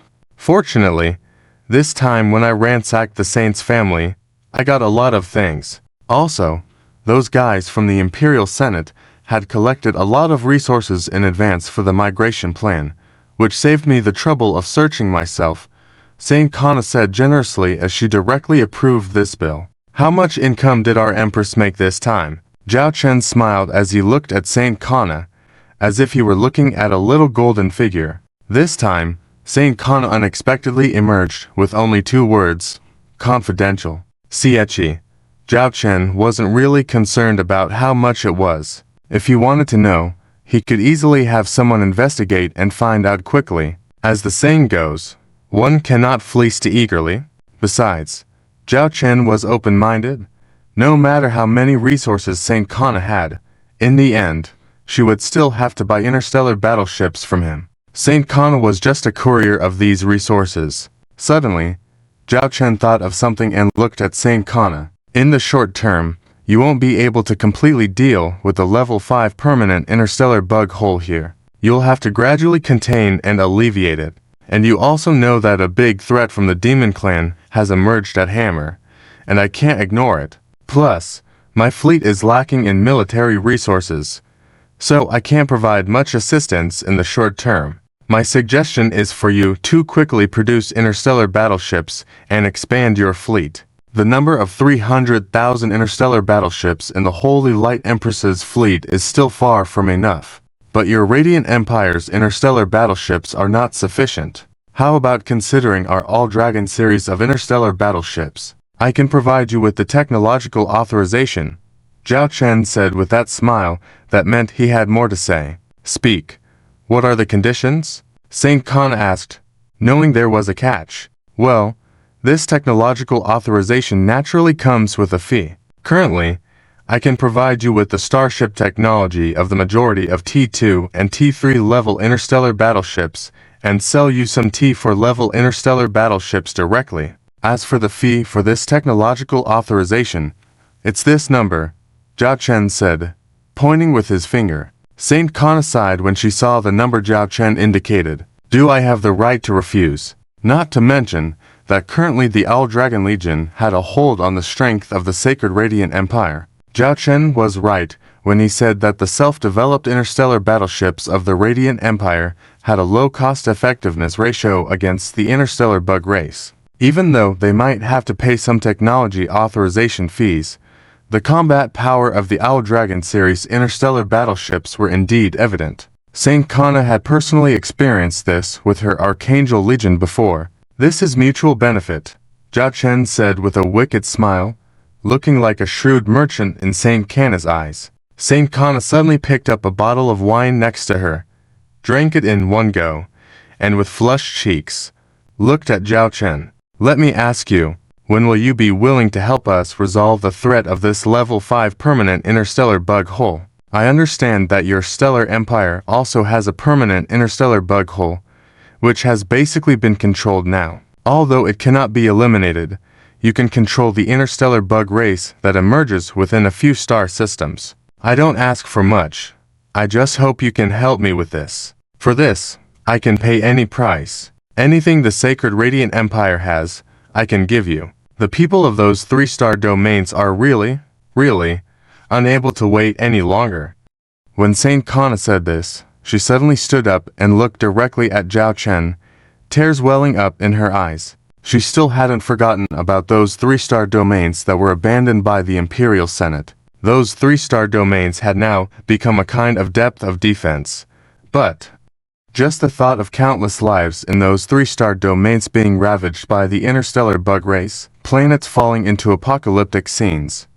Saint Kana hadn't been able to sleep well during this time. Zhao Chen took a deep breath. He also knew this, and if he had the ability, he would like to do something. Unfortunately, at this moment, Zhao Chen was truly stretched thin. I can only give you some advice and help within my capabilities to alleviate the time when those 3-star domains are captured. As for when I can spare the time to help you solve this problem, I can't guarantee it either. Because over at Hammer, the Demon Clan could launch an attack at any time, and I have to leave enough military resources for the All-Dragon Legion to fight a battle. I need time, Zhao Chen said in a low voice. Saint Kana swayed, then suddenly collapsed into Zhao Chen's arms. I beg you, as long as you can save those people, I can give you anything. Please. Zhao Chen looked at Saint Kana kneeling on the ground with her head on his thigh. It seemed like she was already drunk.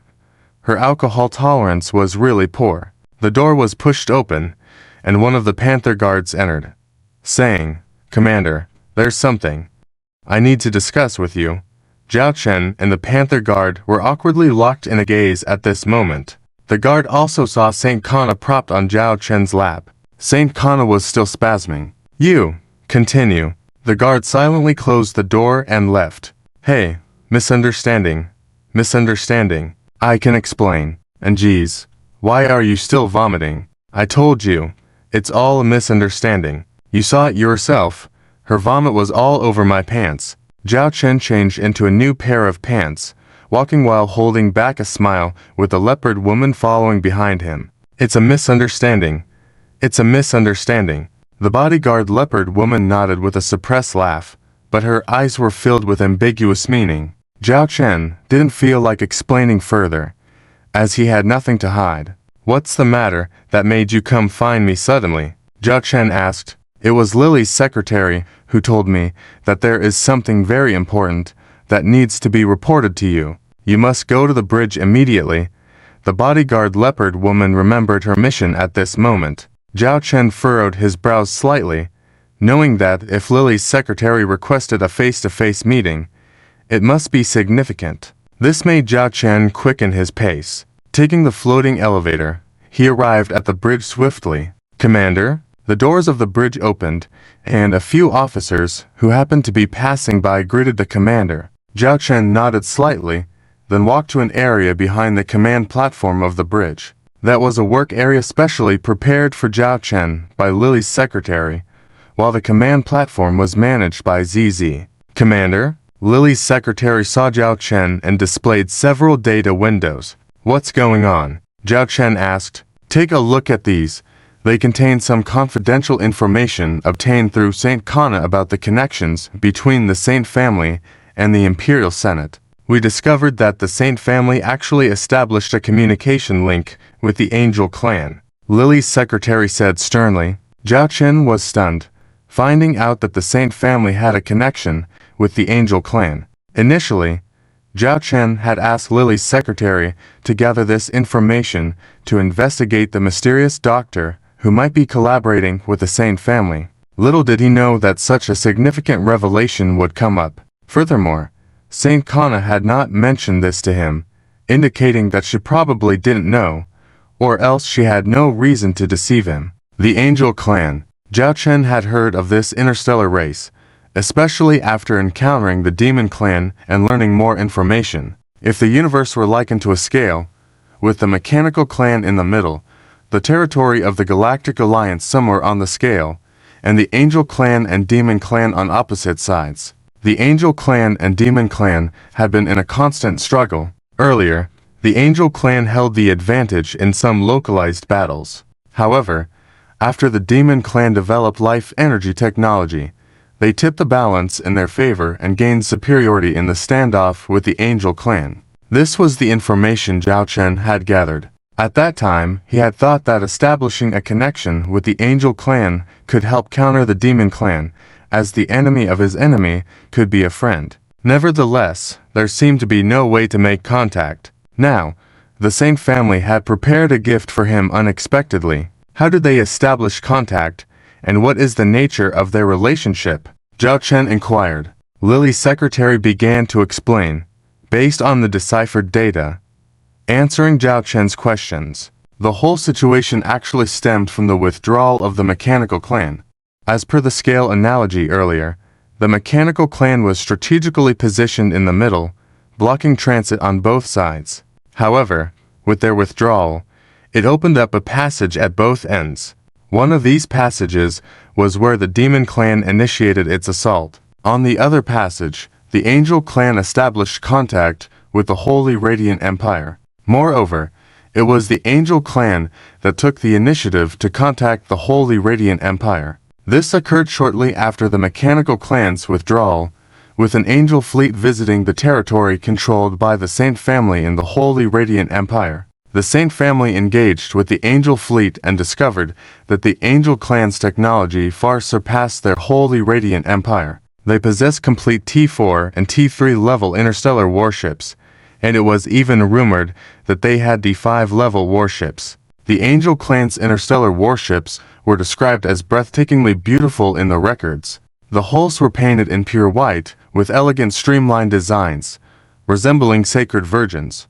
However, it seemed that the Angel Clan had a limited number of warships, operating as an elite fleet, with each warship being costly to build. After that secret meeting, a major disaster involving the interstellar insect clan erupted. It was during this time that the Saint family proposed the Exodus plan, with the destination precisely being the Angel Clan's territory. I mean, how did the Saint family suddenly discover a safe star system for living? Seems like they are planning to move and become subordinates to the Angel Clan. Zhao Chen read through a specific record. After realizing they couldn't handle the crisis posed by the interstellar insect clan, the elder Andrew contacted the Angel Clan seeking support. However, the Angel Clan declined, and Zhao Chen could understand why, as they were also facing the brutal Demon Clan fleets. But after negotiations, the Angel Clan eventually agreed to lease a few star systems to the Holy Radiant Empire residents as living areas. These evacuees became subjects of the Angel Clan and had to obey their orders. The star systems allocated were those vacated by the Mechanical Clan's withdrawal. Because the Angel Clan's population seemed to be limited, they relied on external races to develop these star systems. The Holy Spirits had decent reproductive abilities, though not as prolific as the humans and demi-human races, still much better than the angel and other rare races. Apart from rent, these star systems were not free for the Saint family and others to inhabit. After developing the star systems, a portion of the resources extracted had to be handed over to the Angel Clan. It was nothing but regular labor work. These Saint family members are quite something, traveling all the way to be subordinates. Zhao Chen shook his head with a smile. So, what do we do now? According to the latest information, in about 3 days, the Angel Clan will dispatch a fleet for another meeting to finalize the Exodus plan, Lily's secretary said. Zhao Chen's lips curled upward. Then let's proceed as planned. However, this time, we will send a different representative to the meeting. Lilith understood what Zhao Chen meant and asked, "So, what's the protocol for this meeting?" "Of course, we need to show our enthusiasm," Zhao Chen replied with a faint smile before continuing. "What about that mysterious doctor? Any clues? This guy has caused me trouble twice in a row, and I can't sleep peacefully until he's found." Lilith shook her head in frustration and retrieved a set of data. The amount of data related to the angel race was significantly different from the data regarding this doctor, lacking 180,000 units. Zhao Chen glanced through it quickly and said, "According to the recorded data, this doctor appeared in the view of the Angel family when the Princian cooperated with the Saint family, and they had private contact. At that time, the only one who contacted him directly was the Elder Andrew, and no one knows what was said during their contact, as there are no records here. After the Princian civil war failed, this doctor fled directly, and the Saint family had already arranged a small fleet to lurk on the border of the Starshine Empire, waiting to pick up this doctor and escape back to the Sacred Radiance Empire. And then, well, you can guess. The Saint family treated this doctor as a treasure, unconditionally supporting his research, hoping he could develop better insect race technology. But who would have thought that the Saint family had brought a plague upon themselves? They practically dragged the Sacred Radiance Empire down with them." Lilith shrugged.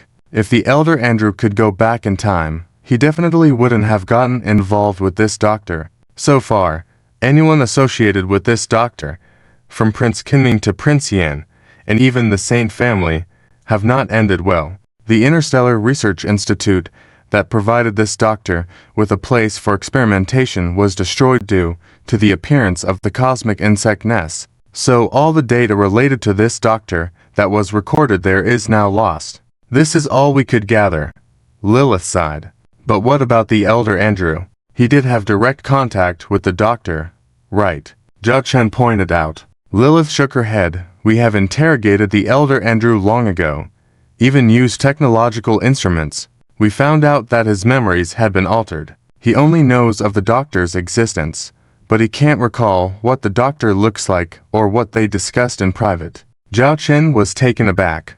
Memory alteration technology. That's a technology that's forbidden to develop within the Galactic Alliance because of ethical concerns. It's similar to cloning technology. We suspect that's related. We can't find any valuable clues related to this doctor now. After the explosion at the Interstellar Research Institute and the emergence of the cosmic insect nests, no one knows if he's alive or dead, or where he is now, Lilith said. Zhao Chen clenched his fist and said solemnly, "So this guy is hiding again. We'll have to wait until he makes a move again for us to find him." "Well, theoretically yes. I'm sorry, we haven't found any useful clues."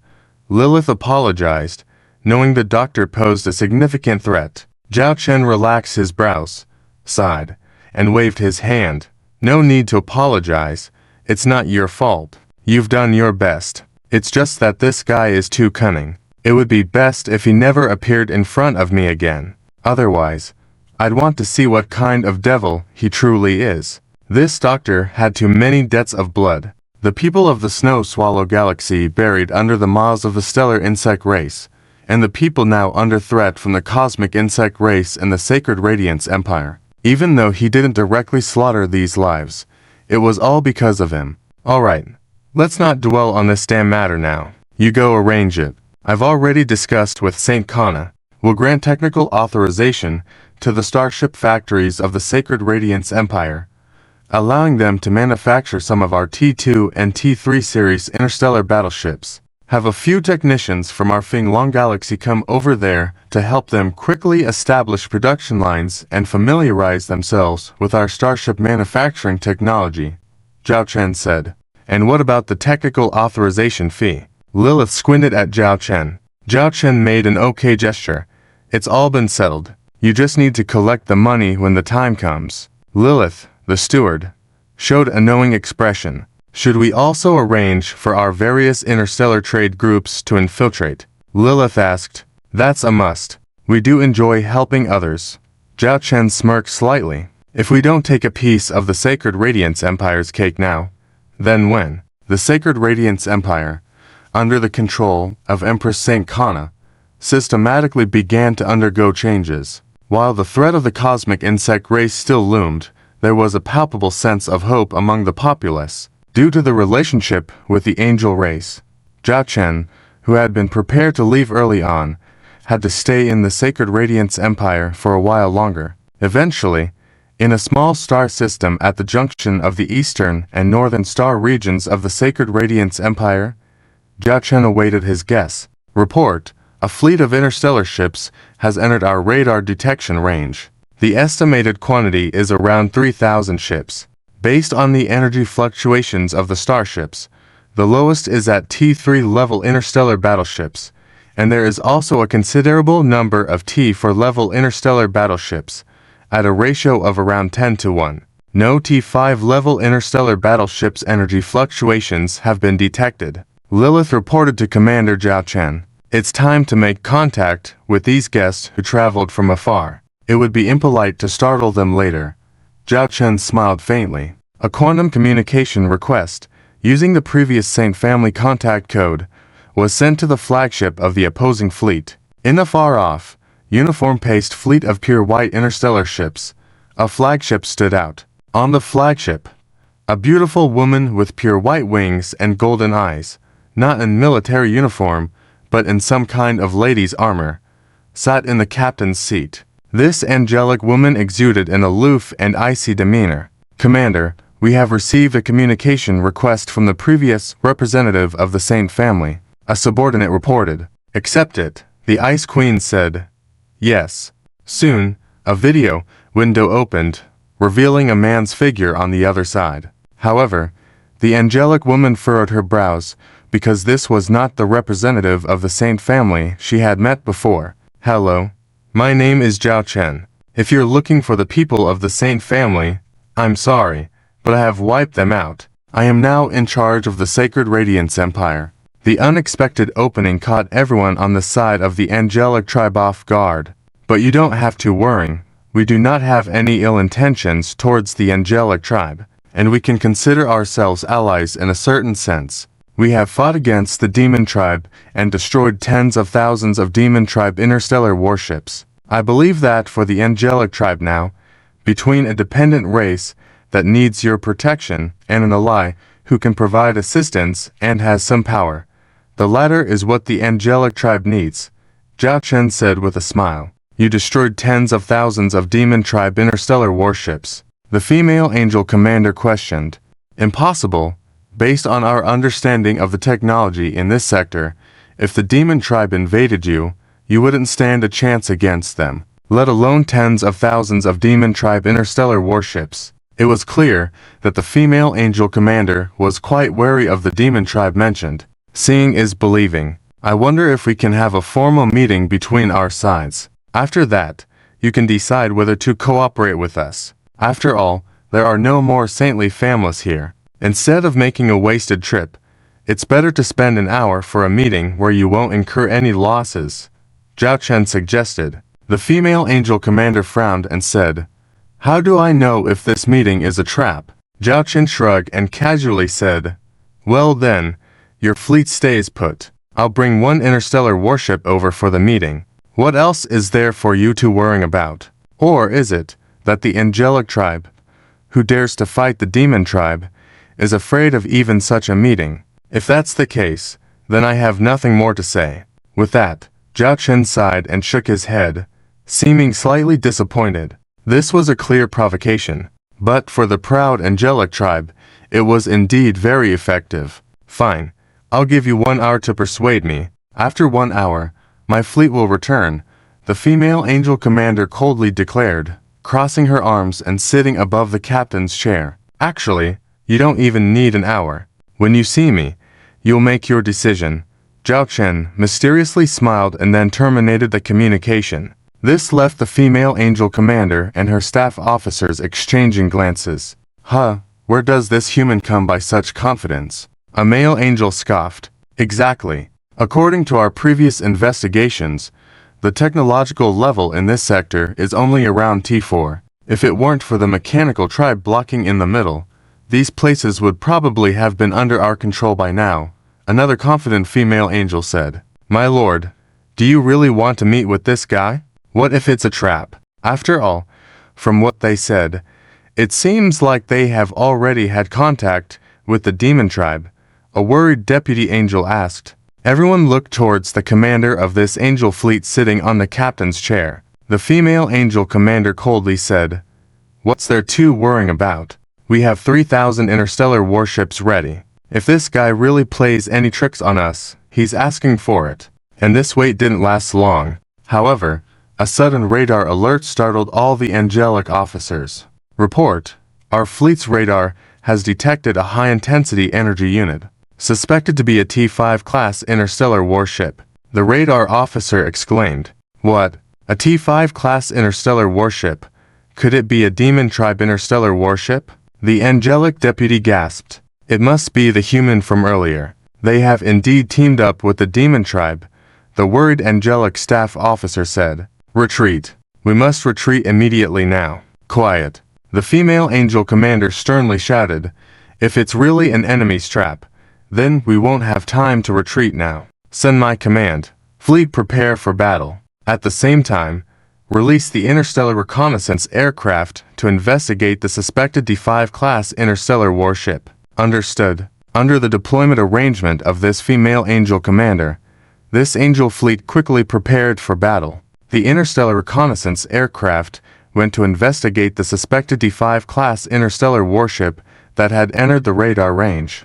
But the images they received back astonished them. This isn't a demon tribe interstellar warship. The male angel staff officer pointed at the image of the unidentified interstellar warship approaching them. For them, after millennia of interstellar war with the demon tribe, their understanding of the demon tribe's interstellar warships was undoubtedly the clearest. These angel officers knew every type of demon tribe interstellar warship by heart, and this interstellar warship in front of them was definitely not any active demon tribe interstellar warship, and stylistically, it was completely different from the demon tribe. Look at that whole emblem. It's not a demon tribe.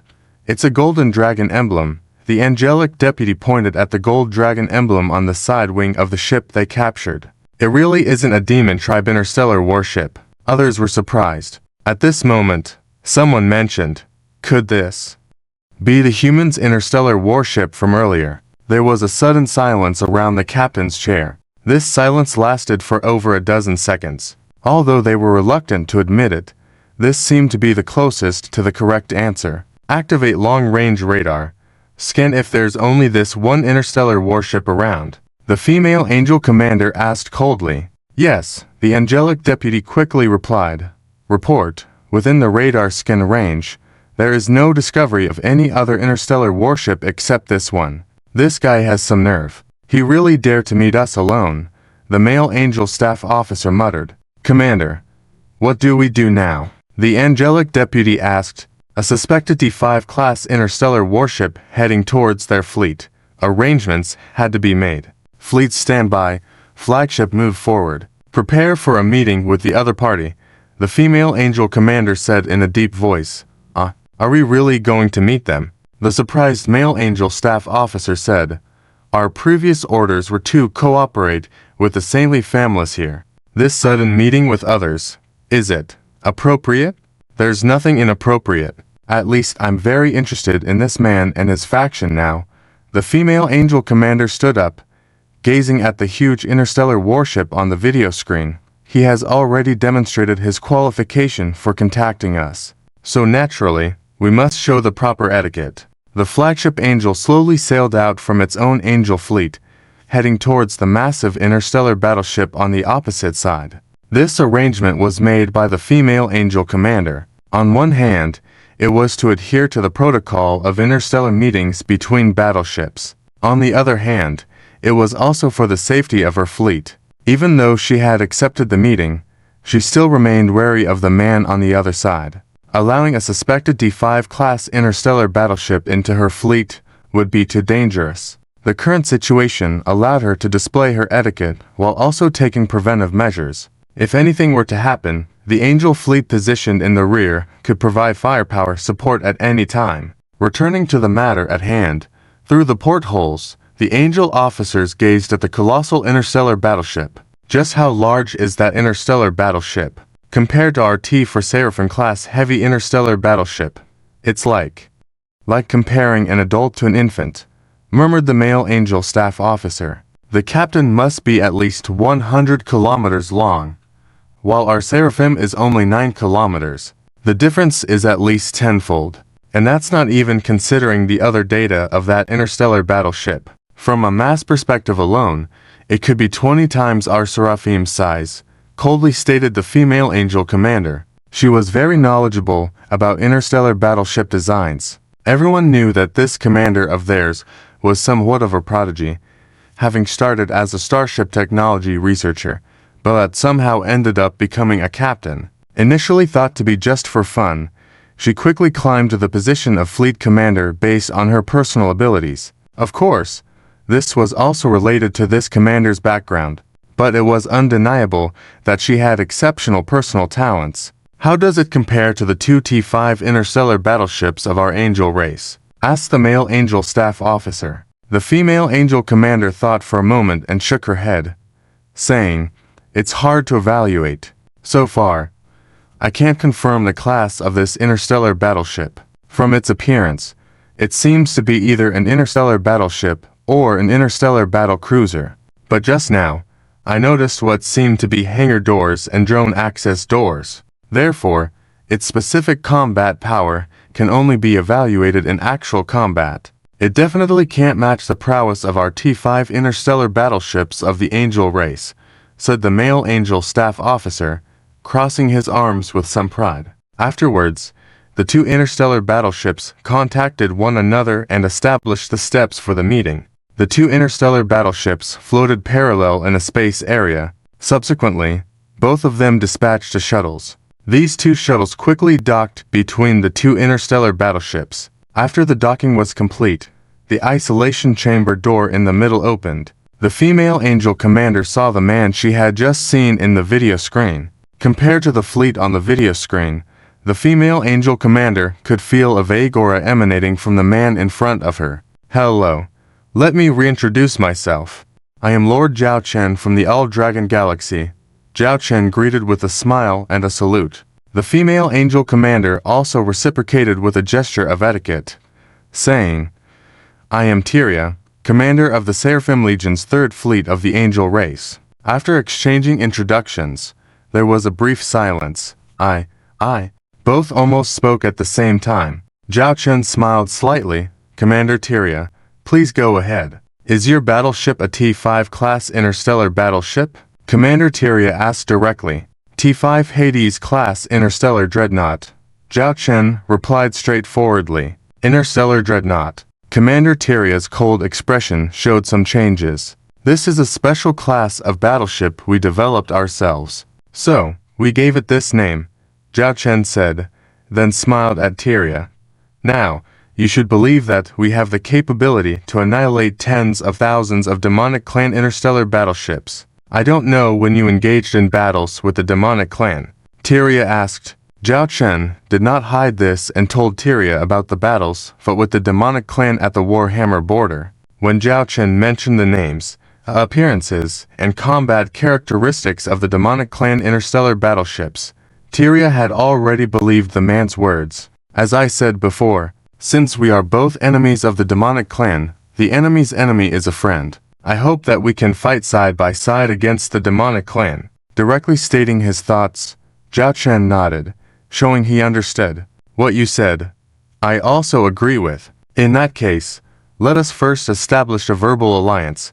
At least we are not enemies. Afterwards, we can send representatives to each other's countries for relevant on-site inspections. Finally, we can determine whether we can cooperate or in which aspects we can cooperate. Tyria was indeed moved by Zhao Chen's suggestion. The main reason for this was the pressure from the demonic clan. The reason why the angel race proactively explored unfamiliar star domains and found the Sacred Radiance Empire was due to multiple defeats and battles with the demonic clan on the front lines, leading to various dire situations within their angel race. One of these was the lack of raw materials, resources, and skilled technicians. They urgently needed to build more interstellar battleships, which were significant deficiencies. Unfortunately, they had finally found this place, the Sacred Radiance Empire, only to discover that it was under threat from interstellar insect tribes. The interstellar insect tribes had also appeared among the angel race. However, what appeared here was a permanent level 5 cosmic stargate. This was a significant threat to the angel race. By the way, didn't a permanent level 5 cosmic insect nest appear within the Empire? Could it be that you have already resolved this crisis? Tyria thought of this and asked in confusion. Zhao Chen shook his head. We haven't solved this problem yet. However, you don't need to worry about it. The threat from the interstellar insect tribe will soon be under control by us. It won't affect our future cooperation. Tyria didn't completely believe Zhao Chen's words, nor did she raise any questions. After all, the two sides were not allies at the moment. Can I visit your battleship? Tyria suddenly asked. This question surprised the angel officers behind her. Zhao Chen took this Tyria female angel for a stroll around the underworld number. After hearing her request, Zhao Chen didn't mind at all. Instead, he saw it as a good opportunity to show off his muscles. After all, just taking a look inside the interstellar battleship wouldn't reveal any classified technology, but it would make Tyria believe more in Zhao Chen's starship manufacturing technology and strength. Zhao Chen urgently needed to find an ally who matched his strength. Dealing with both the interstellar insect race and the demon race simultaneously was too troublesome. For a strong individual, only someone with comparable strength could become an ally.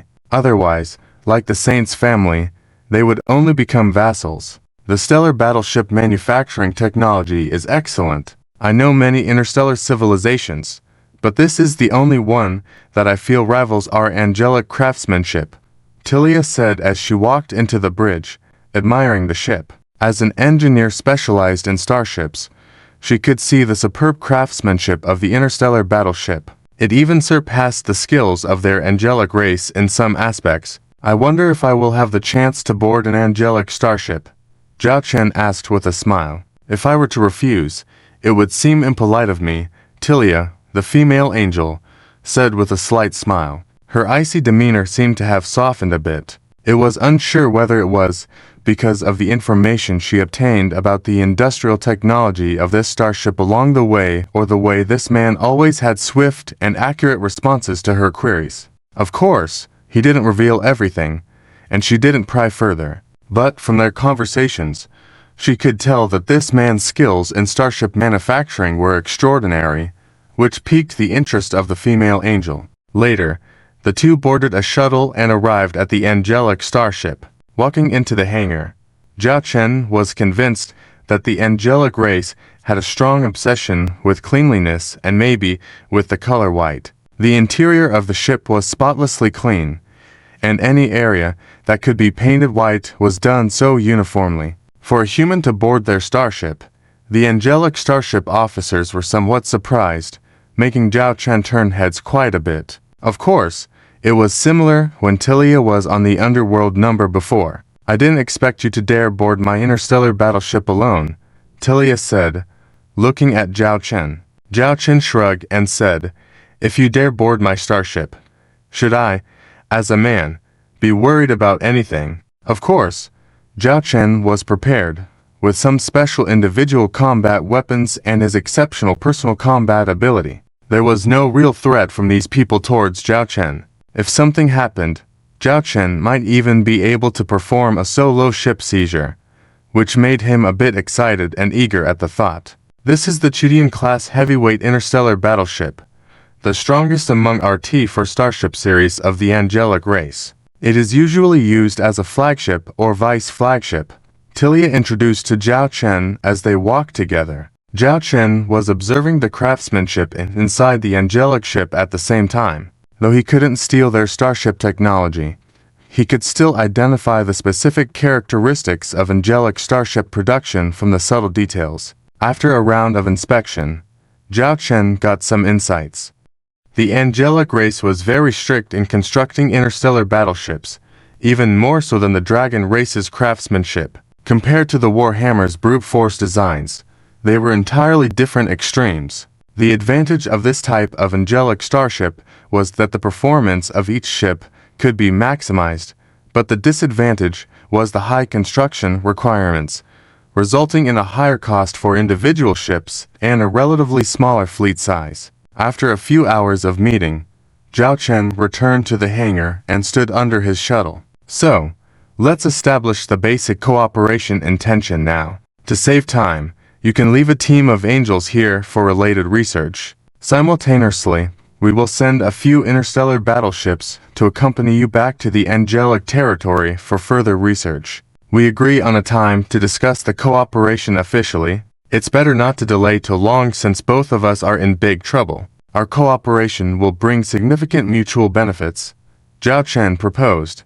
Tilia nodded, feeling Zhao Chen's goodwill during their interactions. She said, I can't make a decision about forming an alliance, but sending research starships back and forth seems reasonable. Later, I can provide you with a delegation list. All right, I will go back and confirm the delegation list for research. Hopefully, next time we meet, it will be as allies, Zhao Chen said with a smile, extending his hand.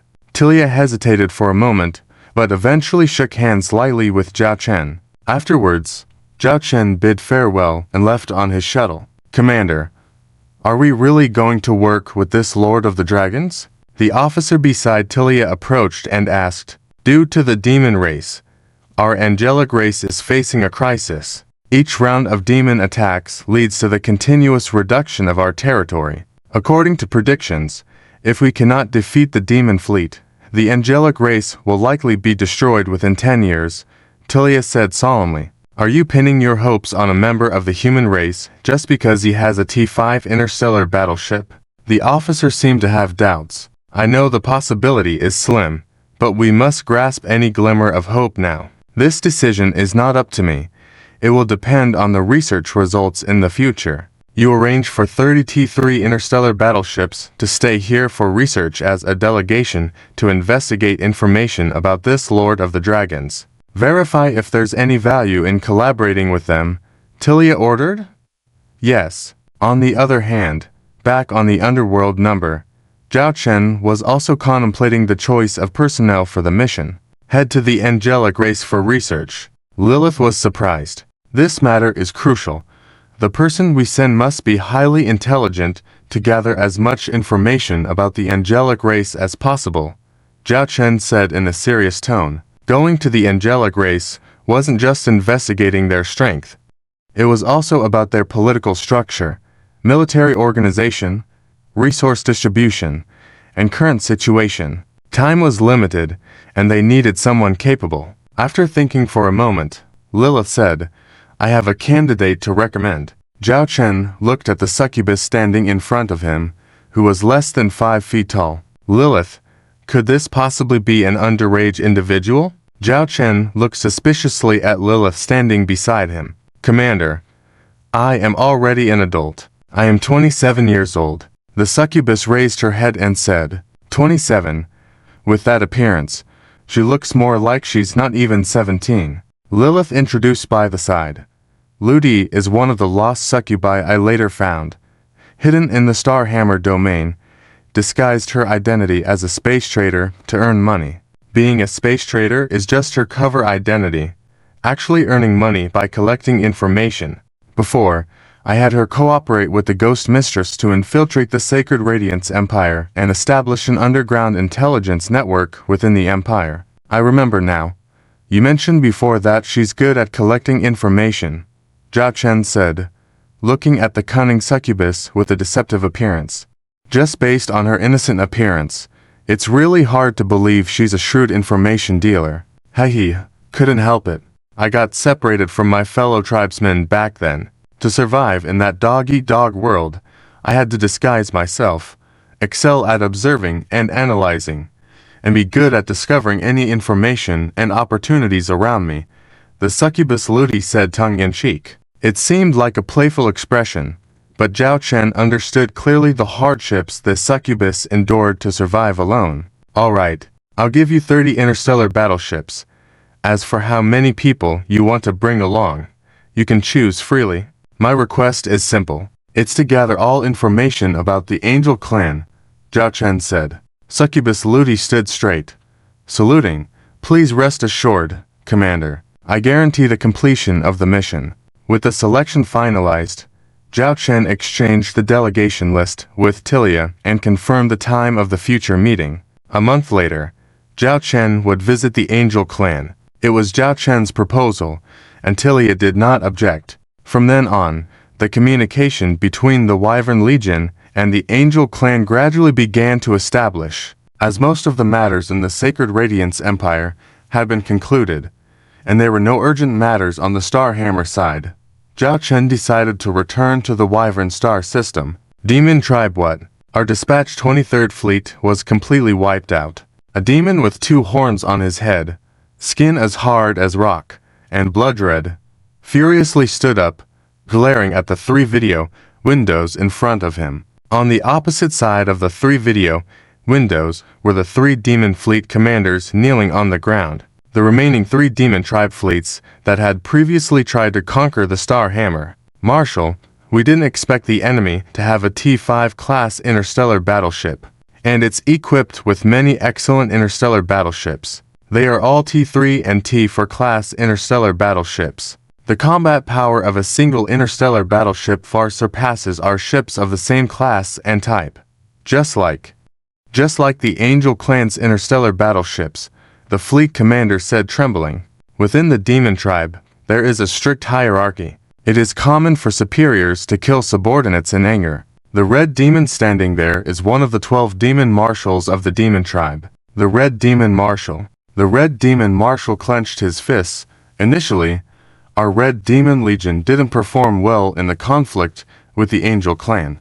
While other Demon Legions were winning victories, we were stagnant, causing the Demon Lord to be very dissatisfied with us. I had thought that through this campaign, we could expand new territories for our Demon Tribe and redeem the face of our Red Demon Legion.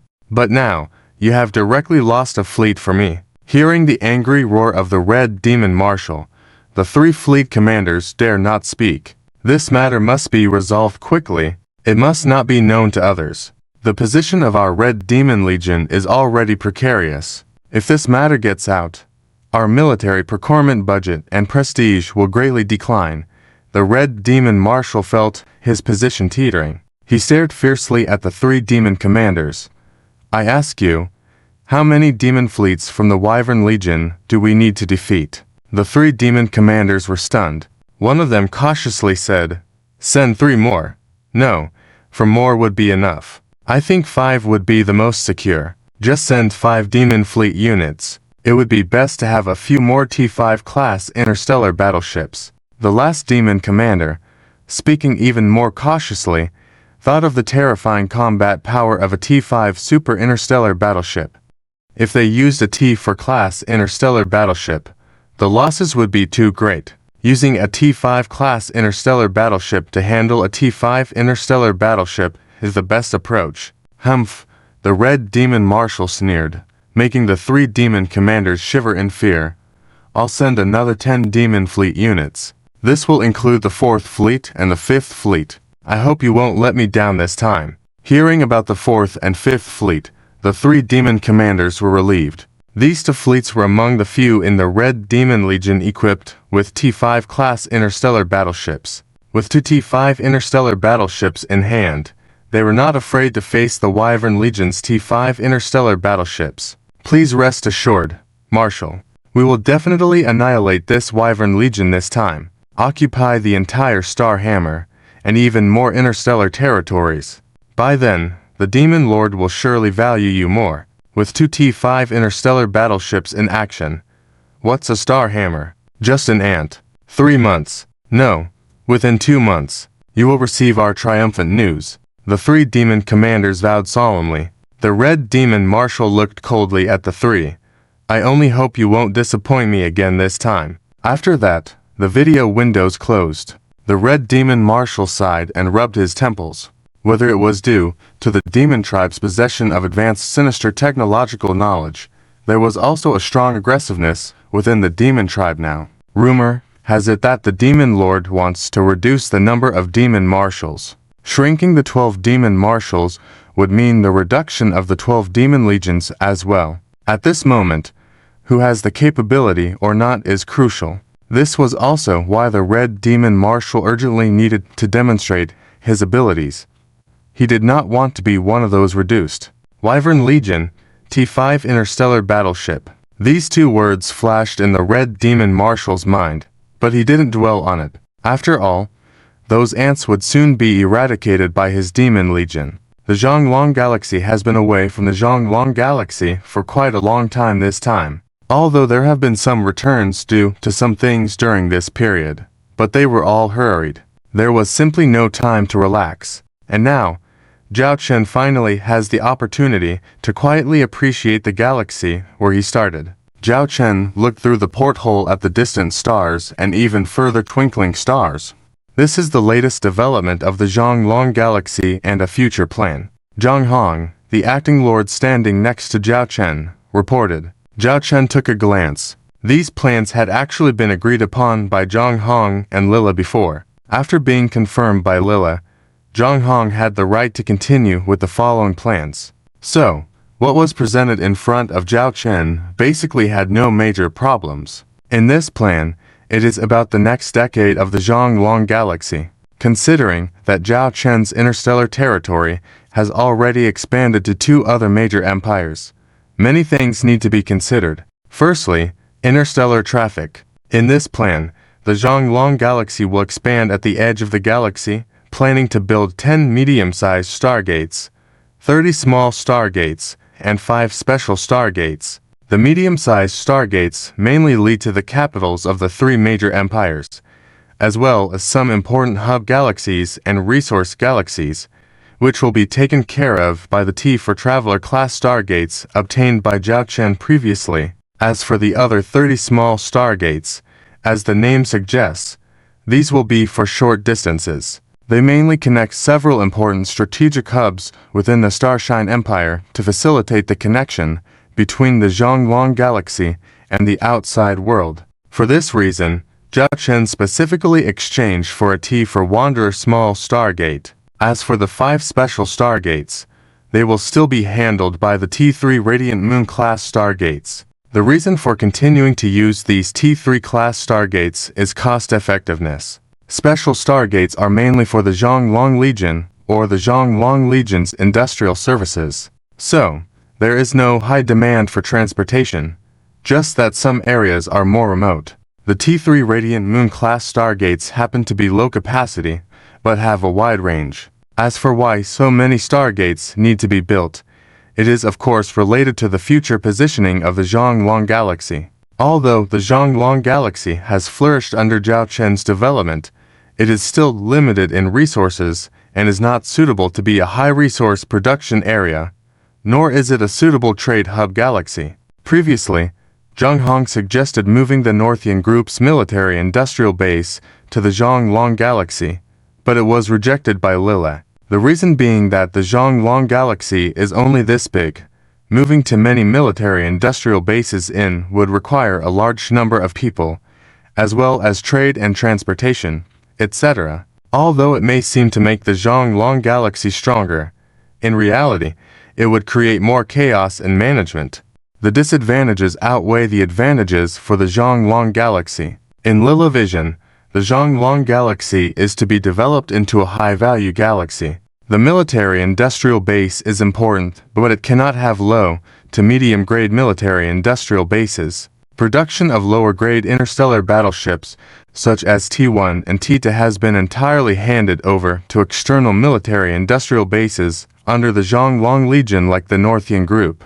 The Northian Group will build branches in various locations in the Starshine Empire in the future, promoting the overall development of the Starshine Empire. This was something mentioned earlier. Currently, the T3 and T4, as well as the newly established T5 grade military industries, are handled by the starship manufacturing industry of the Zhonglong Galaxy. Looking at this plan of the Zhonglong Galaxy, a specific area dedicated to the Zhonglong Legion's military industry is marked out, specifically for producing those high-end Zhonglong series interstellar battleships. The number of interstellar battleships to be produced in this area is not large, but the profit and value of each one are extremely high. With the future technological advancement of the Zhonglong Legion, tasks such as the production of T3 grade interstellar battleships will gradually be phased out and handed over to the Northian Group. In this way, although the Zhonglong Galaxy does not have a large starship manufacturing industry, it does have an advanced one. This is what the Zhonglong Galaxy needs. Additionally, the Zhonglong Galaxy also has an area, which is the Zhonglong Legion base, the Zhonglong base. Right next to the Zhonglong Industrial Zone, the Zhonglong Legion is currently a symbol. As long as the Zhonglong Legion is in the Zhonglong Galaxy, the Zhonglong Galaxy is an extraordinary presence. Furthermore, in this plan, there is an additional region called the Zhonglong Free Trade Zone, composed of several small asteroids and interstellar space stations, and in the future, a few planets in the region will be ecologically transformed and added. All interstellar enterprises under the Zhonglong Legion will set up their headquarters here. In the future, all major victories will come from here. In addition, the Zhonglong Galaxy is also preparing to build a high-end institution, similar to a larger comprehensive Goddess Academy class interstellar battleship, to recruit talent using the technology that Zhao Chen is about to eliminate, attracting them to come and research, teach, and cultivate talents in the Zhonglong Galaxy, etc. Under this comprehensive training, the Zhonglong Galaxy will truly become the center of these 3 major empires. A king without a crown. As for how long this will take, Zhao Chen is not sure, but he knows that this is something that must be done. Otherwise, if one day he is no longer here, would that not mean that Zhonglong's technology will stagnate? That is unacceptable. Zhao Chen must make plans early, assuming that if he is no longer here one day, the Zhonglong Galaxy can rely on the legacy he left behind to balance the 3 empires. It's been almost 4 years. Suddenly Zhao Chen muttered. Zhang Hong was taken aback, and then she understood what Zhao Chen was referring to and answered, It's almost 4 years, entering the 5th year. Zhang Hong, do you feel like all of this seems like a dream? Zhao Chen self-mockingly smiled. Zhang Hong thought that the commander was referring to the development of all this. Indeed, within a short 5-year period, the Zhonglong galaxy transformed from a barren galaxy into a shining new star among the Starshine Empire and even the 3 major empires. She, as the acting lord, and even the personnel she is currently in contact with are at the level of dukes and marshals. Thinking about it, it feels very unbelievable. Now, she has even more distant dreams. It's hard to imagine that if this plan in her hands is achieved, what a glorious scene the Zhonglong galaxy will have. Yeah, it feels like all this is like a dream. Several times my secretary reminded me that the new day was full of busy work. I felt that all this doesn't seem real, Zhang Hong said in a somewhat resentful tone as she looked at this man. He is really content to be a passive manager, leaving all matters in the Zhonglong galaxy except those in the Zhonglong Legion to be managed by her. If others didn't know, they would think she was the Zhonglong Lord. In fact, Zhang Hong guessed wrong. When Zhao Chen mentioned it felt like a dream, he was lamenting his own life. Starting from that dream 5 years ago, coming to this interstellar age, everything now makes him feel like he's dreaming. Report: Marshal Zhao Ruyu and the female emperor are requesting a meeting. Just at that moment, a voice notification popped up. How did the two of you come here? Zhao Chen asked in surprise as he looked at Zhao Ruyu and Qin Xiaolei. Qin Xiaolei, carefree, sat directly beside Zhao Chen on the sofa, picking up fruit from the table and munching on it. While eating, she said, "We came here to vacation this week. When I saw your T5 Pluto-class interstellar dreadnought earlier, I knew it was you who had returned. I was originally planning to contact you, so thus came over directly." Seeing Qin Xiaolei's unladylike behavior, which was far from that of an empress, Zhao Chen quipped, "Come on, you're at least the empress of the Starshine Empire now. Pay attention to your demeanor." Qin Xiaolei bluntly rolled her eyes at Zhao Chen, saying, "Forget about your demeanor. I've just realized, I've been fooled by you. I've had enough of being an empress. Whoever wants to do it can do it. How about I give it to you? Ahem. This kind of thing cannot be taken lightly, now that you, from the Qin royal family, are suitable to be the empress. Or do you believe someone else can manage the Starshine Empire well?" Zhao Chen asked in return. He didn't want to deal with this kind of trouble. He just focused on making money behind the scenes. Qin Xiaolei grunted. "Hemph, once things settle down in the empire, I'll be like you, delegate all the messy things to subordinates, and find a place to relax." "You can't learn from him," a voice chimed in. Zhao Ryu glanced at Qin Xiaolei, teaching her like an elder sister. "Now that you're the empress of the empire, how you present yourself in private is up to you.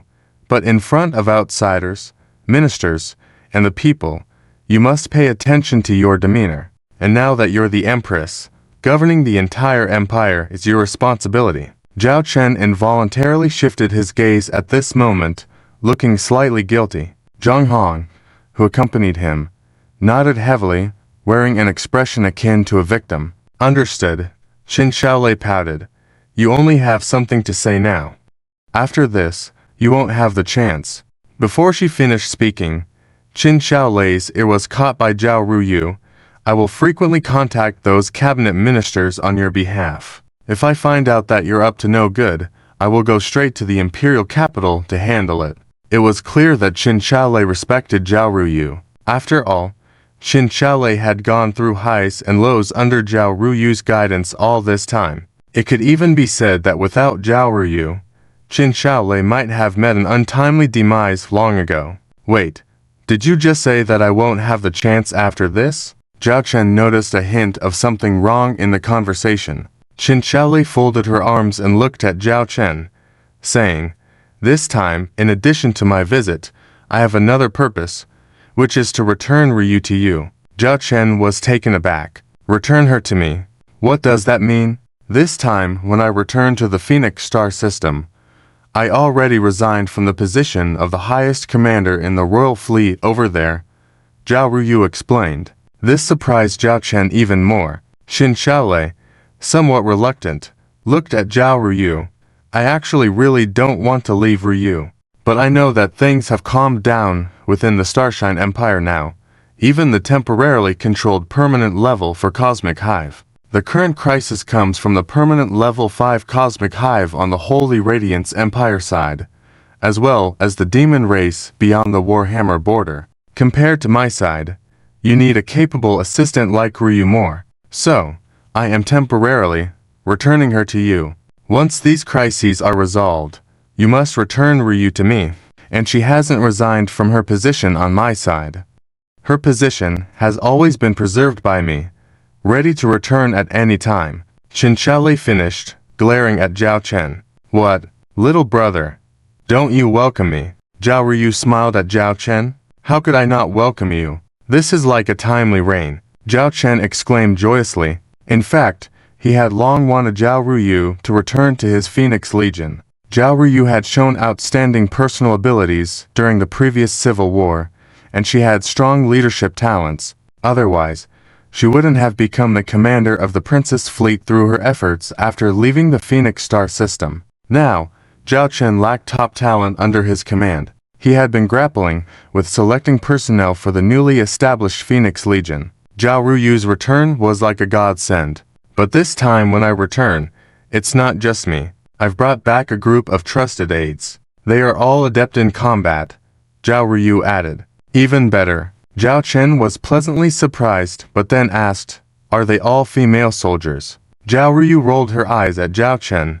I don't know where you get these preferences. Rest assured, the ones I brought are all female soldiers. But I warn you, don't have any bad intentions towards them. Zhao Chen chuckled, saying, do I look like that kind of person? The women glanced at each other, remaining silent. Establishing an interstellar fleet comprised solely of female soldiers raised some doubts. However, due to the differing regulations of our respective legions and differences in interstellar battleships, I can't assign them high-ranking positions directly. Additionally, they need to attend training on our Goddess Academy class starship for some time. But I assure you, as long as they have the ability, they will be promoted to the appropriate positions in the shortest time, and their benefits will not be reduced at all, Zhao Chen promised. Courtesy before coercion. Although these were trusted personnel he brought back, Zhao Chen had strict requirements for them in the Phoenix Legion. It was about being responsible to the officers and soldiers of the Phoenix Legion. I understand, everything will be done according to your rules.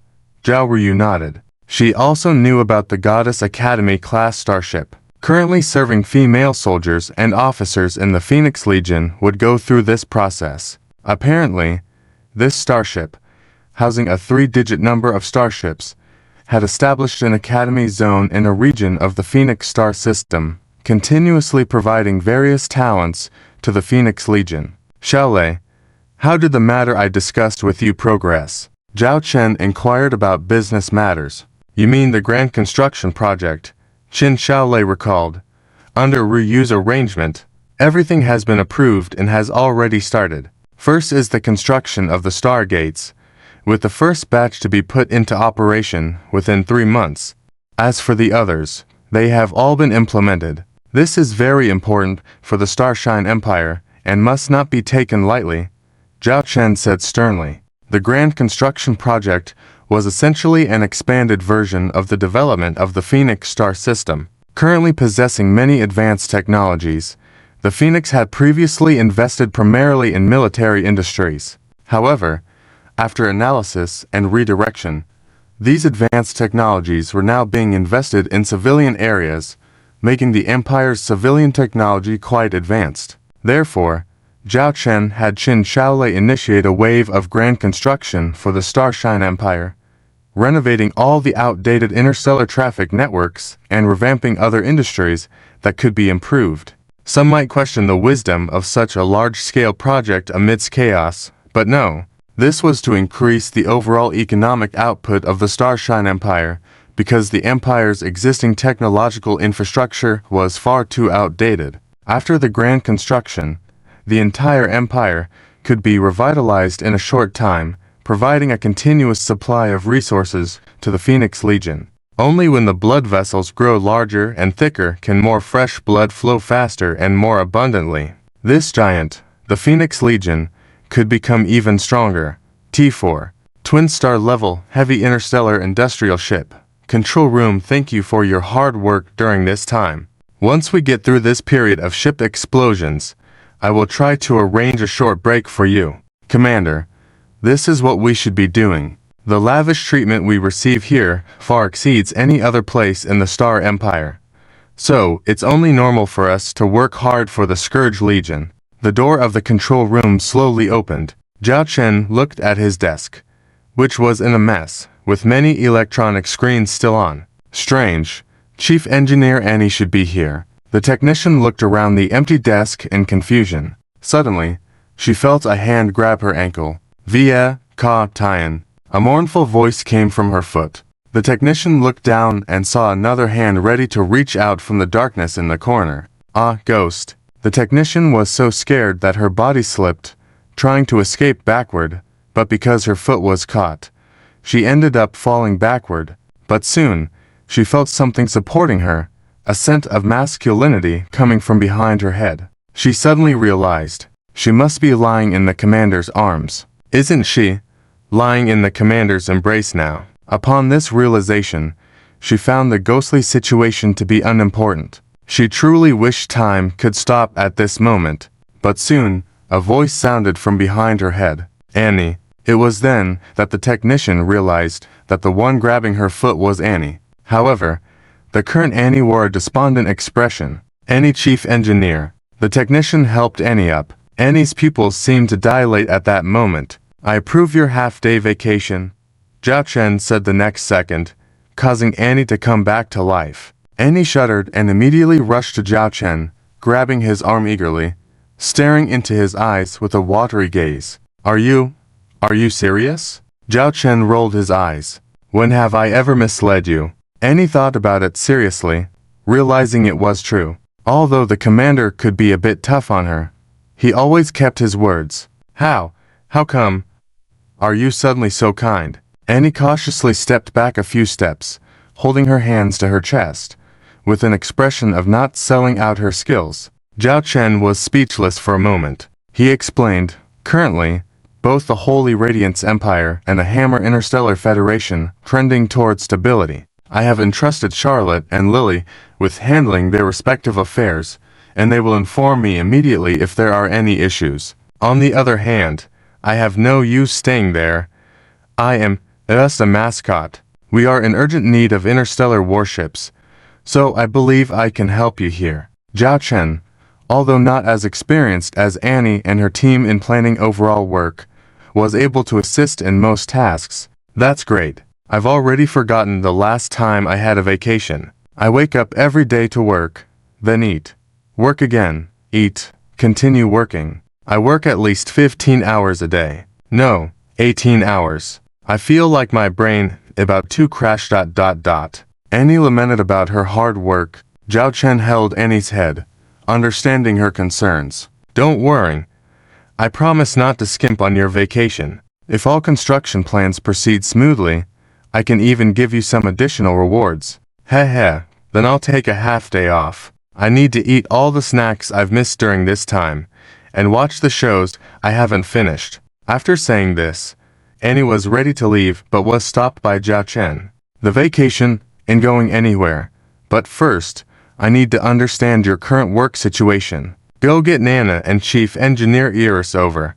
They also have a half day off. Zhao Chen instructed. Despite being a bit impatient for her short vacation, Annie dutifully informed the two chief engineers to come over. Not long after, the two chief engineers arrived at Annie's office. As they walked in, they saw Annie lying on a massage chair she somehow got, enjoying a massage, drinking beverages, and eating snacks. There was even a mechanical hand on the massage chair to handle garbage and help with food preparation. Sister, are you slacking off again? Do you know how much work we have now? Nana saw her sister slacking off and immediately frowned, stepping forward to scold her. Annie instinctively explained, I'm not. Wait a minute. Annie seemed to realize something and immediately said, "I'm not slacking off. The commander gave me a half-day off." Zhao Chen, observing Annie's fluctuating expressions, could tell she must have been frequently pushed to work by her sister Nana. Seeing Nana's gaze, Zhao Chen nodded and said, "You've been working hard during this time, but you also need some rest. So, I'm here to help with your work and let you rest for half a day." "Is that all?" "I don't need rest. I only want to go back and build my interstellar warship. It feels like heaven here. It's just a blissful." Chief Engineer Iris said excitedly. Nana also earnestly stated, "We don't need a break now. The construction tasks are urgent, and the expansion project of the Scourge Legion is nearing completion. Also, this batch of T5 interstellar warship construction plans requires our full dedication. If there's nothing else, we'll return to our workstations." After her statement, Nana glanced at her sister, but since the vacation was permitted by the commander, she didn't say more. She also knew that although Annie and Chief Engineer Iris appeared busy, Annie's value surpassed theirs, given the same working hours. Perhaps that was Annie's talent. Zhao Chen looked at the two chief engineers and felt deeply impressed. They were truly top-tier employees. "If you don't want to rest, I can't stop you. But I need a brief overview of your work progress and processes. I will be here to assist you in the coming period," Zhao Chen stated. This made Nana and Chief Engineer Iris look at him with eyes akin to predators stalking their prey. They knew the commander's proficiency in starship technology far exceeded Annie's, evidenced by the incredible interstellar warships he presented. Although it remained a mystery, the commander possessed vast knowledge of starship technology and always had knowledgeable responses. Having the commander guide them in technical aspects would bring significant benefits. From the initial meeting report to later discussions focused on various technical issues, Annie quietly asked, "So, if I have nothing to do, can I go now?" Zhao Chen glanced at Annie, waved his hand, indicating she could take her vacation. Annie stuck out her tongue, pressed a button on her chair, which surprisingly moved on its own, saving her the effort of walking. Later, Annie didn't take the full half-day off. After only resting for an hour, having a hearty meal, she returned to her station, grumbling but continuing to work for her boss. Goddess Academy Starship? First Ship Academy. Leona looked up and glanced at the results of the various assessments for this week. In the first assessment, Leona was second, and Zhao Ruyu was first. In the second assessment, Leona was second, and Zhao Ruyu was first. In the third assessment, Leona was second, and Zhao Ruyu was first. The name Zhao Ruyu had become very familiar to Leona. It could even be said that it was the most familiar name to her in the nearly 50 days she had been at this Starship Academy. Originally, she had received Charlotte's suggestion to go to the Starship Academy in the All-Dragon Galaxy for further studies, and potentially even directly join the All-Dragon Legion in the future. Even if she didn't want to join the All-Dragon Legion, because the Warhammers would soon be heavily used by the All-Dragon series interstellar warships.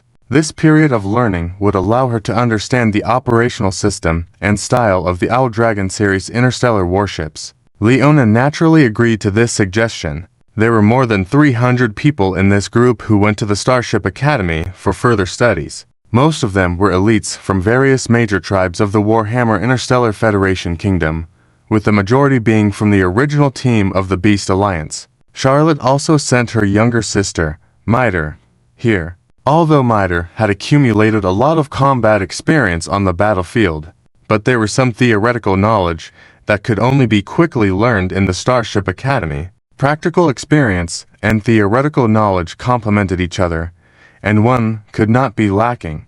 Although Leona had become somewhat less proud after the last battle with the Demon Fleet, deep down, she still felt that she shouldn't have any problems at the All-Dragon Academy. Compared to those new recruits, she had commanded hundreds of thousands of interstellar warships. But in the first week, she was beaten in all subjects. Her results were only in second place. And at that moment, a name appeared in front of her eyes. Zhao Ruyu. At that time, she comforted herself that she just wasn't serious enough.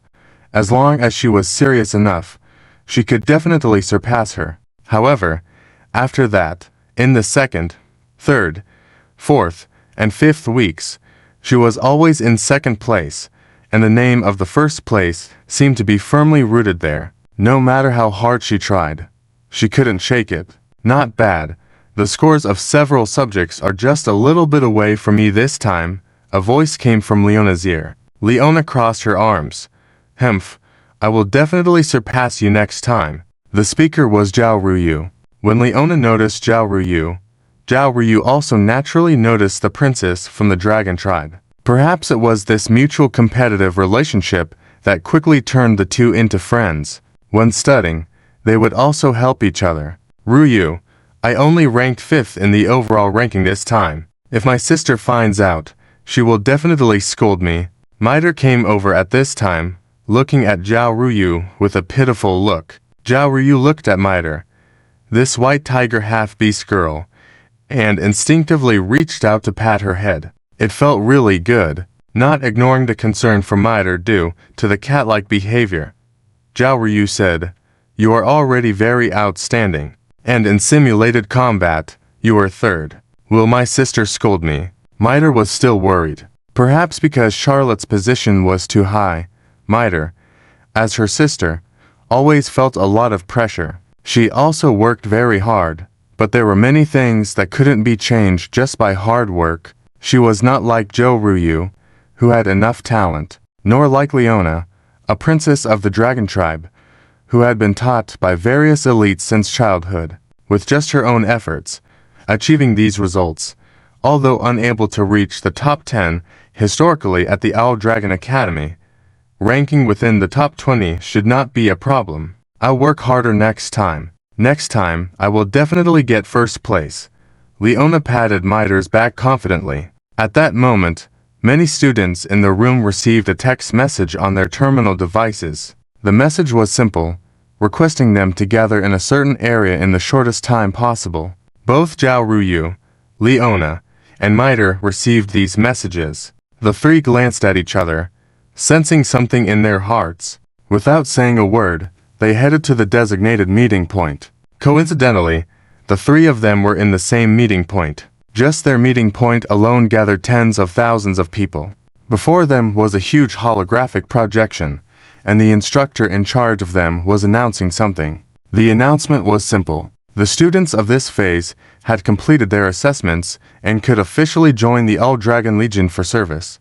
Within 10 minutes, a service information will be sent to each student's terminal device, and in the next 24 hours, they would be assigned to these service interstellar warships. Upon hearing the time frame, Zhao Ruyu furrowed her brows slightly. She knew the process.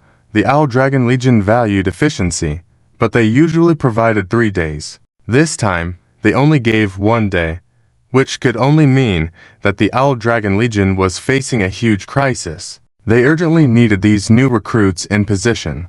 Beep beep beep. Zhao Ruyu looked at her terminal device and opened the latest information. Student with ID A3901. You have completed the Academy assessment, and you will be assigned to the flagship of the 6th Squadron of the Owl Dragon Legion's 9th Corps, the Tyrant-class heavy interstellar missile cruiser No. 038, as the captain and squad commander. Due to the special nature of your duties, you need to report to the service starship within 6 hours.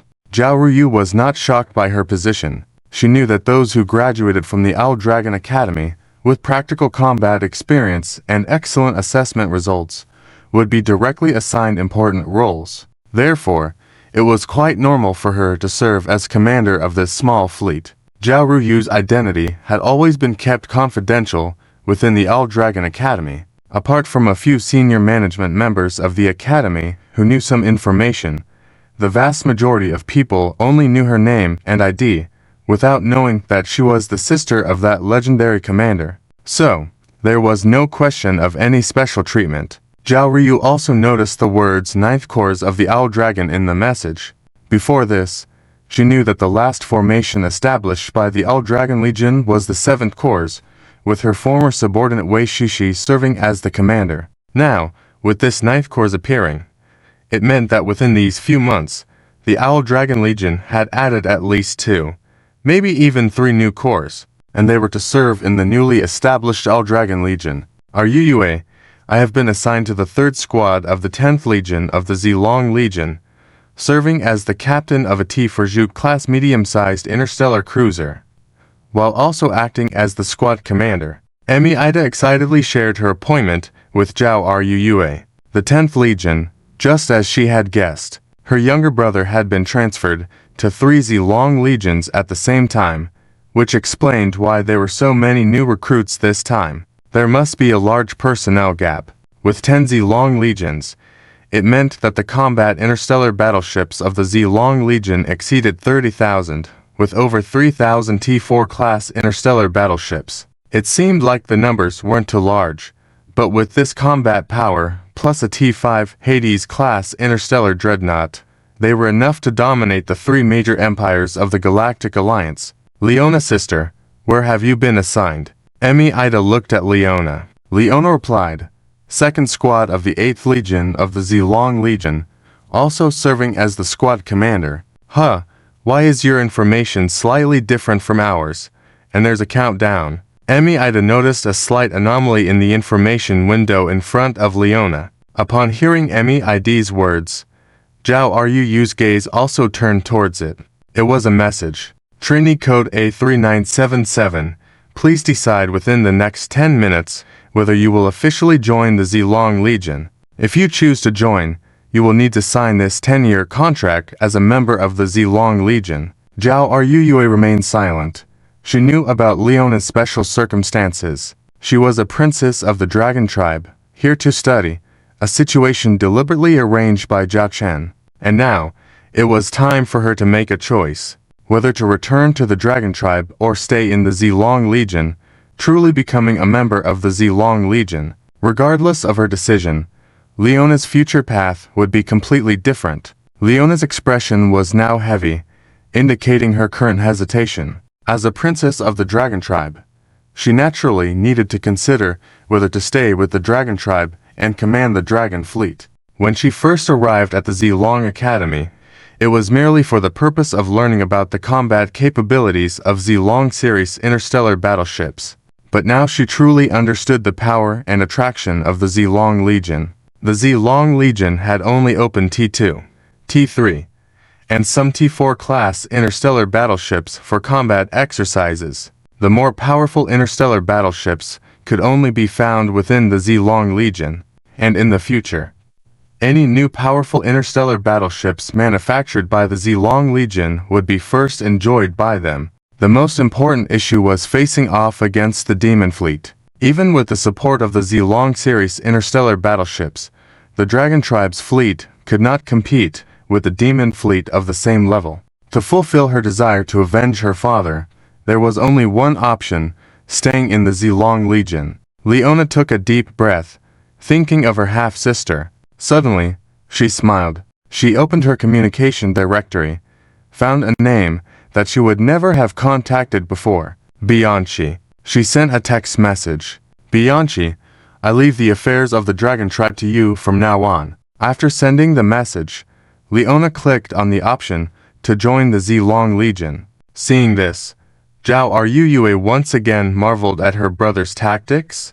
By first luring them in and then appealing to their interests, he could ensure that they willingly stayed. Why are you all looking at me? We are comrades now. It's a pity that I can't surpass you in the academy anymore. But on the battlefield, my record of defeating enemies will surely surpass yours. I will get promoted faster than you. Leona issued a challenge to Zhao Ruua.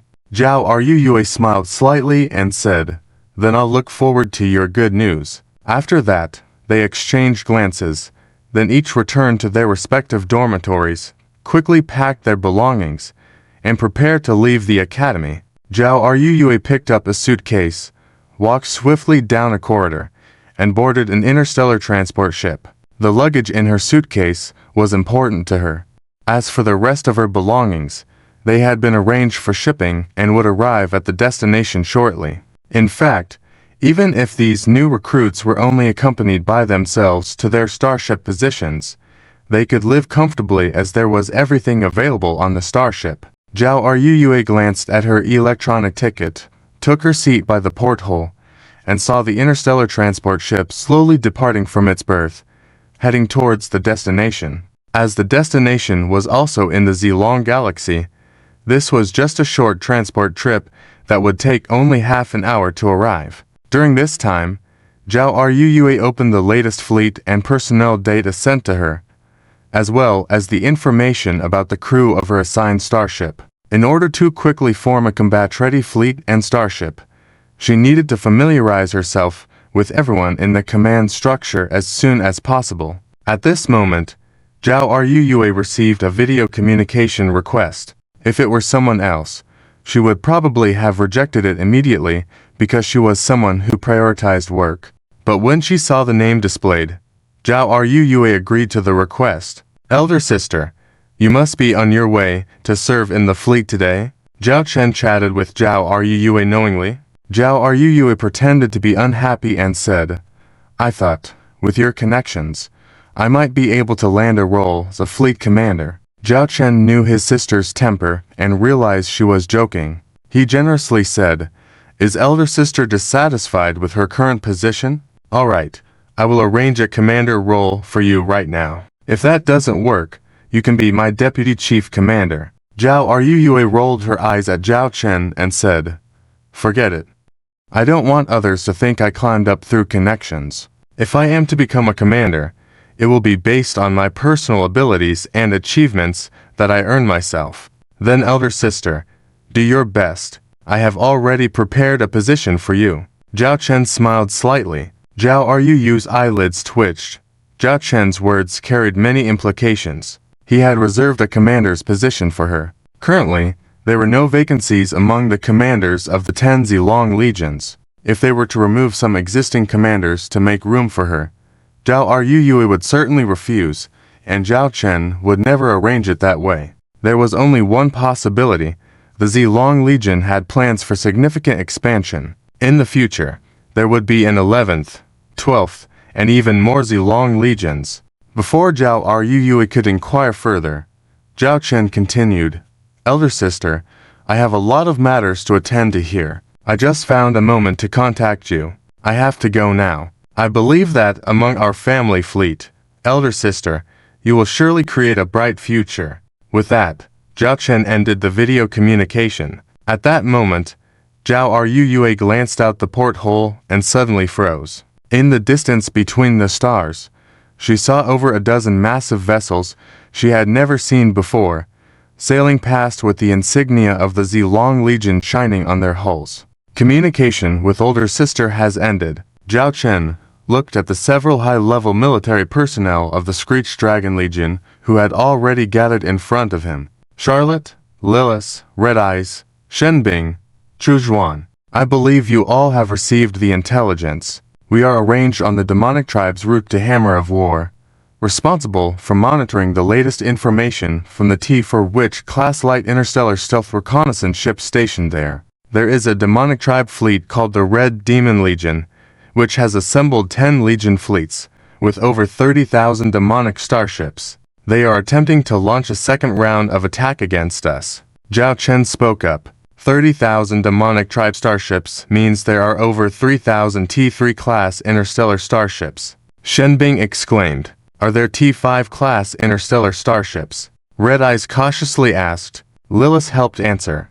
"According to the information we currently have, there are T5 class demonic interstellar starships, but we cannot confirm the specific quantity, models, and types yet." "When will they arrive?" Medusa asked. "It is expected that they will arrive around December 20th, in the border area of the Dragon Tribe, and will launch an attack on us shortly after a brief rest." From the intercepted information, the Demon Marshal of this Red Demon Legion is the former highest commander of 4 Demon Legions sent. He is very dissatisfied with the previous defeats, so this time he has sent 10 demonic legions to avenge the past shame. "I estimate their attack will come very quickly," Lilith said. "The 20th. That leaves us with only 5 days to prepare." Su Lan furrowed her brows. "Our 3 newly organized Screech Dragon Legions have just entered service, and their combat experience and capabilities have not been tested in actual combat. In addition, We have sent 3 Screech Dragon Legions to assist the Holy Radiant Empire in resisting the interstellar insect race during this period. If we withdraw them all now, it would pose a risk to the stability of the Holy Radiant Empire's political situation. Chu Zhuan spoke up. She mentioned this because her Screech Dragon 5th Legion is the overall commander in charge of the local battlefield of the Holy Radiant Empire. Although Zhao Chen did not launch a large-scale siege against the Holy Radiant Empire's permanent level 5 universe insect nest that spewed out interstellar insect race, he did send his regular fleet to assist, with requests to avoid excessive fighting and attrition battles. Fortunately, luck was on their side during this period, as there had been no sign of a second T5 nest mothership emerging from the permanent level 5 universe nest, and that first T5 nest mothership might be recovering from its injuries, as it had not appeared again during this time.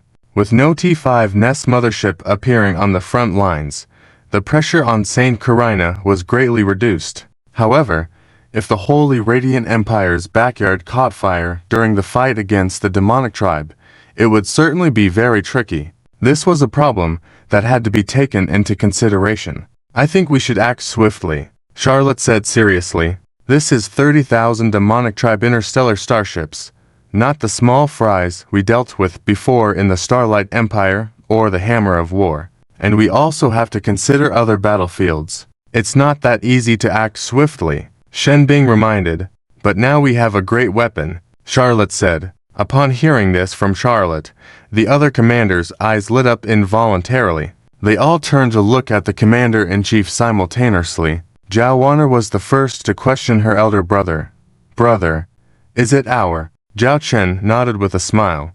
But these interstellar starships will not be temporarily assigned to the regular Legion fleets. They will directly follow my orders and carry out special tasks on the battlefield. Hearing this, these commanders were somewhat disappointed.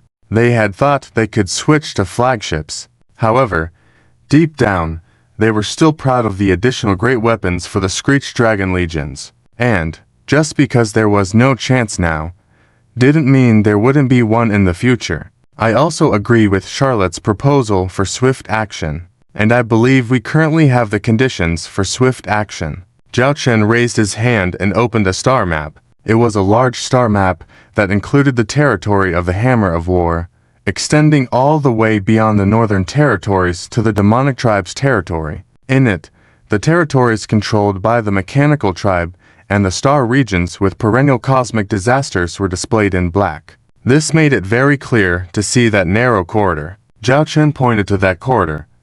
Don't you think this is our advantage, the only route leading to our side? We can completely ambush the enemy here. Zhao Wanner's eyes lit up. She thought of her brother's plan and directly said, should we use the T3 Ranger class Interstellar Warp Interceptor? Earlier, Zhao Wanner had participated in such ambush battles with her elder brother, and it was quite exhilarating. During this time, I had Annie prepare a batch of T4 class Interstellar Warp Interceptors. At that time, these two types of Interstellar Warp Interceptors can be used in coordination. Zhao Chen said, the price of this T4 class Interstellar Warp Interceptor was not very expensive, so Zhao Chen exchanged it directly, because at that time, he felt that this narrow corridor was simply a naturally perfect ambush route, much like a winding path through a valley.